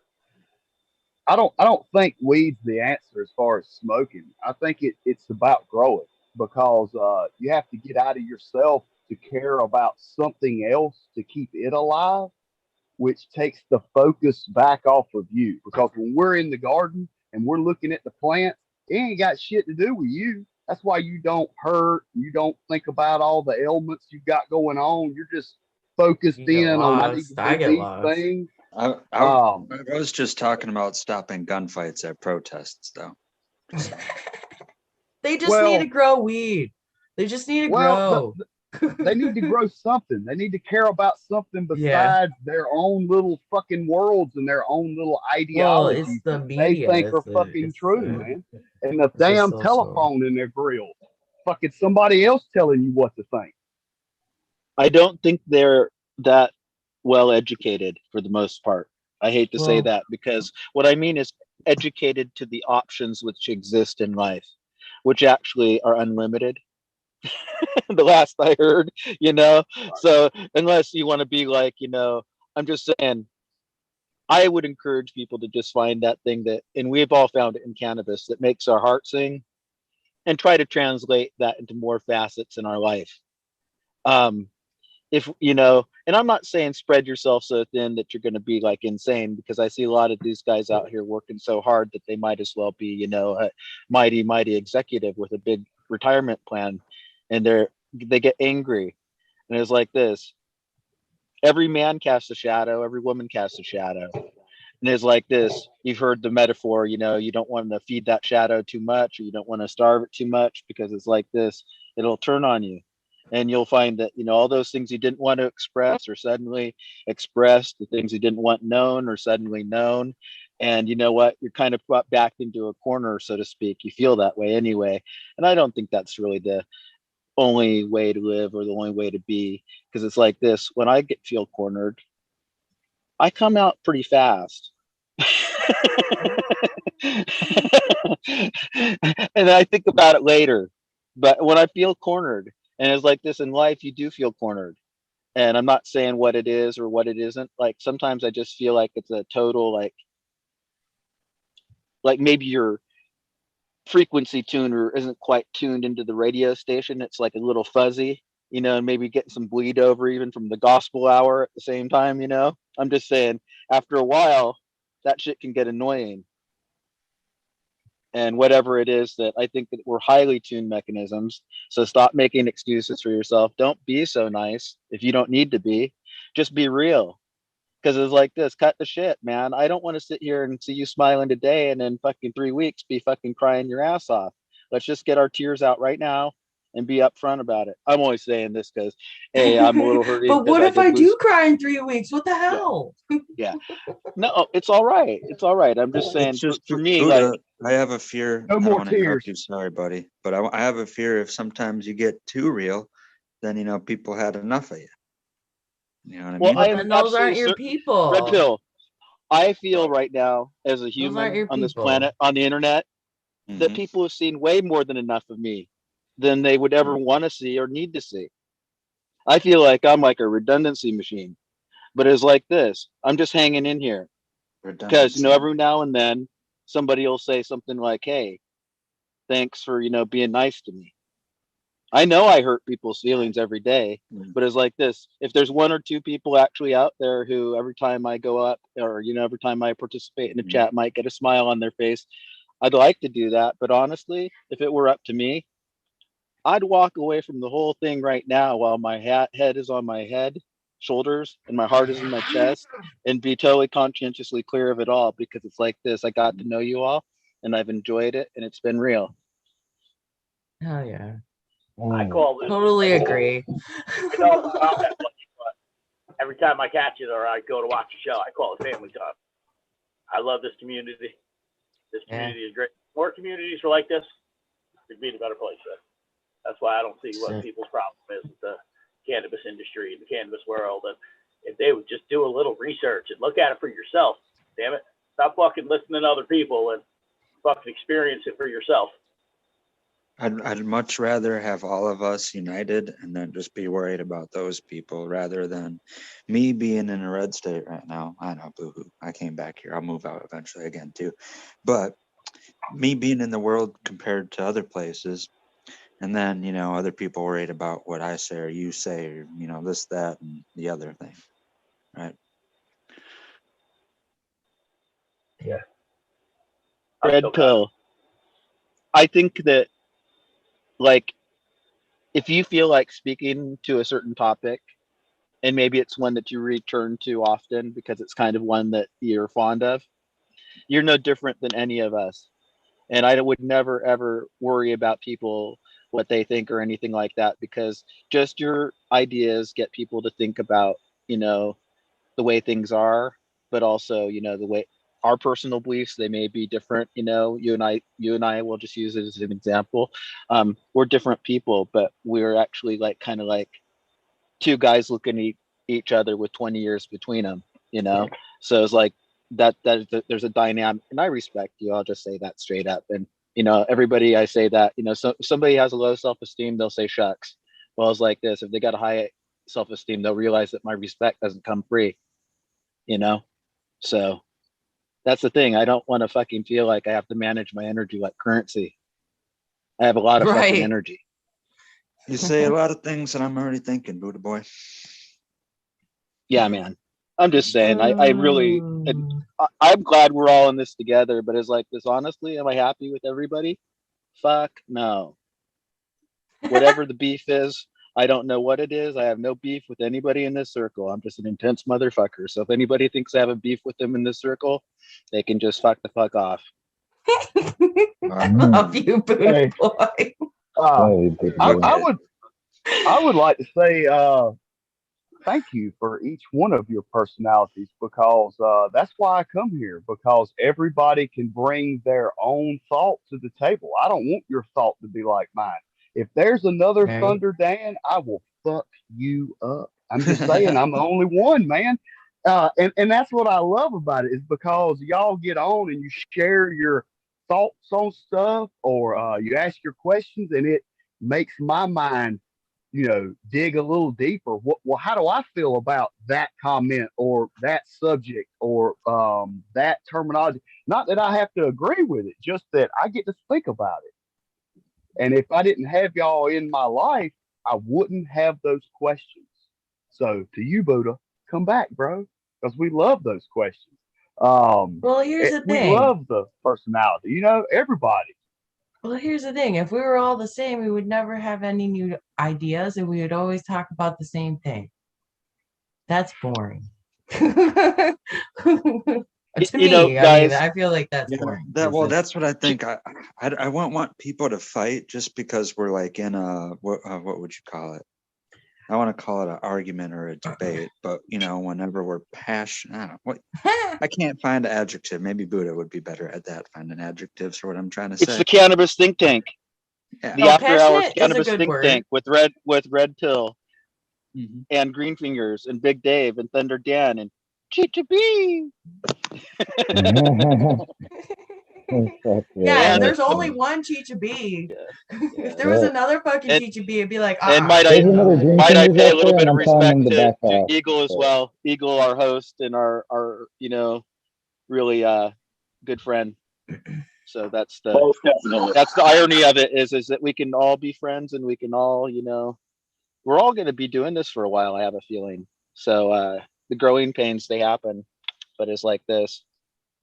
I see good people coming through the chat every day too. People who, you know, I see elsewhere, you know, people who actually are prominent, you know, so to speak, us being the main prominent people we're talking about, us in the chat, Right. each and every one of them. But I'm just saying, this place offers respite and it does give a little bit of representation of community, as is talked about oftentimes, but this is more grassroots type of level, just a little closer to the reality. You know, people got their fingers in different pieces of the pie, but still there's camaraderie.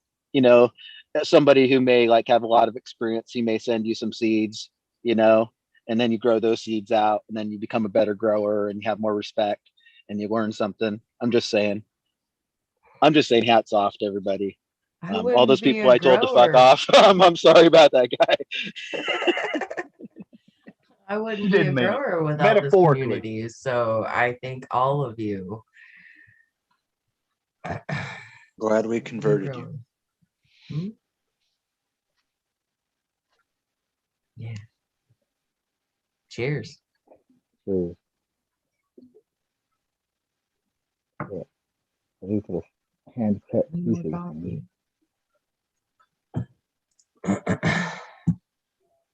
Robert, what you gonna do with all those things you find in the desert? I don't know. I just look for a track of a human and see since it's all filed straight and cut right there. Like hit with an axe on this one. Where'd it go? This one. Oh no, this one. Hit with an axe right there. Be cut. So I know a man did that, not just or maybe a beaver, but I don't know if we got beavers out here. That was a piece of wood on the tip of the tree that got cut off just because the guy was probably pissed off because his ship just crashed and he couldn't fucking do no more fucking stealing no silver or minting fake gold on top of everything. It's like somebody's dreams were crushed right here, guys. And they fucking just gave up and started sawing shit and using it for other things. It's like, fuck the ship, let's just saw it in half, start using it for wood. Like, perfect saw marks, just fucking all You fucking don't think pissed that's a off. wagon? Like Nuh-uh. old school No. people trying to There's no migrate way. out west No, with their little no. wagon carts or Nah, because the stuff I found, the wagons wouldn't be that old. They wouldn't be like this. Okay. They wouldn't all be stones. They would be wood. And one of these they got fuel, like extra wood, like this on the boat, like just wood, you know, to burn for your conquering and Okay. shit. And then I found the metal stamps, the coin stamps, and the coins, and I put those inside. Pretty sure. What's up, guys? Run away. Yeah, the coins and all the coin stamps are in here. I find shit like this. Okay. Looks like that one planet. Saturn? It looks like the cosmology of listen, guys. It looks like both the cosmology of the flat Earth, i.e., red pill, and the spherical Earth, i.e., everybody else on the planet. I see there's something inside there. The Earth is Flip shaped it like a over. donut. Okay. You flip it over, it's a mushroom. I know, right? Could have been. Yeah, it could have been. I don't know what it is, but I found a bunch of them. That's part of what it takes to be unique. There's no apology for that, Buddha boy. Sorry. That's just fine, I buddy. put it inside this fucking cage so the dogs wouldn't. The dogs started eating my rusty fucking broken coins and shit. Oh, so yeah. The motherfuckers, you're eating the treasure, man. Let's see what we got.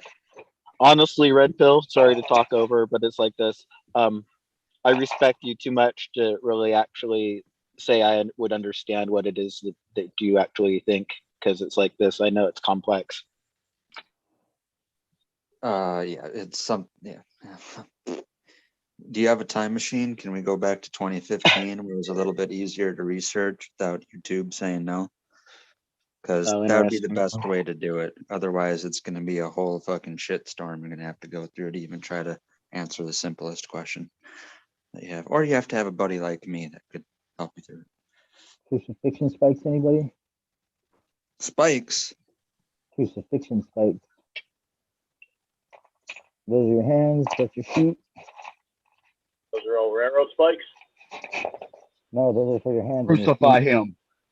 Crucifixion spikes. All right, where's my mallet? You know, a spot I fish here where I live in the summertime for striped bass. It's on the side of CSX rail bed, and they still use it. Somebody does. Be They surprised their if all captain and says fuck them. you'd be surprised if all the They kill railroad it. spikes you find. Oh, I can only imagine. Just be all the There's a stuff that coin. comes off the tracks. I mean, you find lots of crazy stuff. I There's a bet. coin die. That's a coin die if I've ever seen one, and I looked them up. And that's a fucking coin die. Hand forged. Oh, That's okay. crazy. Yeah, look at the coin right there. There's even a piece So- burned on it. Because it was in a fire. Great The fingers. whole fucking thing. Are you just sick in the desert? No, it's on my He's property. like in the middle of the desert. I'm He is told in by the my desert. higher- I'm just trying to figure I'm out how told by you my get. higher self. My higher fucking self, dude. Like I've been so with the earth. Like as one, I find stuff all day just walking up to it. Like I don't even have an explanation for it. So you just walking. I got you. thing. No, I just Never walked up know. to it. The Like I next walked up hole to the that you ground dig and could be fucking buried treasure. I walked up to the ground and I dug a hole, and that's what I found. Like because I was told by my higher self to fucking go find the fucking axe head. Here's the fucking mold of the axe head. Put that in some sand, then you pour the silver out on it after. Now you got yourself a hatchet. Now you could fucking sharpen it on all the sides after, and then you fucking make your own fucking. Got another mold right here for a hammer. But it's the same thing. It's all handmade. You see, like each little corner has been hit by a fucking man by hand. I'd like to That's shout out somebody. Sorry, I'd like to shout out Stu Moo. Mr. Stu Moo is my friend, and I love him dearly. And he's a man of honor and a man of beauty. Yeah. He's a good dude. Everybody knows that. He's loyal, Cheers, you know. He's loyal to the Handle. program. Loyal friend. That's the handle. Piece of wood would go on there, and then you stamp it down on the reverse die. And you pick it up with the wooden handle that went off over here somewhere. Fucking, that would be cooking off the top.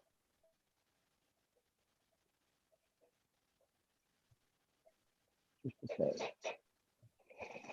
There's more So time. Green Fingers, if you had a metal detector, you'd be on fire. You'd never get out of your yard. I mean, I'm feel like serious. he would be. You No, obviously live in a battlefield, you know. I agree with you, Buddha boy. He's always showing off crazy things. Like we're all talking and you look over at Green Fingers and he's just like he's showing off like crystals or rocks or something that he's Look at what- found. See the shape of this? Some plants. Boom, fits together. That's the stamp, the bottom reverse. Those I want grooves that to lead to For the silver to pour out of the sides. That's why those grooves are there. So when you over pour onto your coin, reversal, which got destroyed in the fire, it's only half of it. Or a piece that looks like this. Sick. That's sick, man. I wish I could go out in my yard and find shit. Oh, we got some fucking acorns and dumb I do shit. have a railroad track over by my house. I should walk. I should go take a gander. Oh my God, it's Spanish. Look at it, Spanish shield. The shield. Right here. Oh, hell. Oh, guys, get off the shield. Ah, motherfucker. It's you gonna Spanish. fuck I around, found out find where something one of these days. crucifixion spikes. That they crucified the motherfucker because they broke their spikes and they did that on their ship. That was their captain. They fucking made it. It was a mutiny. He crashed his fucking boat here and they said, "Fuck you, you're dead." They killed the fucking captain and they left him here for dead. Mutiny. Otherwise, these You're wouldn't just be finding banned. the remnants. Those wouldn't be banned. Have a moment of silence for the captain. You're finding They said, "Fuck it, all the we'll leave evidence. everything. Your fake Hey, ass treasure, everything. Green Your Fingers. chain, shield, everything." What happens if we smoke some weed right now? Nothing. Yeah, we get Oh, high. what do you mean? Yeah, do it. Look at that shield. I just figured out what it was. It's a fucking little shield. Holy shit.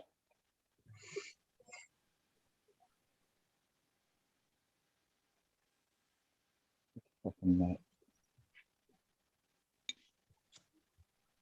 Like I said, my great grandfather or whatever was fucking loose from Lewis and Clark. So that's my shit.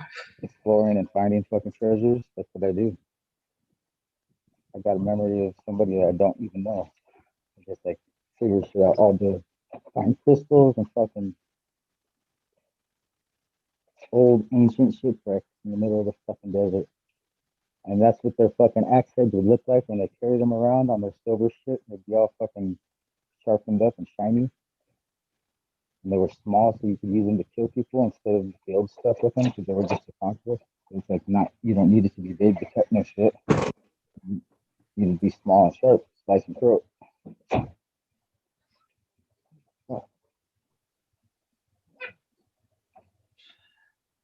Well,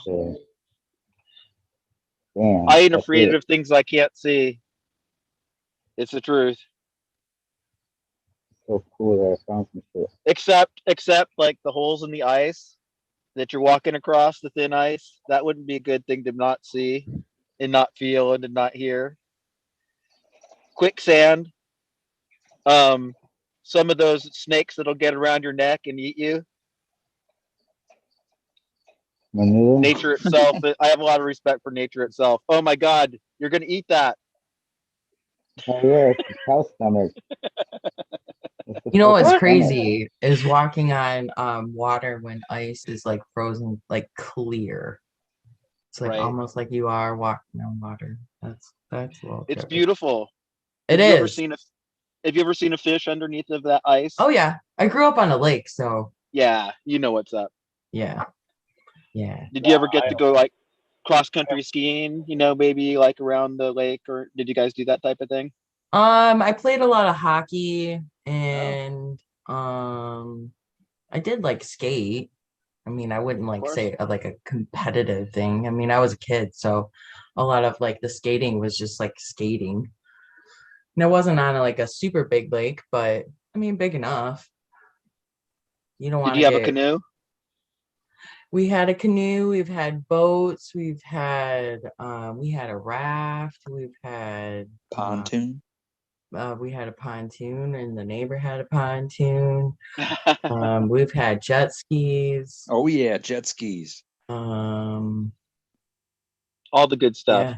Yeah, all the good stuff. Yeah, for sure. I like the fish. My best image is like when there have been like you're not supposed to have salmon year round in Alaska. But I know of this one little creek that they come up and it goes to this lake ice and somehow they have a little biome that they live in there for a long time, and you can see them like under the ice there. And I know Oh, that that's like cool. traditionally, Right. like the people who controlled what they called the fish traps, we're talking about the native people. Yep. It was an economic boon for them, to set up shop at this one particular creek and this one I particular believe lake, it. Yeah. and so I'm just saying that really spoke to me, because as a kid I did a lot of kind of wandering just up and down the creek and things like that on my own without ever really getting into any serious trouble, amazingly. Oh yeah. And you think about all those things automatically, like, oh, could I catch a fish there? Or, Yeah. Well, yeah, that's the whatever. thing. Like on my lake, that I knew where the fishing spots were. Like if you wanted to catch a certain type of fish, or depending on the size, you go over here, or you go over there, or you go across the lake over there. So yeah, I totally understand it. Nothing wrong with the good old fishing. Oh yeah. I'd like to take up some more canoeing and fishing.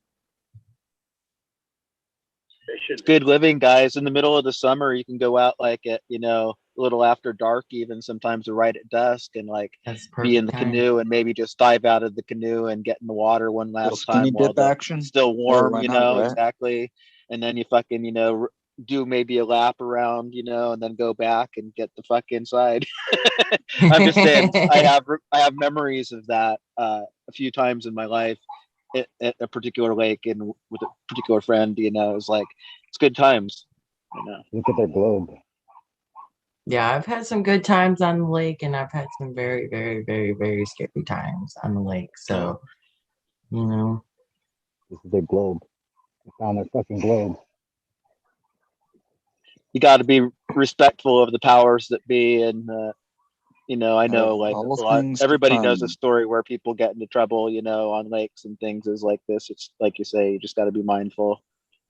Yeah. Creeks are the Oh same yeah. way, It's the the same ocean is too. 100 times that way, if you don't know what's up in the ocean. I've been in the ocean and not known what's up, so it's like I'm just lucky to get onto land again. Very careful about the ocean, man. You need to have some respect for the ocean. Oh, big respect for the ocean. Fuck yeah. Any Because like you could body. literally go out to your hips and there could be a fucking shark right there, like or a jellyfish, or any of that. 12-foot waves coming I'm 2 not a seconds commercial- apart. I'm not a commercial fisherman like whatchamacallit. But I've been out in some crazy shit, and I don't know how they do it, man. That's a Yeah. whole other. People say I'm crazy as being a volunteer fireman, but I tell you what, man, it's a completely different ball game, man. I've been in some scary shit. Yeah. I believe it. I believe it. I I don't mean, know let's if I could not do get it that. I mean, it's twisted. great money, but I don't know if I could do that. I mean, that's you could lose your life instantly. Chet, I was just gonna say Cheddar Bob 13's in the chat, and he'd have a lot to say about respect for the ocean and any of his Fuck stories. yeah. Much His respect. stories don't get redundant, it's like, because it's like this, you're just minuscule compared to wave, and Fuck those yeah. waves are going over the boats every day, no big deal. Well, it's like You want to go to the ocean fishing, and they're like, "Oh, I got a 23-foot boat." Blah, blah, blah. I'm like, "Yeah, that's a nice boat for like a river or the thing." Then I said, "But once you get out on the ocean, that boat you think is so big, just shriveling up to like a rowboat, and it can get rough out there, man." And I tell people that all the time. People don't think about it, and I'm like, "Listen, man, you got to see some of the stuff that they go through. Like, we ain't out there. We try not to be anyway. We try to enjoy ourselves when we go out, so we try to plan it right." For sure. But respect people out there doing the commercial fishery, man. That's the weather they deal with and the conditions is no joke, man. What they say is true. What they say is true. I would not doubt that for a second. Even to fill up the tank of a boat with gasoline, or diesel, it costs money up front. I'm just saying, So I can imagine that expensive. just as every industry is regulated, the fishing industry and whatnot is very regulated. So it's like this, not only do you have to like compete with another person, you've got to abide by certain things. And this is just something where maybe Cheddar Bob would speak better to this topic than me for sure, but I am aware that it's very stressful. Oh yeah, I mean, fuck, buying gas for a boat, depending on your boat, fuck, it could be an easily $1,000, easy, just like that. That's on the cheap side. Yeah, exactly. Yeah, depending like on the size of your boat and like where you're going and where you are. Big, 1,000-gallon tank. Going to the edge, baby. We ain't gonna need gas on the way back. You know, like I remember as a kid, like my grandpa, we would go out on like the bigger lakes, and like there was one time he paid for gas, and I mean it was like $600-700, and it was just like you had to do it because you had to get back. You know, what are we gonna do? Paddle? You know, this big ass boat? Yeah, fuck no. So yeah, it's an expensive hobby. Yes. And so are An small expensive aircraft. hobby. If somebody thinks they're going to get a good deal on an airplane, you know, you might see the hours on the engine and find out how much it costs to get one rebuilt and to get everything just up to snuff, and then how much it costs to fly. Like if you want, I'm just saying in Alaska, the small aircraft is a big thing here. I think it's the highest per capita ownership of small aircraft is Alaska, so because funny. you can get to the outback, you know. But anyway, good stuff, good times. Aviation fuel's expensive. But back on the boat thing, man, a few of my friends own boats, and they all say the same thing, man. Boat stands for break out another 1,000. Yeah, my dad just said that. That's so funny that you say that. Yeah, I was like, because he's like, yeah, boat, break out another 1,000. Like, yeah, pretty much. Because you got to also winterize it depending on where you are. I get a boat. It's going to be in the water all year long. Yeah, not here. Not here. I mean, they're up 4 months out of the year, 4 or 5 months, depending on the weather. But I'm that guy. There's fishing seasons that go on all year long. Mm-hmm. Like right now is tog, blackfish. That's school fishing. I like it. Those stubborn bastards. They're kind of tricky to pick the bite and to catch them. If you catch some really nice fish, and they call it poor man's lobster. I don't eat it. I know a bunch of people that love it, so if there's something that I don't eat, I normally just catch and release, but there's people that I know are going to eat it. I keep it for them.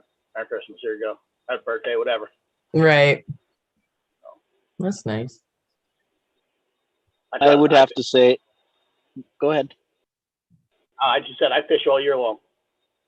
My season doesn't stop. It just rolls over. When something goes out of season, something else comes in. Oh yeah. Like I said, I don't do it commercially. That's my church. You know? I would even enjoy going ice fishing. I haven't gone. Do you ice fish? No, I haven't. But I would definitely do it. Oh, I haven't ice fished in years. No ice on the ocean.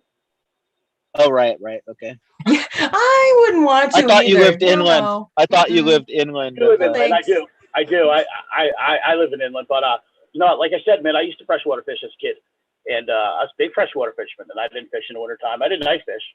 Normally in the wintertime we'd be snowmobiling or hunting. Oh yeah, snowmobiling. Things like that. But I ever since I started saltwater fishing, like I haven't looked back, man. The only time I freshwater fish is when I bring one of my two boys, to fish into a pond or whatever. Is it just better fishing? I just like freshwater. I just like saltwater fishing. I don't know. It's like I said, it's the same thing. I'm using a lure this big on top water for freshwater, and I'm using one that's that big on top water. Yeah. No. You know what I mean? And the fish are Right. a lot bigger, and I don't know. It's just, I don't know. I got addicted, and like I I'm said, a little intimidated by a fish that weighs more than me. I'll say that. Yeah, but to reel that in and actually catch it, that's the ticket. That's the winner. That's the object, I guess, right? Is that how it is? Halibut are popular fishery in Alaska, of course. And if you ever had halibut, fresh halibut, maybe like in batter, maybe on a sandwich even, that's one of the finest things you could ever eat. But there aren't that many as time goes on. I'm just saying of that particular fishery I'm thinking of.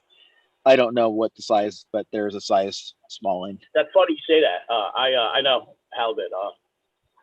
I fish for summer flounder here. I call them fluke, but they're generally known as summer flounder. Okay. They're the same thing, just on a smaller scale. You know, we get like, you get a double digit Yeah. and but you get like 12, 13 pounder. Well, I mean, you go up to Nantucket to the shoals and you can catch some big ones, but you know, where I fish in New York and New Jersey, you know, double digit is doing really well. That's awesome. I think that they're an amazing fish and a real kind of a delicacy, but you know, you can find them on the menu at most any place, a local type of place here. You're just going to pay a little much for it nowadays. You're going to pay what it's worth or whatever, you know. But I have fond memories of kind of my hometown cafe, kind of in a very picturesque part of Alaska, eating like a halibut sandwich, you know, looking at the mountains and being near the ocean. Kind of a nice feeling. Yeah, I bet. Ocean sets you free, man. Ocean, like I said, ocean is my church, man. I just feel at peace. Whatever's going on, I literally just let go of and focus on when I'm out there doing what I'm doing. And it's the only thing I find that really sets me free, you know? Yeah. Yeah, and to tell you the truth, I mean, we have big water, so like, you know, like Michigan and Superior and all that, like, you know, you don't see the other side, and yeah, it is like a big grand kind of thing, and you're like, oh my gosh, it's like the ocean, and it's really not like actually seeing the ocean and being at like the edge almost is a whole different feeling than like a big open big space of water, to me at least. Because I didn't see the ocean until I was 30. So, yeah. So, I don't know. I feel like if you haven't seen the ocean, you should. It's a whole different experience than just seeing a big body of water. People that haven't been on the Great Lakes, though, even if they've been on the ocean and then may have gone like up north or somewhere else where they got a little lake, they get freaked out if they see Lake Michigan because it's like, you know, they're expecting something they're used to or a lake that they've been to before. We got the Great Lakes up here. We connect here in New York. Just gotta go north.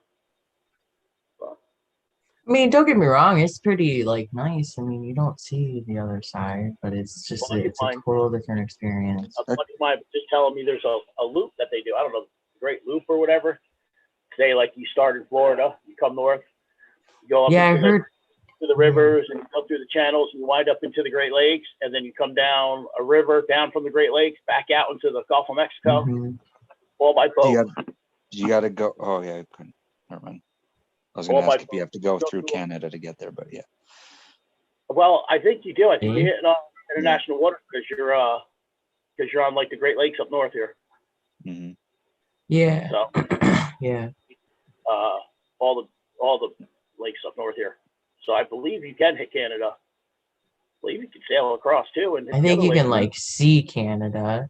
I don't think you actually like go to Canada.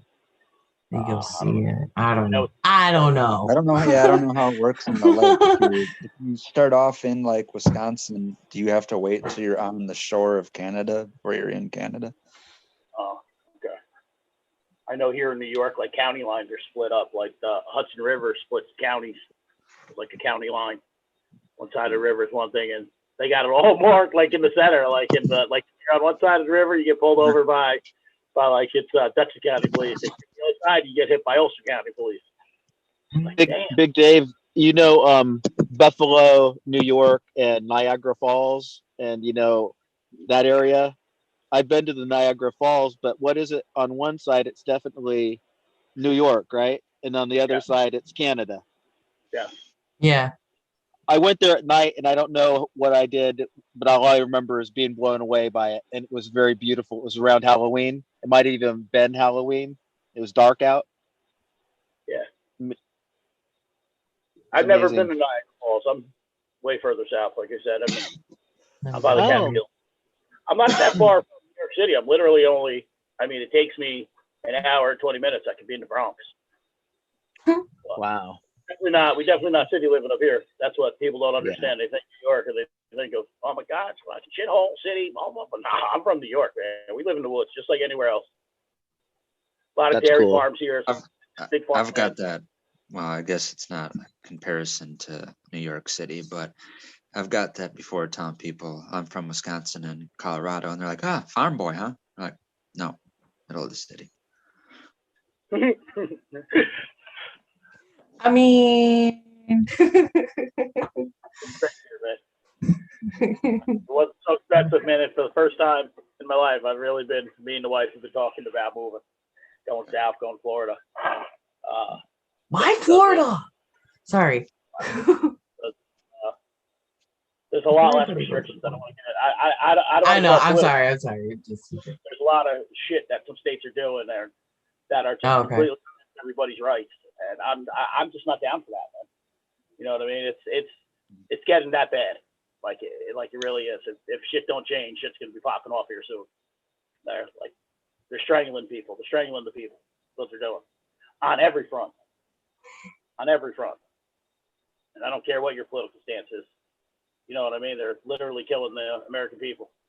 And just some states are better than others. I don't like these. I don't care if I hurt anybody's feelings or not. I don't mean to, but I don't think children should be wearing masks. Sorry. I got some stuff that I can show you firsthand that adults shouldn't even be wearing these fucking masks, to be honest with you. And, you know, and to force these kids to think, man, you're doing nothing but harming our future generations here, man. You're already screwing them enough with what we're doing in our government. You know, they ain't gonna have no social security. I probably ain't gonna have no social fucking security. Yet I still pay into it. It's just insane. The taxes here in New York are insane. Our fuel's insane. We're almost $5 a gallon. You know what I mean? It's taking a big hit, man. Yeah. Think that people are like, oh, it's fine. Yeah, okay. Huh, come pay my bills then. Give me some money. Give me some relief, man. It's a high cost of living, ain't it, Big Dave? I'm not like telling you the obvious, but it's like this. It's not like that everywhere, though. Like, I can go south, make the same money, and pay half of what I'm paying now to live. And, you know, I kind of, I was always against it only because my oldest son is with a different mother and we're separated. But after 11 years, I just got primary custody of my 11-year-old. Been fighting for 11 years. So now, to be honest with you, when she said that, I said, you know, I have both my boys. I said, I'm ready to roll whenever you are. I said, I was here for him. I was not leaving my boy. So I'm ready. I'm actually just ready to roll, man. I'm looking to save some money, man. I'm tired of being bent over and gets me angry. So I'm about to like this. You know what to do, and you know what? You're a patient man who persevered in an unjust situation, and you persevered and got a reward of, you know, ... You know exactly what's going on. So I really respect that, and the fact that I know it takes a lot of energy, but when you get your fucking focus going on, you'll move in a really nice direction for y'all, and it'll be a nice future for them. And that's all that matters. Yeah. So, I mean, that's just been in the plans. I don't know. I'm from New York, born and raised here. I don't know. I probably die and get buried here. You know what I mean? I don't know. Yeah. It's just something that came up, and I've really been thinking about it. Like I said, the struggle here is real. Right. Unless you're a gazillionaire. Yep. You said you had a relative in Alaska. Is that correct? Am I remembering that? My uncle. I'm just saying, no matter what, he might be a good mentor to, you know, I'm not saying a lot of those old timers, they know how to get their feet on the ground just about anywhere without going into too much debt, you know? So that's how I kind of learned what little bit I know about like land acquisition and development of land and things like that was A, as a laborer, you know, and B, as like, you know, a landowner. And with very short owner finance type of situations, like 4 years or 2 years. That's not too long. No. If you can get something, you know, under 60 months or something. That's a lot of pressure, but, you know, maybe you can get a fixer-upper or a 5 acres and build a little cabin. I'm not saying for Alaska per se, because I know it's hard for you to probably, you're a New York person, but it's like this anywhere, but Alaska's on the map too of options. So I'm just I gotta saying. make it clear though. I am a New York person, but I'm not a citizen. I'm not a citizen. I can see that. But they can keep their shit down in New York City where it belongs. We got them up here now. Actually, hunting season just opened up. Rifle season just opened up yesterday, man. And you can tell when they're up this way hunting because we got a lot of parks by us that the state opens up for hunting, public hunting and stuff like that. To some people, you know what I mean? It's kind of like a raffle. You know, you got to put your name on a list, and they pick a few people to hunt sections. That's kind of cool in a way, yeah.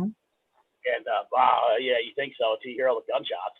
Listen, man, you should be able to drop the It sounds scary to me. Not just taking the shot. You know what I mean? You're damaging your whip, taking a chance on wounding the deer and it running off, being fucked up and dying later. You know what I mean? It's they're just they're just not all there, man. Most of them. There are some good people in the city.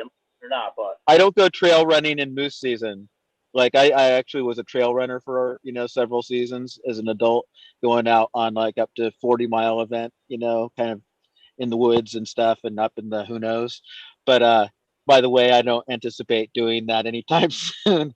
I do run, maybe 3 to 6 miles on occasion, but it's like this. That was hard work. But all I'm saying is like I limited what trails I went on at certain times of the year, depending on what type of human contact I might have there, because I don't really go out to see people. If I'm going to go running the long ways, I want to practice like being alone.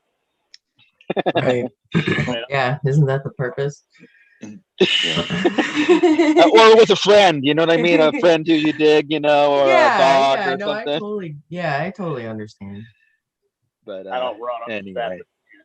I'm not running to, say hi to everybody. I'm running to make peace with myself. I wish. I should try to do a little more exercise. But I give you props. Nope, no running for me. If you see me Listen, running, guys, there's someone chasing me. You try to be Buddha Boy's so nice. He tries to be cordial. He's like, "Hi guys, you having a great day? Can you get out of my way, please?" I every time I get on a bicycle or run or even walk, sometimes I start viewing it as training, because for about 10 or 20 years of my life, that's the way I viewed exercise, was training towards a goal, even if it was like small and limited to the circumstance. When I do have a goal, I generally get more out of it, and I might go overboard a little bit sometimes even, but it's like this in general. If I have a goal and I've taken care of myself, it really does feel good to just do it, not necessarily the result, but the process of doing it is really important. Well, you release all those good things and stuff like that. Yeah. It's healthy. Yeah, you rejuvenate your body. Mentally. In a way. Yeah. Do you do any of the forest bathing type of walks? You've heard of that concept, of kind of meditating and walking through the forest, getting renewed. Oh yeah. Anytime I go like actually into the woods, like the only thing that like camping, I'm like I have no shoes on. I'm walking around just taking it all and like you know what I do? Yeah. I'll walk around, and what'll make me turn or switch directions when I come across a spider. So I'll literally wander off in some direction. I'm like, spider, turn right. Wander off in some direction, spider, turn left. Well, I like when I'm actually camping is just go out and get lost, really, and then try to find your way back. Just go until you get lost, and then just try to find your way back. I don't know if it's just me, because who knows? There probably could have been anything going on where I'm at 5 years ago, 500 years ago. But when I do that, anytime I step off of a trail, I always feel like I'm witnessing something, and I feel like I'm standing somewhere where no one else has stood. Exactly. That's how it should be. And that's why I hate when like you go into a place like that and you see it like a rapper. That's it's like you're in the middle of fucking nowhere and then you see like a Twix wrapper. Like, what the fuck? There's a point when you're trail blazing that maybe you're between two options, like there's a fork in the trail or kind of a sketched out one over here, and you decide to go down it. You have to have kind of a time limit of going down it that's comfortable for you before you may have to turn around and go back. So sometimes about 5 minutes, sometimes it's 10 minutes. But if it's 10 minutes, that's a long time. So, and I try not to make sure it goes too far down a hill in case I come back up the hill. How bad is this That was going to be my trail next here? question, is when you're at a fork and there's two different elevation routes to take, if you're climbing or descending, which one do you tend to take. Depending on the ascending one, how it is it dangerous? Am I gonna fall? Am I actually gonna hurt myself, or is it just actually something that I'm gonna climb up and feel accomplished when I get to the top? That's the difference. Like I haven't had something like that in Wisconsin, obviously, but in Colorado, it's all Rocky Mountains, and there you literally have to have good shoes. Oh, if you don't yeah. have good shoes, you're fucking up Yeah. because you're gonna lose your footing on everything. Like the coolest hiking I went was on Porcupine Mountain. And like you would hike to cabins, so you don't have to have like a tent and stuff. But there were some points on that trail, like if you didn't know what you were doing, you'd fall and be dead. There's no rail, there's no rope, there's nothing. It's you literally have to have your balance in good shoes. Good hiking shoes. That's where it gets a little bit scary for me. I'm not a heights guy, as in like I'm not really bothered by it, and especially it's kind of really weird. Like structural things, I have no problem with. You know, tall buildings, tall things you got to climb up on. I don't know why it doesn't bother me. But if I'm on a mountain or a cliff or road or something like that, and I'm losing my footing on the ground, I'm freaking out. I'll literally start hand sweating and all that kind of stuff. Well, yeah, and that's why when you're hiking like that, especially if like you have your whole life on your back, you want to make sure that everything is like evenly distributed. Yeah. You know exactly Top where heavy. You don't wanna if be you top step heavy. left, where you're packed, you need to know exactly what you're doing when you're out somewhere like that, because fuck. Yeah, one thing I'll say that I'll repeat what you guys said in a way that's affirmative, and that's the importance of proper foot gear for both urban circumstances. I would probably have like a Nike Air Force 2 or Air Force 1 rather, or a Jordan type of shoe that would protect my ankles a little bit and I could jump a little bit, not gonna catch on shit. And the same thing goes for hiking shoes. Low profile to me means not a lot of shit on the sides and not too high up in the air, because it's like this. I don't like that feeling of rolling, and that's just Yeah, me. you But, you want to be connected almost. It's weird. It's like you don't want a heavy enough hiking boot, but you want it heavy enough and secure enough that it's going to have your ankle be secure and you can grip the ground. Yeah. There's these Nikes, they're called ACGs, all condition gears, if anyone already knows about them, but it's like a baby of a shoe and a boot together, and it's all insulated, it's lightweight, and it's Gore-Tex, so it's waterproof.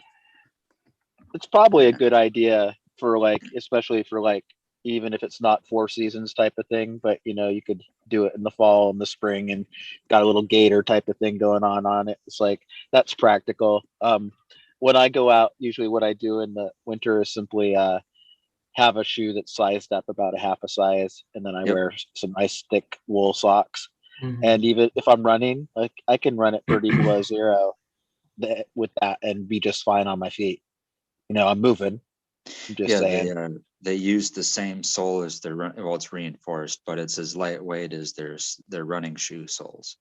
So they're like really lightweight, but good in all conditions. Good idea. I work for Nike. I was going to say, I found when I was doing all that running that as time went on, my feet got sensitive and preferred a certain type of shoe. So if I wore a shoe that wasn't right for me, I'd get aches and stuff that I never had before. So I'd have to shit can it, even if it was brand new shoes. That ain't going to work for me. But what I found was I like the almost 80s style platform of a shoe. Not a lot, of meat, kind of lower to the ground, lower, and it kind of lightweight though. And it really, I think they measure the kind of the angle of the shoe, the rake of it. And I think that in percentages, I think I kind of went towards a 4% or something like that. I don't know. They measured that type of thing. But anyway, I like the flatter shoe. That's all.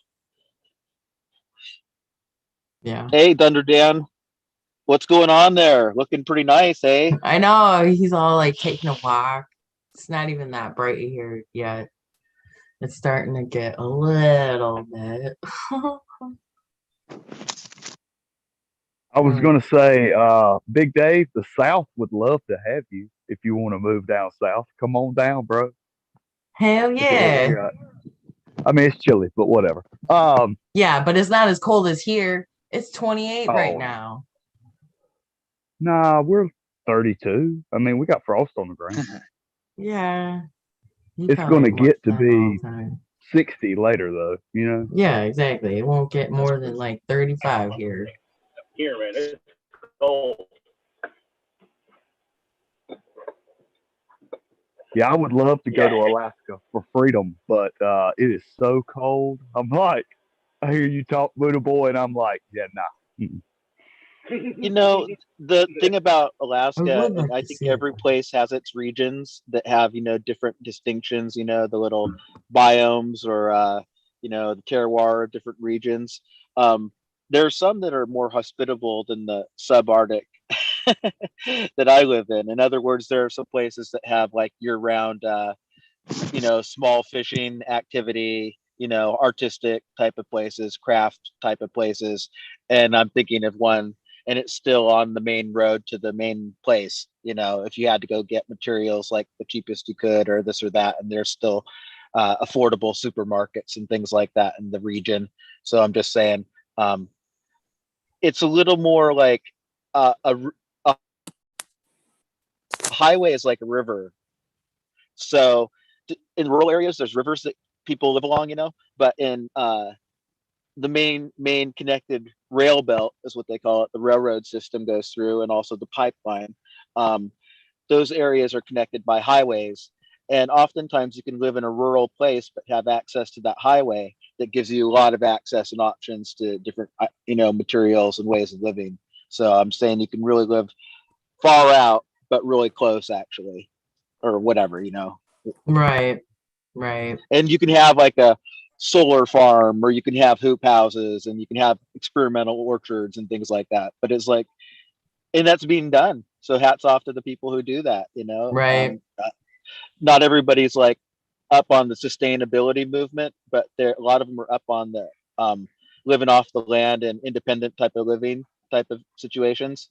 Yeah, that's a lot of reason why a lot of people move up there is just to just be independent in a way and everything. This is what I did in my front yard. These are my garden mistakes. I wish I could do that. Yeah, my wife said, if you put the garden in the front yard, I'll help you weed it. I was like, done. Yeah, Done. I bet. will put it in the front yard. And I just built it out of my dad had put this deck in with that Trex stuff or whatever. So I used it on the ends, and then just regular wood, non-treated, because we don't want the chemicals, but Right. just to house it in. And this is the compost I buy from the local spot. They do mulch and compost and different stuff, but it's like black gold. And I put leaves in the bed first, and then put this on top, and then I'll put that hay on top of it, and I'll plant a little cover crop in about here. to say, can you cover it up, please, dude? Yeah, I'm not done. I've just been shoveling it. I've got a few more beds to go before I do the rest of it. But little garden gnomes. But Oh here's my one that I'm god, working it's on. awesome, dude. I know, I'm jealous. No, that's awesome though. Here are my roses. Can't fucking grow Little roses. rose bushes. But yeah, so I do this. You look under here. This was last year. Down in the bottom. I'll put this on top, and I'll put that on top of it, and I'll put hay on top of it. Just kind of like that lasagna tech, I guess. But yeah, my leaves that I steal from the yard next door because I don't have any trees on my little spot. But anyway, so anyway, yeah, I jack them, and then I'll do the rest of these two beds, and then I'm building a flower bed for my garden. These are my blueberries, frosty. I want a blueberry bush. Yeah, these are raspberries. I mean, blackberries. Blackberries are good.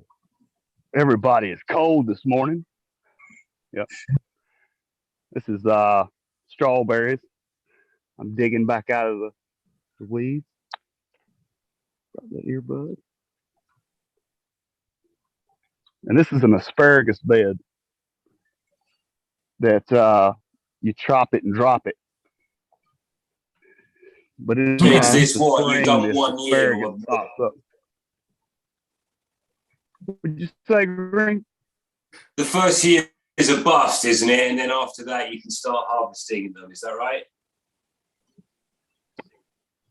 Yeah, this will be my third year. But so what you do is I let my wife get half because she gets greedy as hell when it comes down to this shit. Oh, So does mine, but dude. So does I let mine. her get half. Here's one.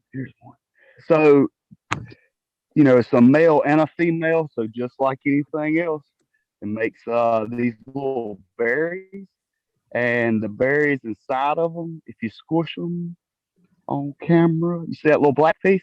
That's a seed. So, Oh, wow. I did not know that. trying to one hand this thing. So yeah, if you let, there it is. If you let it go long enough, and you chop and drop, the seeds go back in the bed too. So you kind of make the babies. But So- I'll put compost okay. on this and then hay on top of that. So same lasagna tech. And then we'll be ready for next year. Hell yeah. Yeah. Fucking awesome, man. I want those straight lines. I want me some beds. Come on. It's in my lifetime. man. It's not too far away now. Hell yeah. Hell Yeah, I got problems, man. I like to grow all kinds of stuff, but you know, food. Food's important. I like it. Absolutely.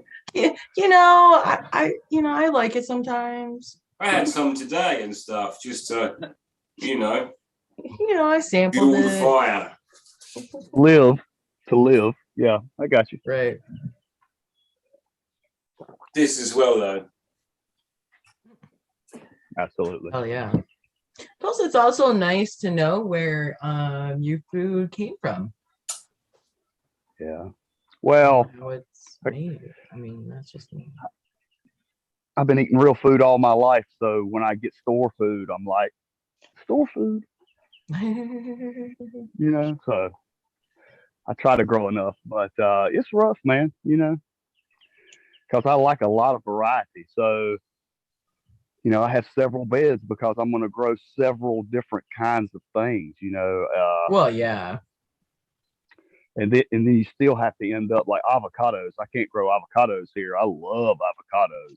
Right. I would love to have a giant tree out back I could just shake and an avocado fall out of, you know. Right. But they don't take frost, so not in my No. zone. They're all grown in Cali. Yeah. You grow them in Florida, Big Dave. You go to Florida, you get you an avocado tree. Yeah. I don't need You can grow avocados. pineapples. Yeah, I don't like avocados. Good. I don't like guacamole. Bro. You're not the only one. Okay, I don't like guacamole either. I don't like asparagus. A lot of things I don't like. I'm a picky eater. Y'all need some color in your life. Well, I got plenty of color in my life, man. You see my steak. Huh. You need the color brown. You need the color brown. I had all the color I could take in middle school.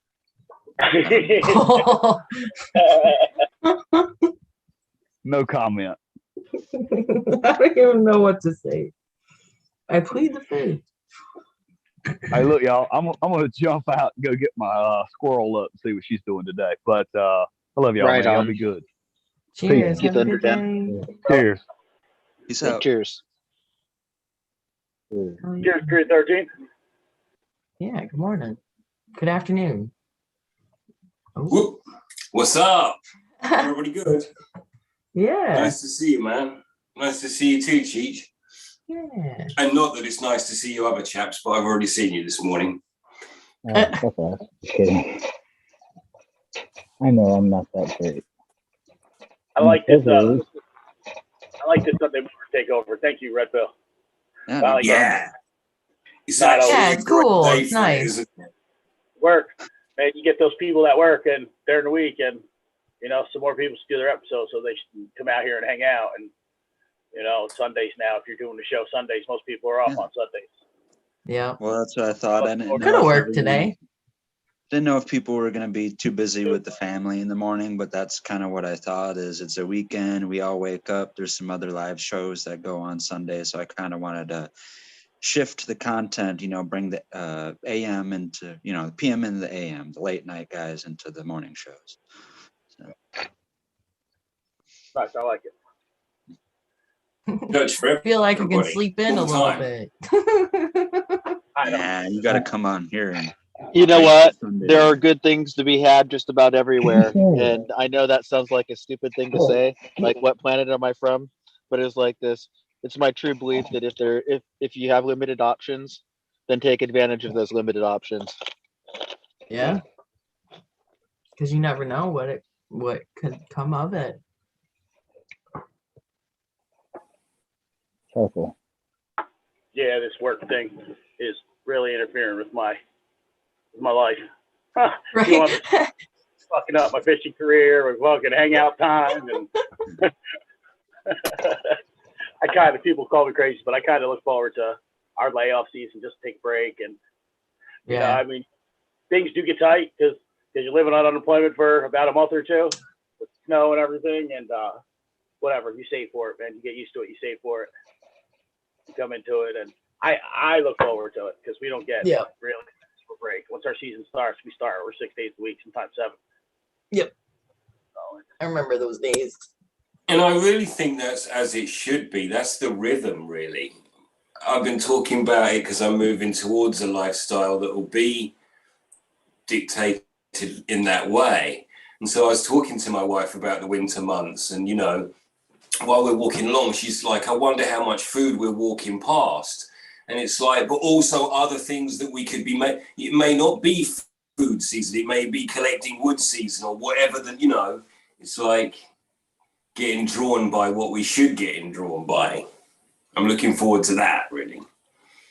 And the peaceful time, as you say, harvest rolls through September, October, November, and then lots and lots of work has been done. And so those few dark months, that's like, it's probably canning and tanning and all that shit, like making BHO, making hash, You got it. Doing your preservations and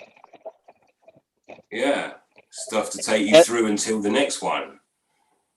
As I get older, I've grown to appreciate the value of having about 12 dry erase boards around my home. Cool. Because even if I I don't have that many, but I do have quite a few. And here's Half the deal. that. I'm willing to if bet I it's get, half that. yeah, about that. I get like Meow Flower wrote, fail to prepare to fail, overgrow. Okay, well, I wrote this down on my little thing here. So he's written it down twice in chat, once bringing it to my attention. So I write it down and I'll put it up here. And even if it's only up there for a month or two, it kind of sets the tone of seriousness for that time. I really love quotes. So quotes and things that are translatable to the common person, in other words, wisdom. So I that's how I keep myself motivated. I don't go look at my buns and say they're too big. I say, can I rise to the occasion of my potential and my dreams? And are my buns too big? I just look at him and like, oh, look at you. You're so beautiful. And she's like, I know. The most gold rich ore I've ever seen in my life, bro. So Funny role play change, and you go up to your lady and you're like, honey, are these buds too big? The thing is that it helps me almost organize, truthfully. So when I do get a rotation of plants decided on, or I've got a certain amount of germination going on right now, I can say, oh shit, that's my problem. I started off with like too many plants, and I didn't focus enough on one versus the other. I'm just saying is like you can at least have a trek. And I'm always just ranting and raving about how much I like my whiteboards. But right now I have a quote from Hagakure, which is the way of the samurai. It's the code of the samurai. And I'm not going to read it to you though, but it is about form is emptiness and emptiness is form, which we were talking about some weeks ago. But it's like this. I came across that quote though, like immediately the next day. So it's right up there because I believe in It's important to serendipity you. of those things. Yeah, it's important to me. So speaking of growing too much, here's a question for you. Do you think there's such thing as too much light? Especially in the LED world? Yeah. I don't know what the threshold is, but at a certain point you got to have a fucking 95-degree room and 90% humidity with 2,800 parts per million CO2. Sure. I've seen it done. I in my flower room I have a HLG 550 and a Spider Farmer 2000, and I got to keep the HLG turned down. And I've been noticing with it up at a certain point, not even all the way up, but I've been getting purple stemming. And I've noticed I turn the light down, it still grows just as vigorous as everything else, but I lose the purple stemming and everything else. So I just think my purple stemming thing is. Yeah, Dave, I know loads about this, dude. I mean, it's a really weird process, but yeah, I mean, it definitely is what you're saying. It's a stress response from too much light, and it's showing an anthocyanin response, which people talk about that being then a feed thing. But I feel like you're starting to chase your tail, and you'd be better turning your light down because, like, the situation isn't perfect yet. But the thing is, if you go slow, I can put some pretty sick light levels down. What's up, Bob? I think it's a thing you have to creep up on. Yeah, What's up, Cheddar Bob? Hello, everyone. I was wondering what you had on under that shirt. I'm telling you, I was like, what the fuck? He's not coming as his favorite superhero today? Him and my fucking... No, I have a son who's the proper, he thinks he's Hulk. He's thought he's Hulk for a long time, and they're watching the old Hulk series from the 70s. That's how much into Hulk they are. Lou Ferrigno. Oh, Yeah. Heaving shit. Yeah, Down syndrome Hulk. It was odd, but you know what? He it was was a very glorious odd. man, though. I mean, and he was deaf, I think. Is that correct? Yeah. Lou Ferrigno. So, and also, wasn't he like a contemporary of Arnold? Weren't they like maybe the same competitors Yeah, at the same time? I think they used to work out and against each other. Yeah. Yeah, I think they were Frigno was brothers as well. was a beast back then, like stupidly beastly. I thought that was a leopard behind Green Finger's fingers. It's just a chihuahua. Like a little caterpillar or something. I have no idea. Look like a little bug. It looks like a big Nodule. ball of hash. Something So Petrified the funny turd. thing is the internet makes you feel like a little paranoid sometimes because you don't get the same sensory cues. You only get like part of them. And a lot of times it seems like people are wound up tighter than you'd ever imagine, including yourself or myself, not like speaking for anybody, but it's like this sometimes is like, holy shit. And I'm not addressing any specifics or anything, but it's like this. Sometimes I just get vibes, and then it's like I just react to those vibes because the vibes are so fucking strong that they've got to be real because they're fucking kinetic. So what's up with that? Well, I just look at it this way. If if they're mad and it's on the internet, I mean, what are you gonna do? Cap block my ass? Like block me? I mean, damn your ass.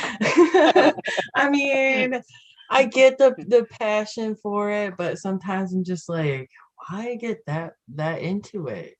Some people will find IP addresses. There's some fucking That's scary. true, There's some true. fucking scary people out here Yeah, on the that old is internet very- that if you yeah. piss off, like, remember the movie The Net with Sandra Bullock?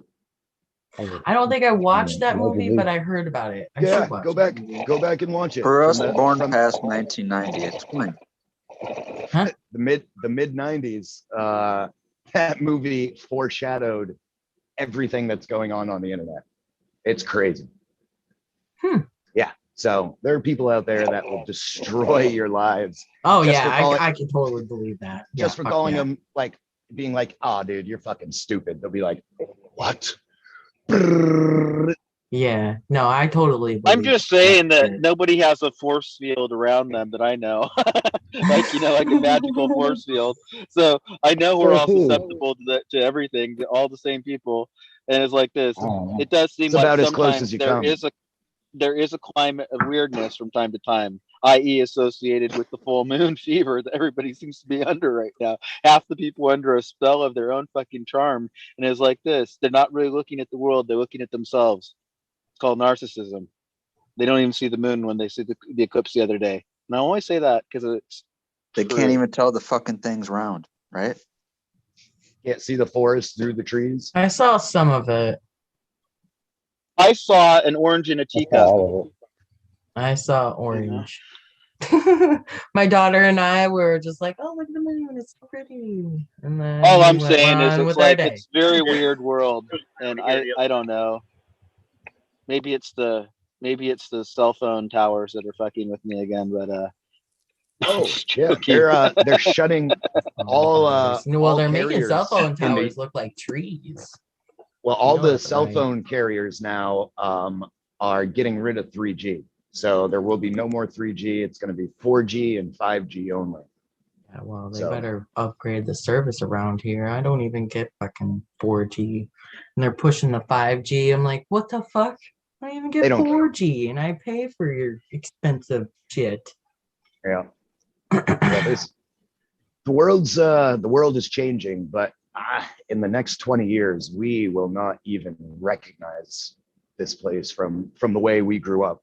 Oh hell no, no. It's going to be It's already fucking, changing. for us. It's going to be as terrifying as it is for our grandparents. I think you're right, actually, Cheddar Bob. That's what there won't be a time when there will be a time in our lives when people do not drive combustion engine cars, except like on like parades or something like that with a permit and like this and that. On a special track event or by- something. Yeah, exactly. In honor of that, and it's like this very exclusive.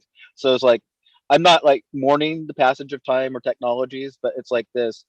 Some of the actual designs, like maybe even a boat motor, like a diesel boat motor, they're that way for practical reasons over time, and they're probably pretty efficient at what they do. I'm just saying, maybe not. Well, they were pretty efficient for what they did. Now how long were Right. boats? How long were boats used to be sailed across the world, and they're still used today?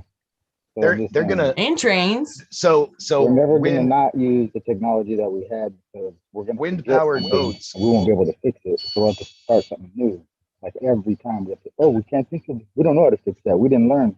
So what the fuck? We should have learned how to fix that shit instead of letting all those people die, and then we'd be able to fix our infrastructure without destroying it. But we don't know how to fix nothing because we didn't learn. All the old people are dead. So now we're fucked. Yeah, because we want to Yeah, we're- implement it our ways, are the way we wanted to do it, and we didn't It's listen. not strong enough. It's never strong enough our way. Every time. Put a levee up wrong, what happens? It's gonna fucking flood the city. That's what happened in New Orleans. It should have been fixed way before. Found that. I agree with you with the New Orleans thing. That was all fucked up. Anybody who Spike Lee made a documentary on it. It was really kind of poignant, in many ways, and he's such a great filmmaker. It was beautiful and all that shit. So point being, maybe Cheddar Bob was going to tell us about some wind propulsion on the water. Yeah. Oh yeah, I have a buddy that lives out west, and he is actually in development of these new style sails that, you know, they work as regular wind sails, but they also convert wind energy into the engine to propel the wheel. And that's, I mean, so we're always going to have wind, right? And wind boats are not going to go away. It's just a way of finding to harness that wind to make things more efficient, which is, you know, what he's doing, what the world's doing now. So it's pretty fucking amazing, the technology that he's developing. What kind of Yeah, sail? that is really cool though. What technology is it? That sounds awesome. So normally we're thinking sails of like canvas or something like that, but these are actually like stiff, rigid wind catchers, I guess, if you want to call it, instead of a sail, because we have that connotation. But they're made out of like this Kevlar, silicone, blah blah blah material, and they retract back down Kind of into like the a boat. fiberglass kind of thing. So like, yeah, you know, they're composite materials that transfer the wind energy into usable energy. So, you know, it's being done in other things. They're just now transforming that technology onto boats, which is just pretty smart. I think it's gonna be funny. I think it's pretty smart. Seen a container shit with a big old sail on it. Yeah, I mean, things are going to look, and that's what I'm saying, like things are going to look so much different in 20, 30 years. And like our grandparents didn't have, our great grandparents didn't have telephones. Our grandparents didn't have cell phones. You know, did they ever think they'd be walking around with this thing where you could see someone? No, like we just can't quite comprehend seeing sails on boats again that aren't canvas and aren't looking like pirate ships, you know. Water turbines also are a good, you know, source of energy now. So they put out these buoys, you know, you might know of that. Chains of them. Certain small communities generate a certain amount of their power off of those, you know, even in Alaska, like in a place called Yakutat, which is like right in the heart of darkness, kind of in the people even go there to surf. The bobbing of Yeah, the wave. yeah, and they've got whatever mechanisms in them, just keep kind of perpetuating, and it makes a lot of sense. And here's another thing, even like the small turbines that you can put in a creek, I'm just saying, like a small little array of them, you know, that you can drop in. You can once you get the voltage up on the batteries, you can just keep topping them off. I'm just saying, and regulate it that way. And it's like this, a lot of places, all you'd have to do is maybe like build a little shack over the creek. I know maybe that would be a problem just to keep that little area ice free probably. And that's all you'd have to do, I think. So I think that some of these alternative ideas, and of course, everybody knows somebody who has either solar or wind power. Wind power can be pretty amazing. So I'm just going through what we all know. My uncle is quite a character. He got mad at the power company and chopped down the power pole, ripped the power lines off the house, and put up 2 wind turbines on each corner of his house, and then a fairly large solar panel. Boom, done. Generate all the power he needs. Fucking told the power company to go fuck themselves. It was pretty funny. They had to come and like, you know, redo the pole and drag the pole and do the line and stuff. So he has fuck you money. That's what that's called. Because he didn't hurt himself. Because he got away with that. Fuck, he paid for all that shit and they still fucked it up. We got these solar farms popping up, man. Cool and all. I'm all for renewable energy, but when you're fucking clearing 200 fucking acres of woods, fucking to put up some solar panels, and where is that really going? You know what I mean? Yeah, like true. They offer us power from the solar farms, and it's cheaper on your electric bill, and it's really not, man. A couple cents maybe. You know what I mean? I don't know, but I'm for all. I see some really cool solar, man. I really want to try to get a flick my house for myself. Not you know what I mean? I can see it on small scale. I don't see it on big scale, man. They're on those panels. Yeah, I agree. Well, the with you thing, on that. the thing we need to do again, your own responsibility for your own thing in your own yard. That would be brilliant. Anyway, I got to run dudes again, so come a long way. So yeah, guys, I'm trying to talk with this off. Sorry about that. All I wanted to say was one thing. If you produce enough electricity, through wind generation or your arrays and you're tied into the grid, you were supposed to be paid back by the electrical company. So, back in the day, say before everybody was up to snuff on this, some of the people were actually making quite a bit of money off of, selling it back to the power company. So I don't know what's up with that now. Well, they put a big kibosh to that. I can tell you in most places, if they're buying electric, you ain't getting what they charge you for it.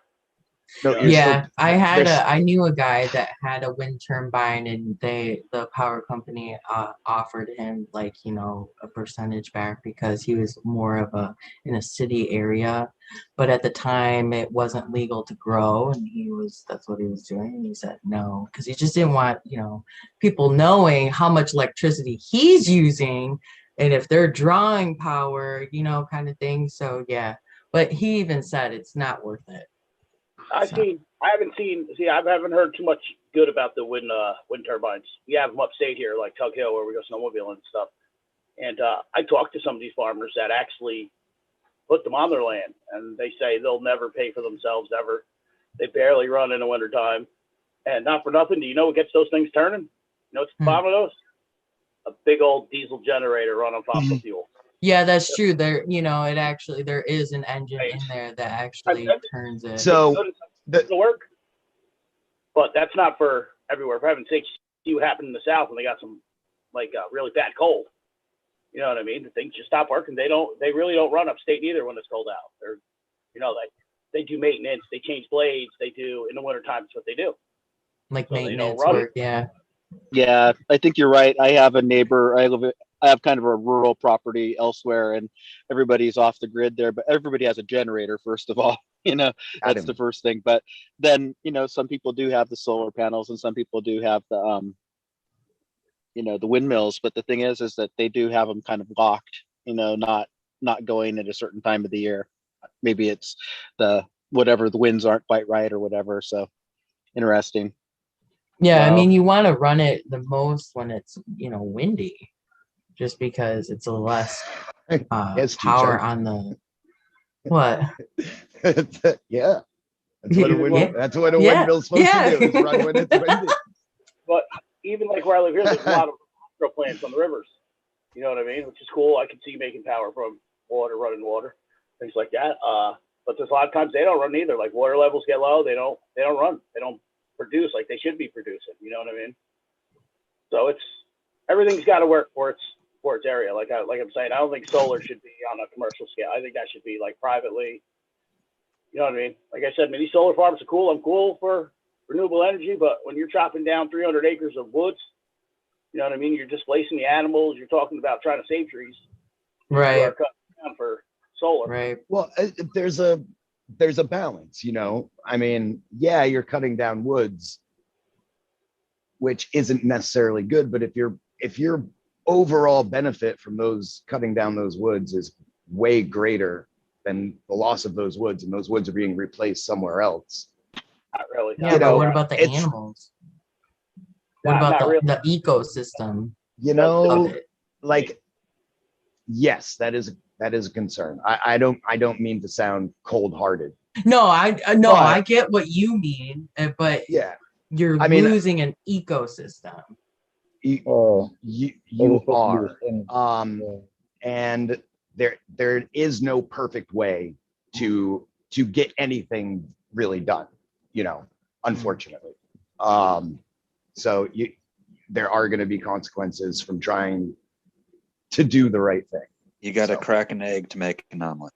But actually having the homeowner be more prone to throwing that idea of okay, well, put the solar panels on your roof or however you want to do it, because we're going to be saving this many acres, because if we did whatever, maybe the consumer will actually be like, oh yeah, let's do that, as opposed to let's knock down. And my thinking is that this technology, it's headed down, it's the right idea, it's where we want to go for energy. But there's so much of this capitalistic interest in that and it's more focused on under the guise of, hey, this is the way to have sustainable energy, to cut down on emissions, to do all of this wonderful stuff for the environment and for the earth in general for the long run, and using petroleum products and stuff like that. That's a guise for these corporate entities to be making millions and billions of dollars off this new technology. And that's where You on that? Can I throw something at you on that now? Like I said, I'm game for renewable energy. But now, these solar places, people store their energy, and what do they store them in? Batteries. absolutely. Okay? Now, And we need better batteries. We need batteries, well, what do we do with leftover batteries that have to be recycled? You and I both know they don't recycle like they should. Right. Most Absolutely. of the time, And that's what I'm saying. That's where this business interest overwhelms the environmental interest. They've worked so hard to develop these windmills, but they haven't worked hard to develop the batteries for the energy for the windmills. Because you already have a battery. Right. But you don't have a battery that's long-term thinking, But you can just add another battery. That was my point. And see, that's what I'm saying. But we're stuck on that more on sense of things instead of, maybe you don't make 90%, maybe you only make 70% profit. But you took that extra 20% of time to figure out how to make a battery more recyclable, or something that you're not worried about the money, you're worried about the actual entity of the idea. It needs to be more recycled and long lasting. The lithium-ion battery lasts like forever, and the only two of them can power a golf cart instead of 6 or 12 like before. So I don't really know where this battery thing's coming from, because I don't know, like it's I just- said, it's besides the woods taken down and the recycles of the batteries is here where I am in New York just here. cost a lot. They're not only just chopping woods, man. They're actually buying farmland. You know what Right. I'm saying? They're farmland. Yep. You know what I mean? Farming's been so tough. Dairy farmers going out of business. Fucking, it's just insane, dude. Like, and don't get me wrong. I mean, I like to see good use to the land, but like, we're really not seeing anything off that. Like I said, I get mine from one of these solar farms, and from the electric company to the solar farm, I'm only saving maybe 20, 30 bucks a month. If that. But it's 20, 30 bucks a month. I mean, it may not, but it's something. Yeah, I guess it's perspective. It depends how you look Hey at guys, I'm gonna bow out of the conversation. I've had a good evening. I just want you to know that if I make myself scarce, it's only because I don't want to be seen. But you guys have a good evening. Yep, take care, Buddha. Thank you Like for I all said, your And I Always agree a with good you, time. Jennifer Bob. I agree with you. There got to be a better way to harness the long outcome, the batteries, just everything. I think solar is the way to. I think we're on the right path with this sustainable energy. We have the right idea. It's just we're on that money train freeway instead of the empathy train freeway. Well, everybody wants that power. That's the way America works, pretty much. Man. And that's where things need to change. Right. And we're going to continue to have these discussions of like, well, you have these batteries and you're chopping down trees, and until we get off the money train, until we can all figure out the right way. And nothing starts off perfect, right? I mean, except for me when I was born. I started off perfect. But that's the lesson we learned after all these chats is all we got to do is just be Amish. So Yeah, and I really myself, man. The electric company is just, like I said, just like government, man. They're robbing us. They're robbing Fuck yeah. people. And it's just Sorry. really is. But like I said, do solar. That's the way I feel I'm going to go. That's the more reliable. The more I want to say, there's more research and studies done and firsthand experiences with solar. It's constantly improving. Like I said, even the batteries, I'm pretty amazed about the batteries. But like I said, in the back of my mind, I'm almost like, okay, well, batteries go bad. You know, what the fuck are we going to landfills with these now? You know what I mean? Right. Like, and they say we recycle. Yeah, we recycle. We have to, but I don't see them recycling when the same truck picks up both cans, dumps it in the same fucking truck, and you know what I mean? And you know, there actually I see it there hasn't been actual recycling being done for like 20 years. We've been in Go ahead. In the car battery, right? What's that, Green car Fingers? battery? In the car battery? Is that you guys are talking about the car battery? Like the car battery? Or all batteries? Because we recycle the golf cart ones for $100 each for the lead inside. So like there's so much lead inside there that they crush them down just for the lead. So like the golf cart batteries are fucking like 80 pounds and they're full of fucking lead. And yeah, they don't waste those ones. They grind them back up. In New York, where I live, Trojans. 30 minutes away, and they recycle batteries. I don't know exactly how they do it. Yeah, it's Trojan, I think. You see, but you know, recycled means they're just stripping stuff out of it. Right. Yeah, they're And taking all the you know, plastic off and they're redoing them with the lead. Yeah. But most things get sent right to China. Yeah, the car ones, yeah. But all the big golf cart ones, like the United Volvos States and everything, might we use it. recycle like 1%, like reuse 1% of their plastics and stuff like that. Everything else gets sent to fucking China. Yeah, we don't use the plastics anymore. We don't. Yeah. China doesn't want them anymore either. But China's not buying them no more from us. No, we have to we're find fucked. somewhere new to put them. Yeah, and nobody else will take our trash. So we need now more we're really fucked. We're on a dark, windy path right now. The old China said, "Fuck your United guys' States of bullshit. We're America. taking Korea." In all They literally, aspects. China said, "Fuck you guys. We're gonna fight with Korea. What are you guys gonna do about it?" And like, they What do just you did that think yesterday. They just did that yesterday. So what are we gonna do about it? Yeah, we're gonna have to go fight for somebody that we want, and then we're gonna have to go, and then we're gonna do the same shit. 20 years from now, our kids will be like, man. That's why I'm just trying to live a good life before this world could become shit. But Mother Nature can stop it. Mother Nature usually does. So It makes you we have rejoice, to man. go And not for nothing, our leadership ain't giving us the fucking backbone we motherfucking have. You know what I mean? It's just our country is going fucking downhill really quick, man, and it's a shame. I apologize to my kids for it every day. Yeah. My kids hate wearing their mask to school. They can't fucking breathe. My one kid's glasses fucking fog up. I send them to school. We got these net masks, these mesh, and they look like they're cloth, but they're really mesh, just so they can fucking breathe. It's a shame. Like I said, our country. So I'd get off that topic, man. Oh yeah. Can't find my lighter, guys. Well, and another topic, we're going to wrap this thing up, I think, around 7:10 my time. So that gives us bibbledy-bobbledy-boop. Another half an hour, 33 minutes. What's chat been doing? Where are you, Red Bill? What time did you say? 7? Yeah, he said 7:10. Well, it's 7:37 here. So yeah, I was going to say I'm at I'm like, wow. that hard. Magic time. Am I time traveling? Yeah. I'm just 1 hour behind you. It's not that exotic. Come on. It is. That's weird because I'm like, it's 4:30 for me. Exotic for me. What time is I'm on it? it. It just I'm on caught an me island. off guard, all right? I'm about to run. I gotta get ready to go to work. I gotta go wash wax the truck for the week. Yeah. Yeah, it's Sunday. I got to go stand outside of the church and laugh at people. While smoking a doobie. You guys enjoy.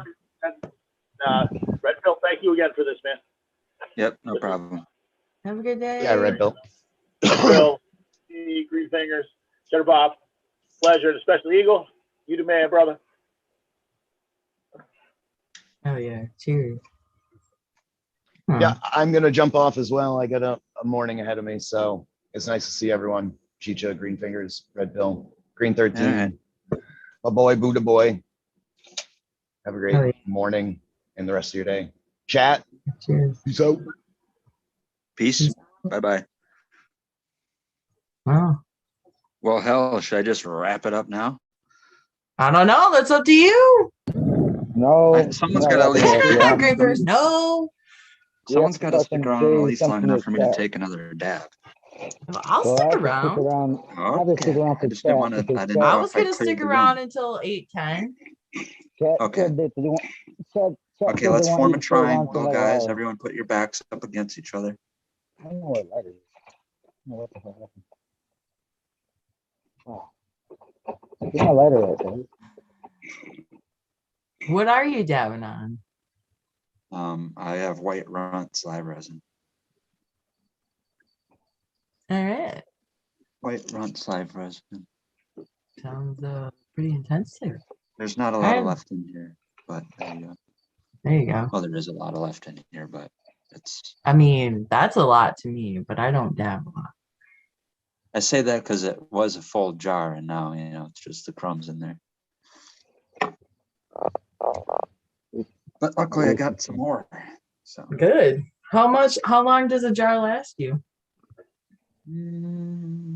Depends. They go through an ounce in about 20 something days, 20, 21 days. A little over a gram a day. Not bad.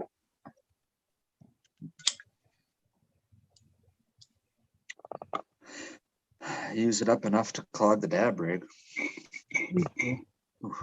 I hate when my bong gets clogged.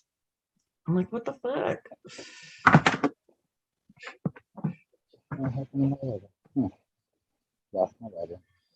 TJ Green Fingers show. What are you doing over there, Green Fingers? Trying to find my lighter. Oh. I don't know where it is. Can we get the Ran away dab from me. song? I From tried to who? play it the one time and it didn't work. Mhm. I can't play a dab song. I can't find my lighter. Damn. Fucking been an hour. Yeah.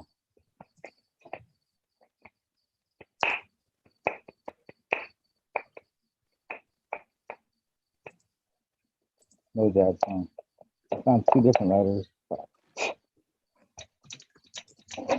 They don't work.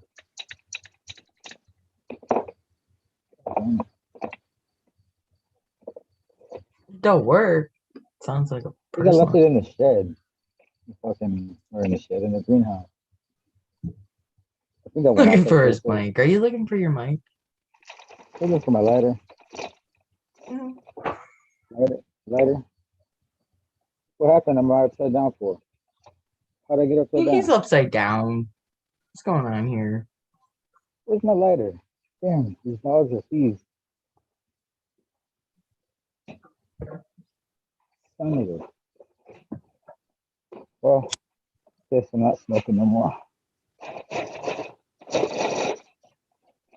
Thought I had it out here. That's all the treasure.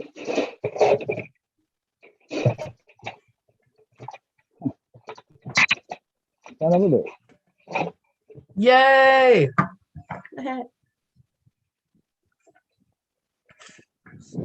Oh, shit. So what are you guys doing?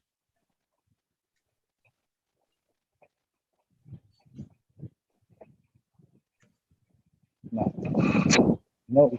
Can't find my lighter. Bad time to run out of juice in the torch. For what? That happens. Like, No, here, just- I'll just hand you my torch. Yeah. Hey, when you're already Yeah. halfway heating the damn rig up, and then it gets. All right, cheers, guys. Big old dab here. Cheers. I found my lighter, but I didn't. Dun, dun, dun, dun, dun, dun, dun, dun, dun. No, no, no, Who's got chat in front of them? no, no, no, no, no. Nobody can see chat? Well, I tried to play it one time. It didn't work. I think it worked out. Damn, no lighter here either. Well, small lighter there. No smoking for me. Oh, fuck. My God. This is miserable. Can't find shit. Fucking dogs move. Oh. And so Wendy. So I'm not exactly sure, but last year there was a 420. There was a 24-hour show on Thanksgiving. I haven't heard Yes. that been brought up or raised. I don't know if that's the same thing going on this week. I don't want Yeah, to I get don't anyone know. excited if that's not the case. I don't know. It might be one of those, like, if he does, I'm just guessing, he'll probably have to, like, take over a half of it. I think it was last year. He did a Thanksgiving one, a Christmas one, and then I don't know if it was a New Year's. Hell yeah. Come on, Anyone got Lego. any family traveling to go to Thanksgiving? Got what? Any What? family traveling to go to? Celebrate Thanksgiving? No. No out of towners, My not going to daughter's probably grandma's. gonna go with her dad. Maybe. I don't know exactly what's happening for my Thanksgiving. Dang it. Yes. Just This saying. should be Yeah, I freaking don't my know torch. either because my sister's birthday was in October, and we did Thanksgiving dinner then because we don't ever know because like up until the whole pandemic thing, for like the last 13 years before that, my aunt and uncle would have a festival hall and a catering business do a Thanksgiving feast for the city. Wow. So when they I mean, do I that, do plan on making. Sorry. go ahead. No, I do plan on making a Thanksgiving dinner. I just don't think it's gonna be on Thanksgiving. It's gonna be like the day after or something. Well, I don't have a recipe or anything. I'm not like don't have the fucking thing nailed down yet, but I know when I get a smoker, that's one thing I'm gonna do. Definitely gonna try smoking turkeys for Thanksgiving. Yeah, I've never smoked a turkey. I've only baked a turkey. What? You never smoked a turkey? Nope. Yeah, no. Crazy. I want I a smoke deep fried turkey, but it looks dangerous. I think it's not that dangerous. No, you gotta like do it right. I know, but Yeah, it's you just put like the the people that oil don't after let you it put the thaw out fast or through, and then they put it in there and it just like overflows, and then you got like this fire. Yeah.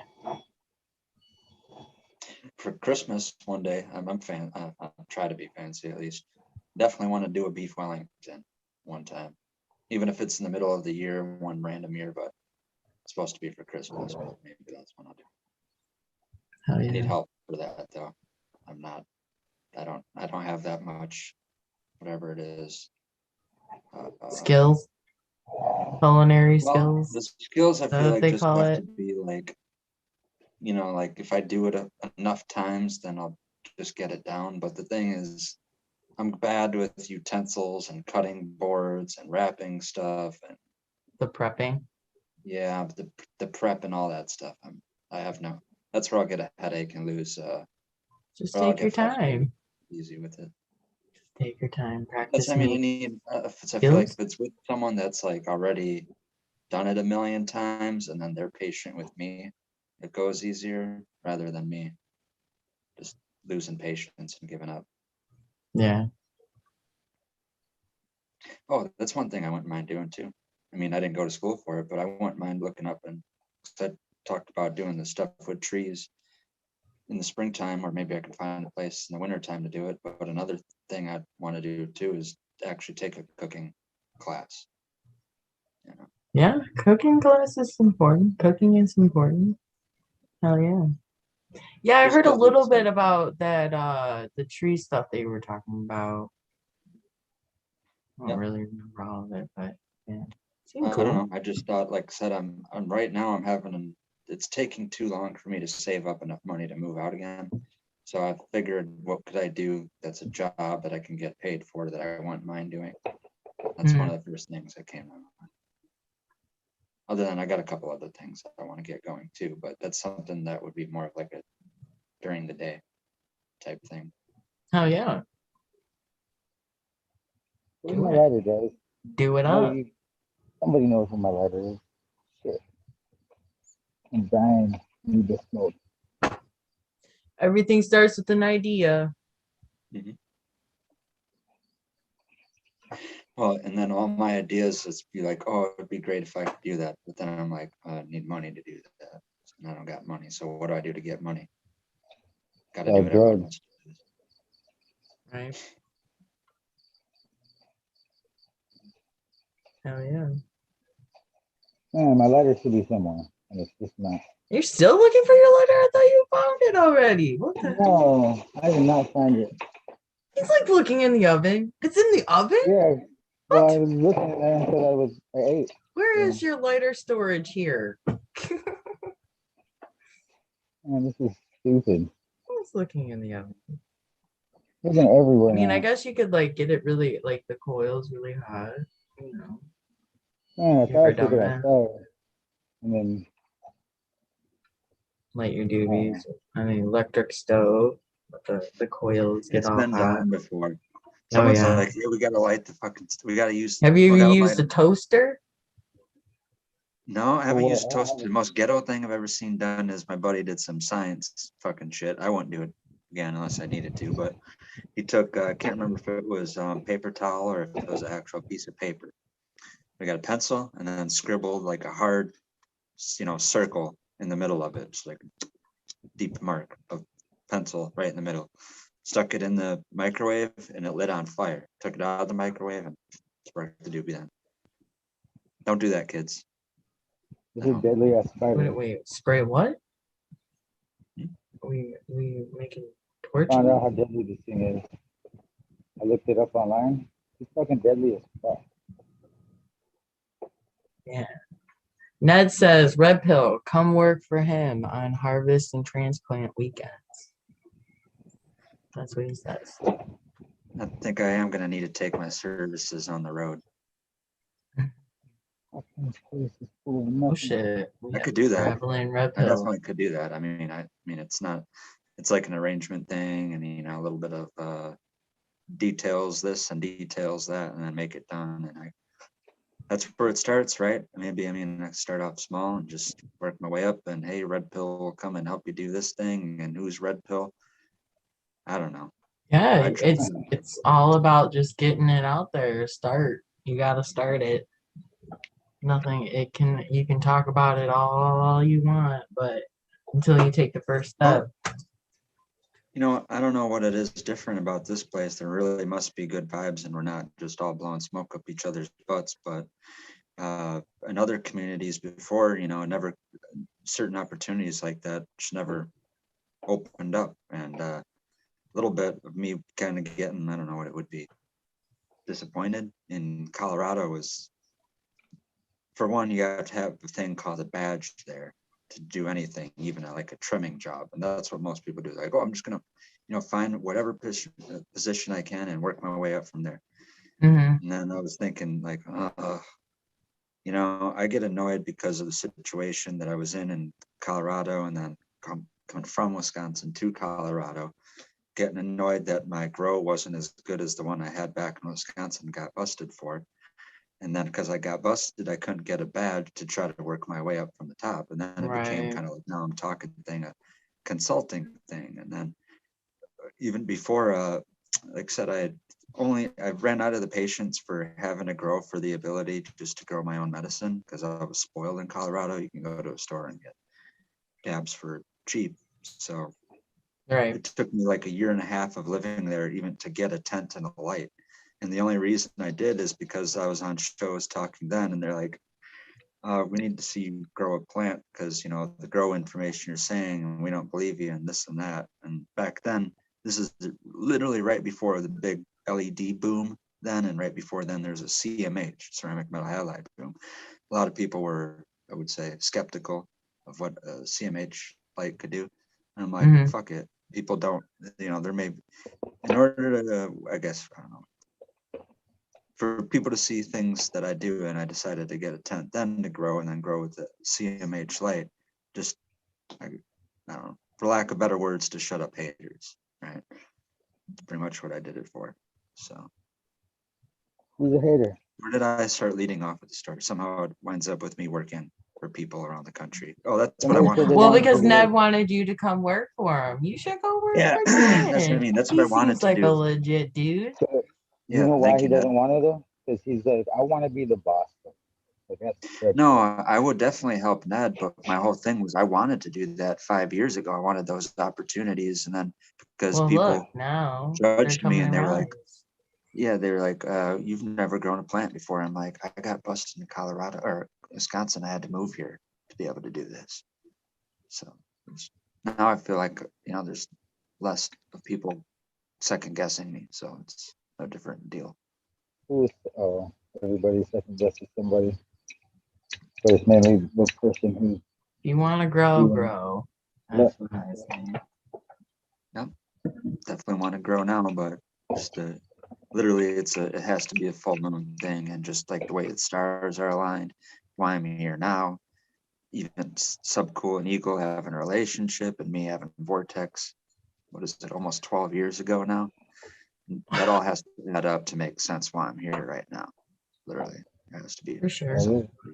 I told the universe if I'm supposed to grow, that it has to be literally so easy for me to grow that I can't say no.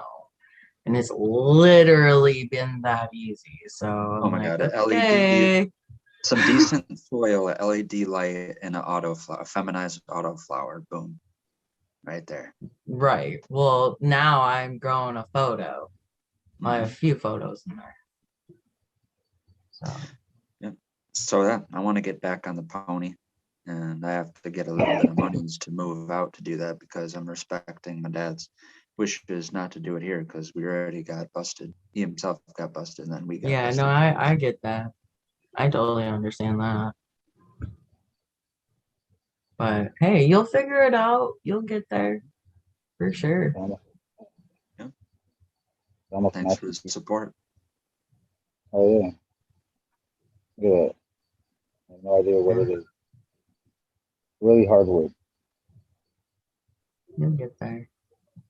The opportunity will come arise, and hopefully you can say yes. You just got an opportunity. Who said to go work? Come work for me. Yeah. All the way Yeah, out go here in work for Highland Green City. Fingers. Look at all his shit. Okay, let me fill you in my schedule, Green Fingers. Okay, you can start tomorrow. All right. Damn, that's a long trip. See, to now get my back dreams have came true, and it's all because of you guys. Mm-hmm. I don't know how All many 'cause of people you. are watching, but it's because of you I guys. don't know either. It's all because of you. You do the work, you fucking make your dreams come true. You can believe it, you can receive it. Because we believe in you, so it made you believe in yourself, and that's why you are where you are right now. And since none of us really exist, well, one of us does because we thought of each other, somebody thought of somebody because that's how everything exists. Our The imagination universe works in exists. mysterious ways, and sometimes we just Yeah. don't understand the ways, and then until we, I don't know, give ourselves the chance, we'll never, or not never, I shouldn't say that. Yep. Gotta give yourself the opportunity. Sometimes it's not there, but sometimes it's there when you least expect it. Think about it. So I We're think still here. Our parents, our great grandparents, like however we're still alive, fucking, that's the hardest thing to do. Just to still be here on Earth after thousands of fucking 15,000 years, fucking millions of years. I wonder if I did have like a crazy hash making uncle 1,000 years ago, and like I said, he's looking down, he's like, man, you got it so good, all this shit, your Well, time. it's like my great grandpa, he owned, like, I found out a few years ago, an actual like plant shop. So maybe that's why I'm so drawn to it. It's part of his blood in me, and that's, I don't know. Yeah. I guess he His owned a really his nice passions flower run through shop. you. Yeah.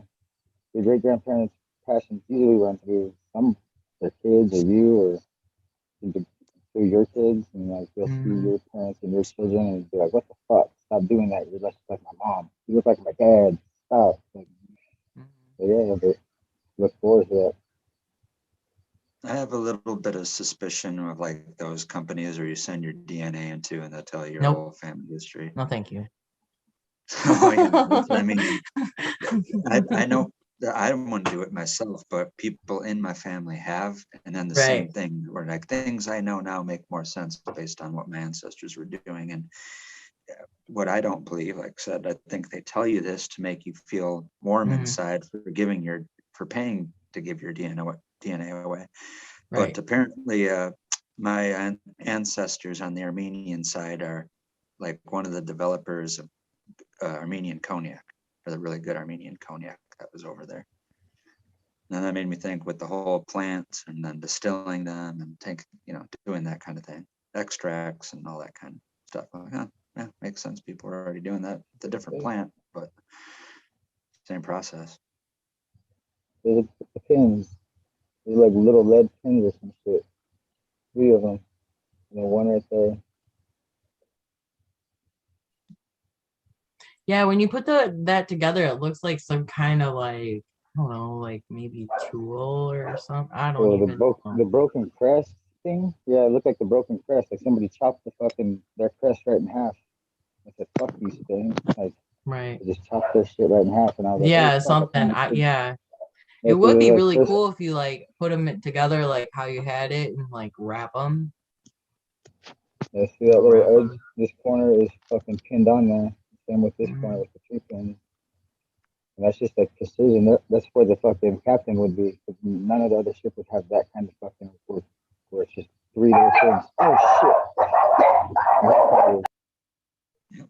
Yeah, I need to actually go and find when I would go up north. So I would go camping like up here when I was a kid, and we get a lot of like sea glass. Well, that's what they would call it, sea glass. I need to find like that. We have so much of it, and like driftwood and skipping rocks. Skipping rocks are cool. Definitely one thing, you lose track of. Like I definitely remember having a little bucket of all the rocks and seashells that I never found. And where the hell is that now? I don't know. It's like actually these little rocks right here came from Ireland. From one of my followers, Jackie, she sent me these. I have many more or different kinds, but this is like just little ones. This wee little stone, she says. Yeah. So cool. Yeah. I got a couple of my birthstones my aunt gave me for my birthday. Peridot. What's your birthstone? What's it? Peridot. What's that? It's like a light. These seashells came from South Carolina. Cool. Myrtle Beach. Maybe. Yep. Yeah, actually, that's where these shells are from. That's Shout the out. first time I seen the ocean was on Myrtle Beach. Yeah, the peridot. It's not. This really is like just a little of them I have. It's kind of more like a how would you call it? Mid green, not lime. It's not like fluorescent green. But yeah. I could just show you maybe. Oh yeah. Like here's a seashell that I got. There's a rock that was man work. I like it because it's like if I wanted to like have like a little incense or something, I can set it like those little cone ones. You can put it like on there or like, I don't know. Use it for something. A good way to show it. Probably not. Why is that coming in? Oh yeah, I can see it. It's kind of lime. It's bright. Shiny. Trying to get a little glint. What is that? No. Birthstones. What is it? Birthstones. Birthstones? What kind of Earthstones. Earth Sorry. stones, earth stones, earth stones, earth stones. They're peridot. They're light green and it's not really showing up all that well on here. Yeah. No, they're really pretty for sure. Absolutely. Green's my favorite color, so I think it would look better on black packing, but I think red's my favorite color. But I used to yeah, wear I that can see hat. that for you. Oh All right, my bad. Look away. yeah. Oh shit. Should we cheers on a 5? Because he's ending it on a 10. Who? Is Who's that ending? Red Pill? He's gonna Oh, call it no. at 7:10. That's 8:10 my time. And it's Mhm. 8:04 right now. And Yeah. I actually should probably Probably go 5:04. at that time. Oh, So Well, unless he's looks like doing my it all battery day, is I don't know. clogged. I'll My be jar is fine. almost scraped clean. I guess Wait, in what? whatever 4 minutes or whatever, I can unpack this bowl that's got a cashed bowl in it and hit a new Come piece of green meat in on, it. hurry up. Get How on. long? How Why are you long? slacking? I can't roll a joint that fast. I roll one faster, but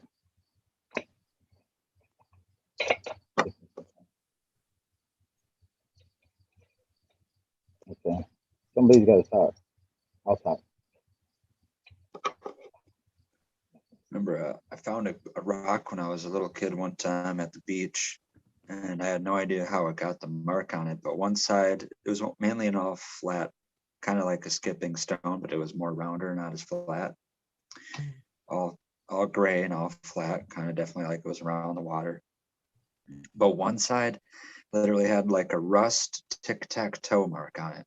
And I was thinking like someone grilled this rock because it kind of looked like sear marks from a grill, but it was on a rock. And I gave it to a girl that begged me for it at the beach.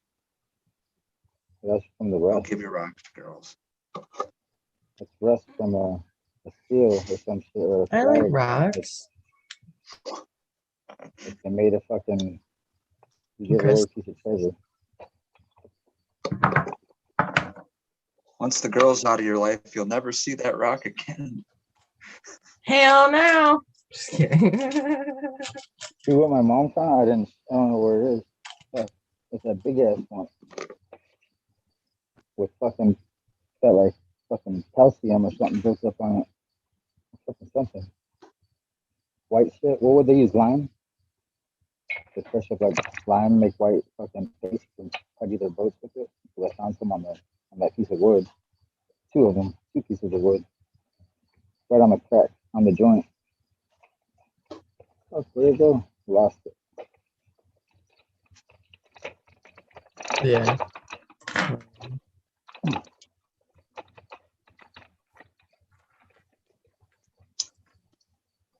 Like, Freestyle. there's What are you smoking? me?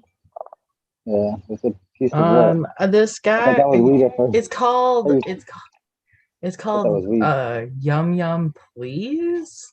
I was like, okay. I What haven't was heard that? of that. What was that? Okay. What's that? I What was the mean, name? it was called Yum Yum Please. Oh, like blueberry yum yum? Or something else? Or yum yum is the blueberry That's part. I asked what he has, and that's yeah. He had What was green the crack. please? He had green crack. Please? He had something else, and then he had the Yum Yum Please. And I've had the other two so many times. I'm like, okay, I'm over that. I'm like, what's this Yum Yum Please? Okay, I guess. White Widow right there. Hold on. White. We do. I don't know what this is. Oh, Greystone. I mean, it seems like it's decent.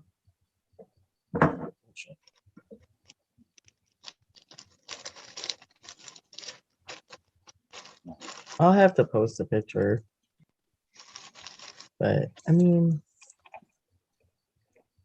it's pretty nice. Does its job. Pretty yum. when I break it up, I smell a little cat piss and pine. Cat piss and pine. A little bit.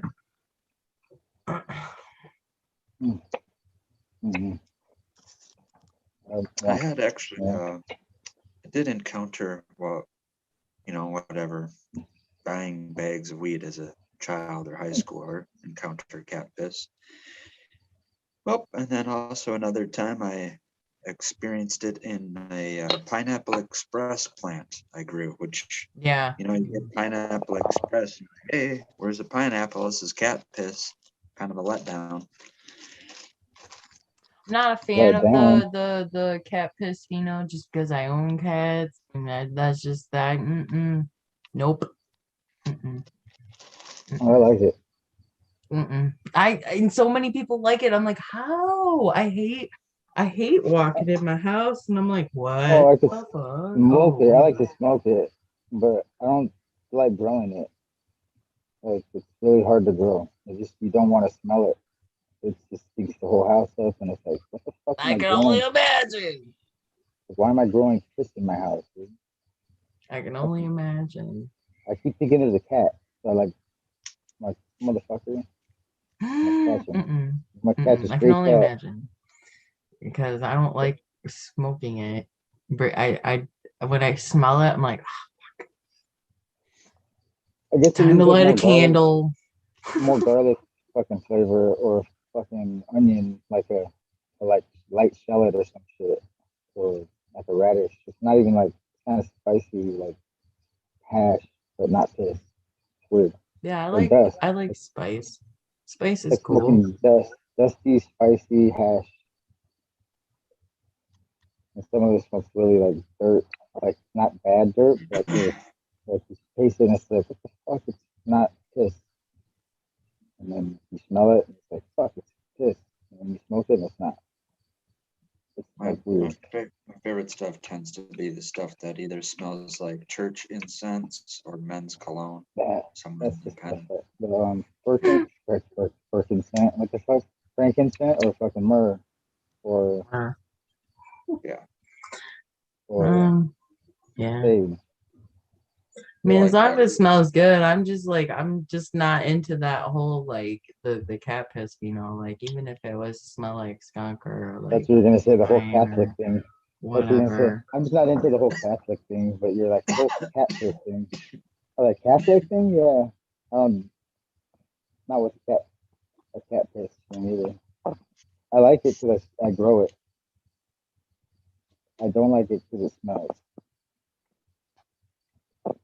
I got fucking something really bad in my head. All right, guys. I think I'm gonna close the gates on another 420 takeover the Wee Nerd World. What time is it? It's Not even 8:12. Oh, I'm Over the premature. Hold time. on. I can smoke to finish the ball. Okay. All right. Woo. We have to do I wanted to do shout it outs. right at the fucking minute of the strike of the clock. Sorry. Where's the shout outs? And shout out to all y'all. Play Eagles saying shout outs the other day on another device. And we could just play it for like 3 Well, minutes. So definitely we don't do any shout outs shout-outs. to Subcool, shout outs to Weedus 207 and everyone in between. I like that. I like that. I can't get my onto drums to that. start. I was like, oh yeah. Oh, we can't play Yeah. an episode either. Huh, fuck. I wanted to play something like all day as a premiere, so somebody could just chat all day. That'd be dope. We should do that too sometime. Just leave it open as a fucking replay of the episode. We can just chat. If I was Who on doesn't two wanna be on? devices, I would definitely do that right now. I have 2 devices. I'll do it. I gotta turn it on. You and all know, sometimes I pay attention to chat, and sometimes it's just kind of like I'm so in tune with the conversation that you don't really.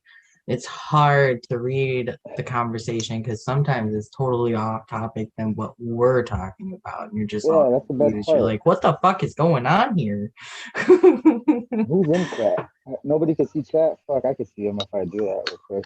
I just don't want to fucking. But like when you're in chat, at least for me, like when you're in chat and you're listening, it's like a whole nother thing too, because it's like you're 62. listening So to the 62 people watch. conversation and you're so in tune with the conversation that's going on. I mean, shout out to all y'all.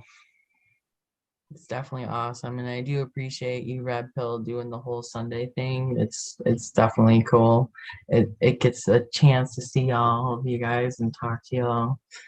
And I'm definitely gonna head on out. And cheers to all of you. Have a good Sunday. And I'll hopefully try to tune in tonight because he's having, I think, the Michigan caregiver guy on tonight. I think I remember. Don't quote me. Don't kill the messenger.